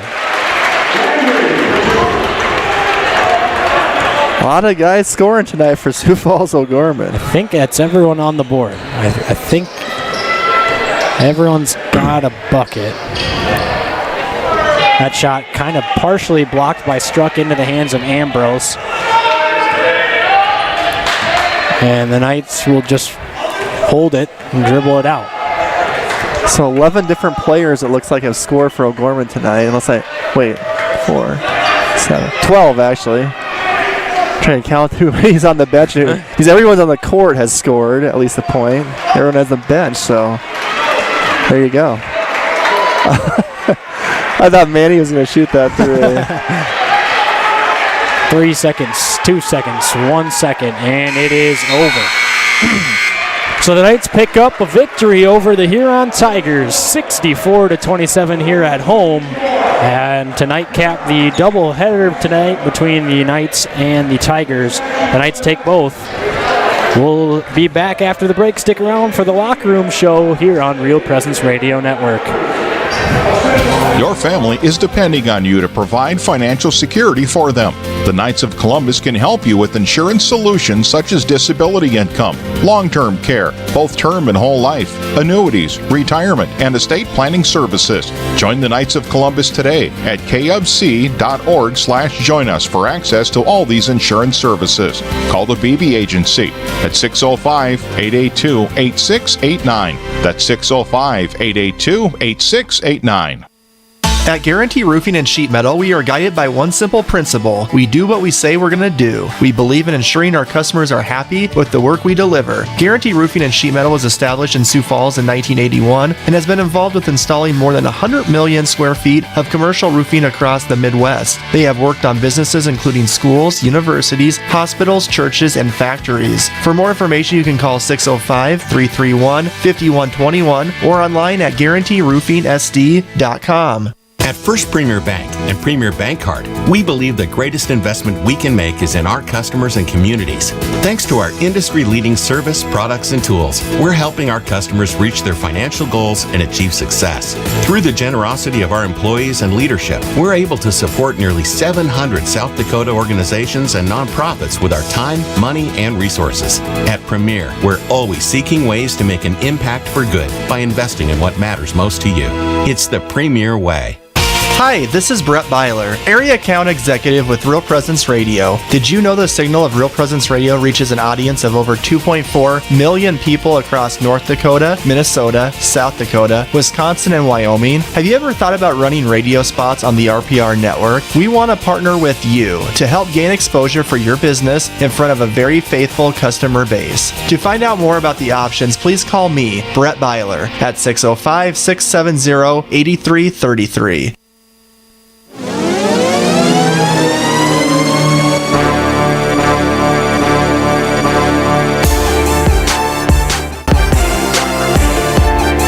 From the Real Presence Radio Network, welcome to the O'Gorman Knights Locker Room Show. Now, back to the gym. Welcome back to O'Gorman High School, where the Knights just capped off a 64-27 victory over the Huron Tigers here at home in Game 2 of our doubleheader between the boys and girls action this Friday evening. Brett, what stuck out to you tonight in tonight's victory over the Huron Tigers? Well, the 6'6" kid that was inserted in the starting lineup, I think David Alpers had a great impact on the ball game, and you might look and see he only had probably 4 points, or he didn't score a lot of points, and some of his stuff might not show up in the box score, but he was, I think, very effective. I mean, the term winning plays gets used quite a bit, I think, with coaches, and I think tonight he had a lot of those winning plays or getting the loose balls, offensive rebounds, couple of nice passes, and pairing him with Eddie in that starting line, because you have really nothing against Reese or Ben. They're very short guards for AA basketball, so I think just for rebounding purposes too, adds a little bit of height. He's very athletic to the starting lineup, I think that might be something we'll see more moving forward. So my first impression was David Alpers had a great impact on tonight's ball game. Yeah, absolutely. I think that he provided a spark. He just was corralling rebounds left and right. He was able to push things in transition. He was throwing those nice outlet passes. Now John Costello needs to know that he has to keep his head on a swivel. Took one off the back of the noggin. But he just did. I mean, he just played a fantastic game. I thought that he played really well. A lot of the Knights played well. In fact, we had mostly I would be comfortable in saying 12 to 13 of the guys scored tonight and got in the points category. I know that we had everyone on the starting 5 scored, except I'm not sure if Arbogast scored or not. I can't remember for sure, but we had a very balanced scoring attack. It was ugly for a little bit of the game, just kind of no one could get into a rhythm offensively. It just felt a little off for a while, but then the Knights kind of started to hit their groove and then pulled away in the second half. A couple other things I noticed. It felt like we really pushed the tempo more tonight than some other games, and just defensively too. The previous season low points allowed was 46 to Watertown. We allowed 27 points. Granted, Huron's not the best offensive team, but I do think they were scoring about 52 points going into the ball game, so that's something that stands out too. I think better team defense too tonight, Isaac, where if a player gets beat on the perimeter, there's a post guy or someone else there to help out. In some other games, we've seen players do a straight line drive from 3-point line to layup uncontested, so that was something positive tonight I noticed. Yeah, absolutely. That they did a really good job of sliding their feet and getting into a nice defensive helping position. Like you said, we were able to move the ball on offense, but also on the defense, we were stopping Huron from moving the ball into the paint. Huron was just kind of perimeter tonight, just kind of tossing it around, not really getting any good looks on the offensive end, and that's ultimately what helped the Knights hold them to 27 points, was they weren't giving them clean looks as they always do. Correct. Well, we're going to take a break, Isaac. When we come back, we will talk about who our player of the game is. We might have Coach Roby coming up for an interview as well. You're listening to Knights Locker Room Show on Real Presence Radio.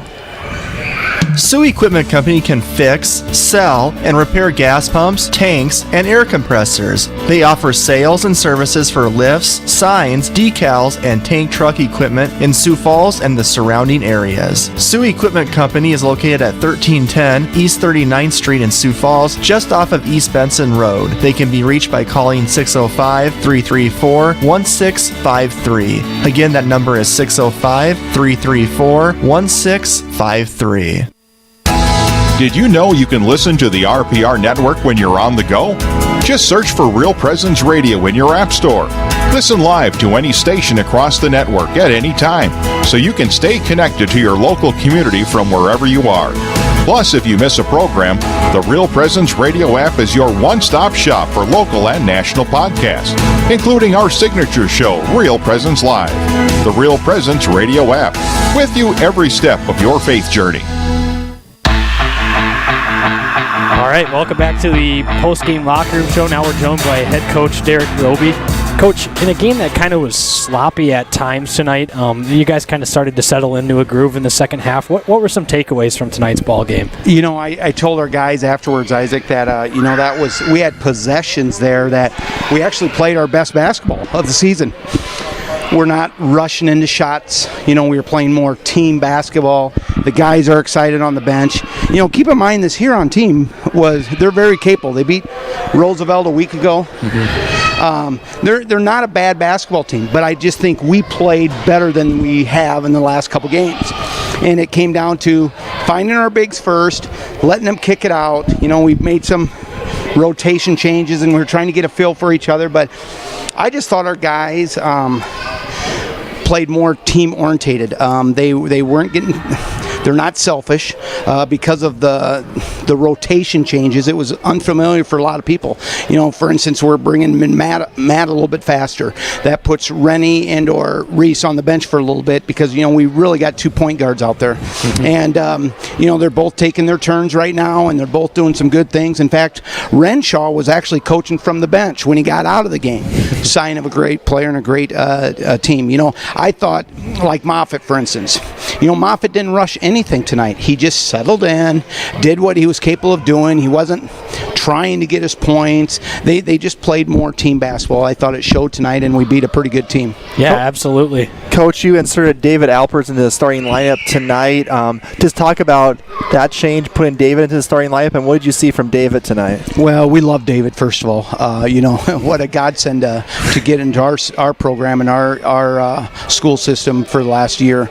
But he's earned his keep, if you will. He's really been playing unselfish, and he's always been in that backup role with Eddie. And we're at the point where we are trying to experiment, maybe playing four littles. It just wasn't us. And again, that's we're trying to experiment, trying to figure out what's best for this program. And as of late, we thought, let's give David and Eddie some reps together in practice, and we've been doing that. And we finally said, let's we thought we were able to take advantage of the perimeter game from Huron, and we didn't think they had the bigs to guard us, which I thought that was huge for us, especially the first half down low. And we just took advantage of both David and Eddie, but those two had great games, that's for sure. Yeah. And John Costello. Yeah, absolutely. John came in off the bench and just, here's the thing with John. A couple weeks ago he got his, first varsity look, if you will, and, made some mistakes, didn't play great. I think he would probably tell you that too, but he's starting to settle in. The thing we love about John Costello is he never makes any mistakes. He's a smart player. He comes by it naturally in the sense of, he just plays hard and doesn't try to rush anything. And He's got to learn to put his head on a swivel on those behind the back Alpers outlets off the back of his head. What'd you think of that one, Coach? It was just classic. I actually didn't see the whole thing because I was looking down the bench. Well, David, he grabbed the rebound, and the first thing he did was throw it behind his back. I saw the crowd go nuts, and I thought, what just happened? Hit John right in the back of the head, running down the floor. David had a couple outlet passes today, and I'm thinking, I don't know if that's the best decision at that moment, but they panned out okay. Yeah. And, like I said, David has just been a godsend to us, and him and Eddie are trying to get more comfortable together, playing together, and they're certainly held their own tonight, that's for sure. Coach, you mentioned team offense tonight. Do you think defensively you saw a better effort as a team defensively, helping out other players? Obviously, giving up 27 points doesn't happen a lot, but just talk about your defense's effort tonight. I thought we played better. We still have to make some corrections. I made some mental notes throughout the game, various personnel, just different things we have to do for different guys. We're still getting beat backdoor by some of the guys, and it's just something that we have to get better at. And I told our coaches, I said, hey, we have to make sure we're doing this in practice, and we're going to give some of the guys different defensive rules than others. Some of our guys are flying out so much, closing out hard while they're getting beat, and they just can't close out that hard. Yep, absolutely. So before we're off for a little bit now. We don't have any games until our road trip to Rapid City.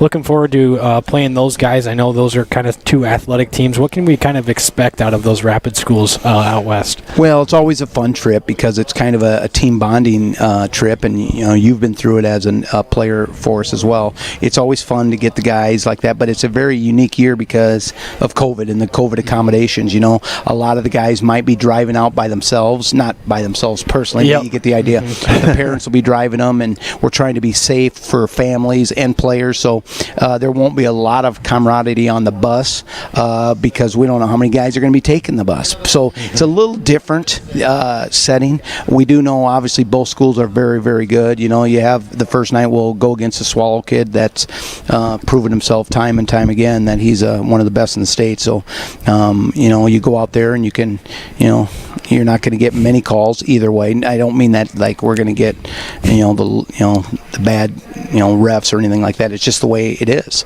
And Stevens is never, especially that mid-afternoon Saturday slot. It's such a tough gym. It feels like to play at. Like Stabner is such a good fellow. Like he always has those boys ready to go. They both TJ Hay and Chris Stabner. They both do a great job, and they're. Here's the deal, and I tell our guys this all the time. And again, Isaac's been a product of this as well. Everybody loves to beat O'Gorman.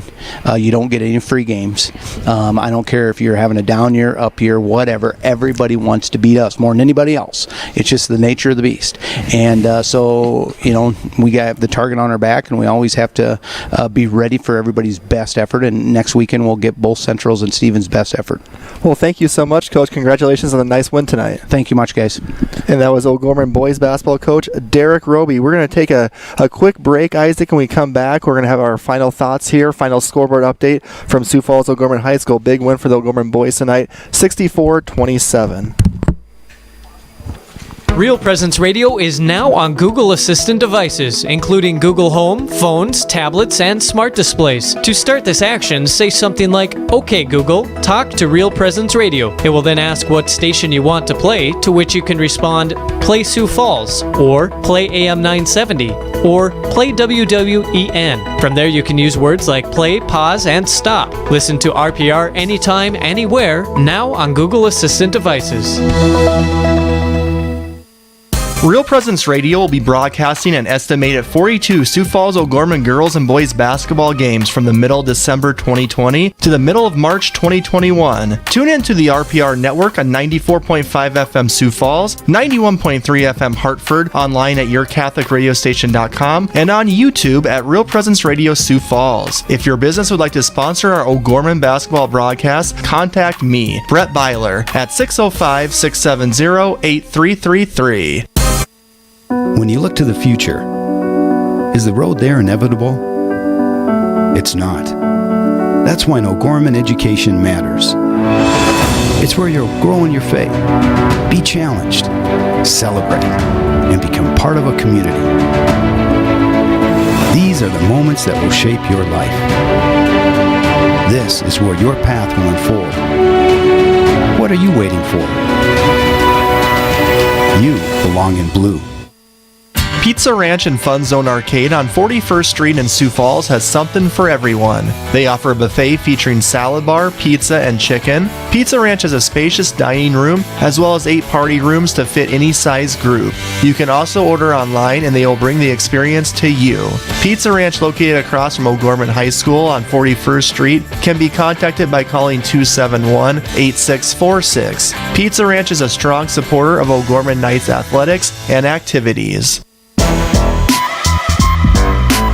All right, folks, we're back at O'Gorman High School. This is the Knights locker room show. You just heard from O'Gorman boys coach Derek Roby, who's observing the scoreboard right now. Hopefully we'll have the shot clocks fixed tomorrow for that big game against Sioux Falls, Washington. Isaac, what are some of the other... There's not many games actually going on tonight, so what scores do you have for us? So the only 2 other games going on besides our game was Rapid City Central and Spearfish. That's at the end of the first half out in Spearfish. Rapid City Central leads that game 37-30.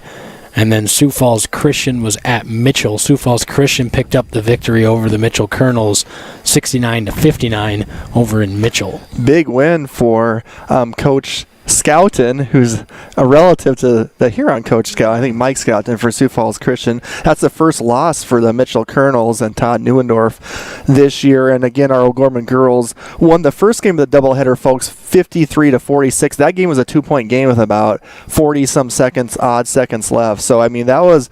O'Gorman had the big lead in the second quarter. Huron had the hot third quarter. O'Gorman answered in the fourth, and it was kind of back and forth. I think a game like that's a very good game for our girls team moving forward as well. Quick final thoughts, Isaac. Girls, boys game going on tonight for our doubleheader. Well, we got to talk about our player of the game for the night. Oh, yeah. We never did get to that, did we? No, because Mr. Roby came up. Okay, so our player of the game tonight... Now he might not show up in the stat category in a good honorable mention, like Roby had said, was Moffitt had a good game offensively, making sure that he was patient and letting things come to him. But I think that tonight our player of the game is going to be David Alpers. Not only did David have a couple of points on the offensive end, he had multiple offensive rebounds. He was controlling the boards defensively, and he had quite a few steals and outlet passes that led to things in transition. He had 2 big blocks that got everyone energized and excited. It was just one of those games that you come into the starting lineup trying to prove to everyone else why you're in there, or what your worth is, if you will. And he comes out and gives out fantastic energy, 100% effort, and plays a solid overall game. And sometimes with him, I think the only thing I would say is sometimes I think he might even be too unselfish, where he's about a foot or two away from the basket and he's throwing it out to the 3-point line. Sometimes just as big as he is and strong, just go up and lay it in. But yeah, great impact tonight on the game for O'Gorman. So David Alpers is our Pizza Ranch Knights player of the game. Let me get to our read. Here we go. Tonight's player of the game is brought to you by Pizza Ranch and Fun Zone Arcade on 41st Street in Sioux Falls. Pizza Ranch are proud supporters of Bishop O'Gorman Catholic Schools and Real Presence Radio Network, and they are open back up over on 41st Street next to O'Gorman. So go enjoy a buffet at Pizza Ranch, play in their Fun Zone, whatever you want. Todd Ferris and his crew, great people over there. So go support Pizza Ranch. Brett loves the Fun Zone. That's where he blows most of his money, about $40 a weekend at the Pizza Ranch Arcade. And that's where I had my coach's show, actually. I actually interviewed Isaac back in the day from there as well for a couple of years. So I appreciate them letting me do that Monday night. Such a lot of fun.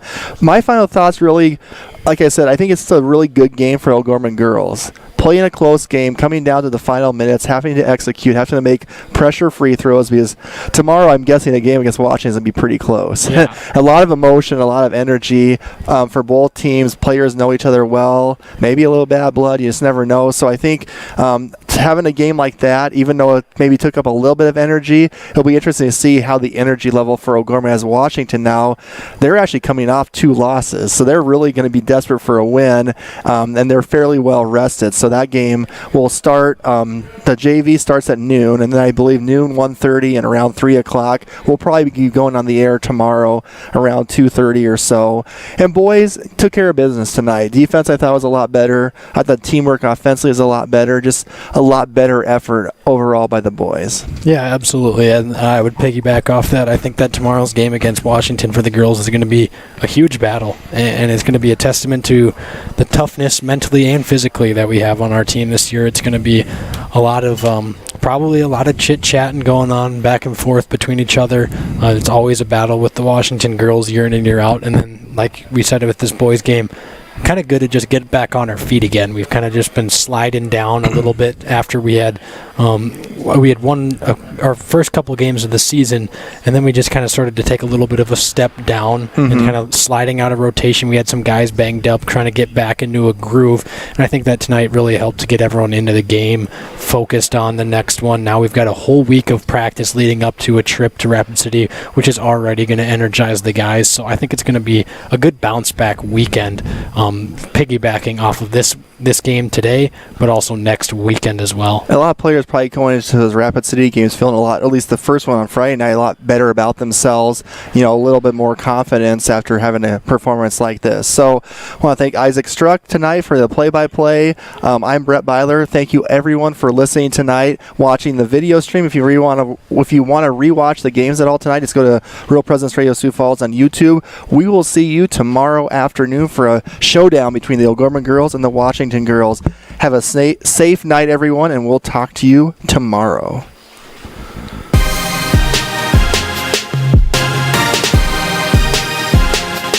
From the Real Presence Radio Network, O'Gorman Knights Basketball has been brought to you in part by Catholic Family Services, Catholic Community Foundation of Eastern South Dakota, Bishop O'Gorman Catholic Schools, McGuire Iron, Sioux Equipment Company, Ferendorf Family Chiropractic and Wellness, Canfield Business Interiors, the BB Agency Knights of Columbus Insurance, Barnett Lewis Funeral Home, Ide Bailey, First Premier Bank Card, Pizza Ranch and Fun Zone Arcade on 41st Street, Guarantee Roofing and Sheet Metal, Crossroads Book and Music.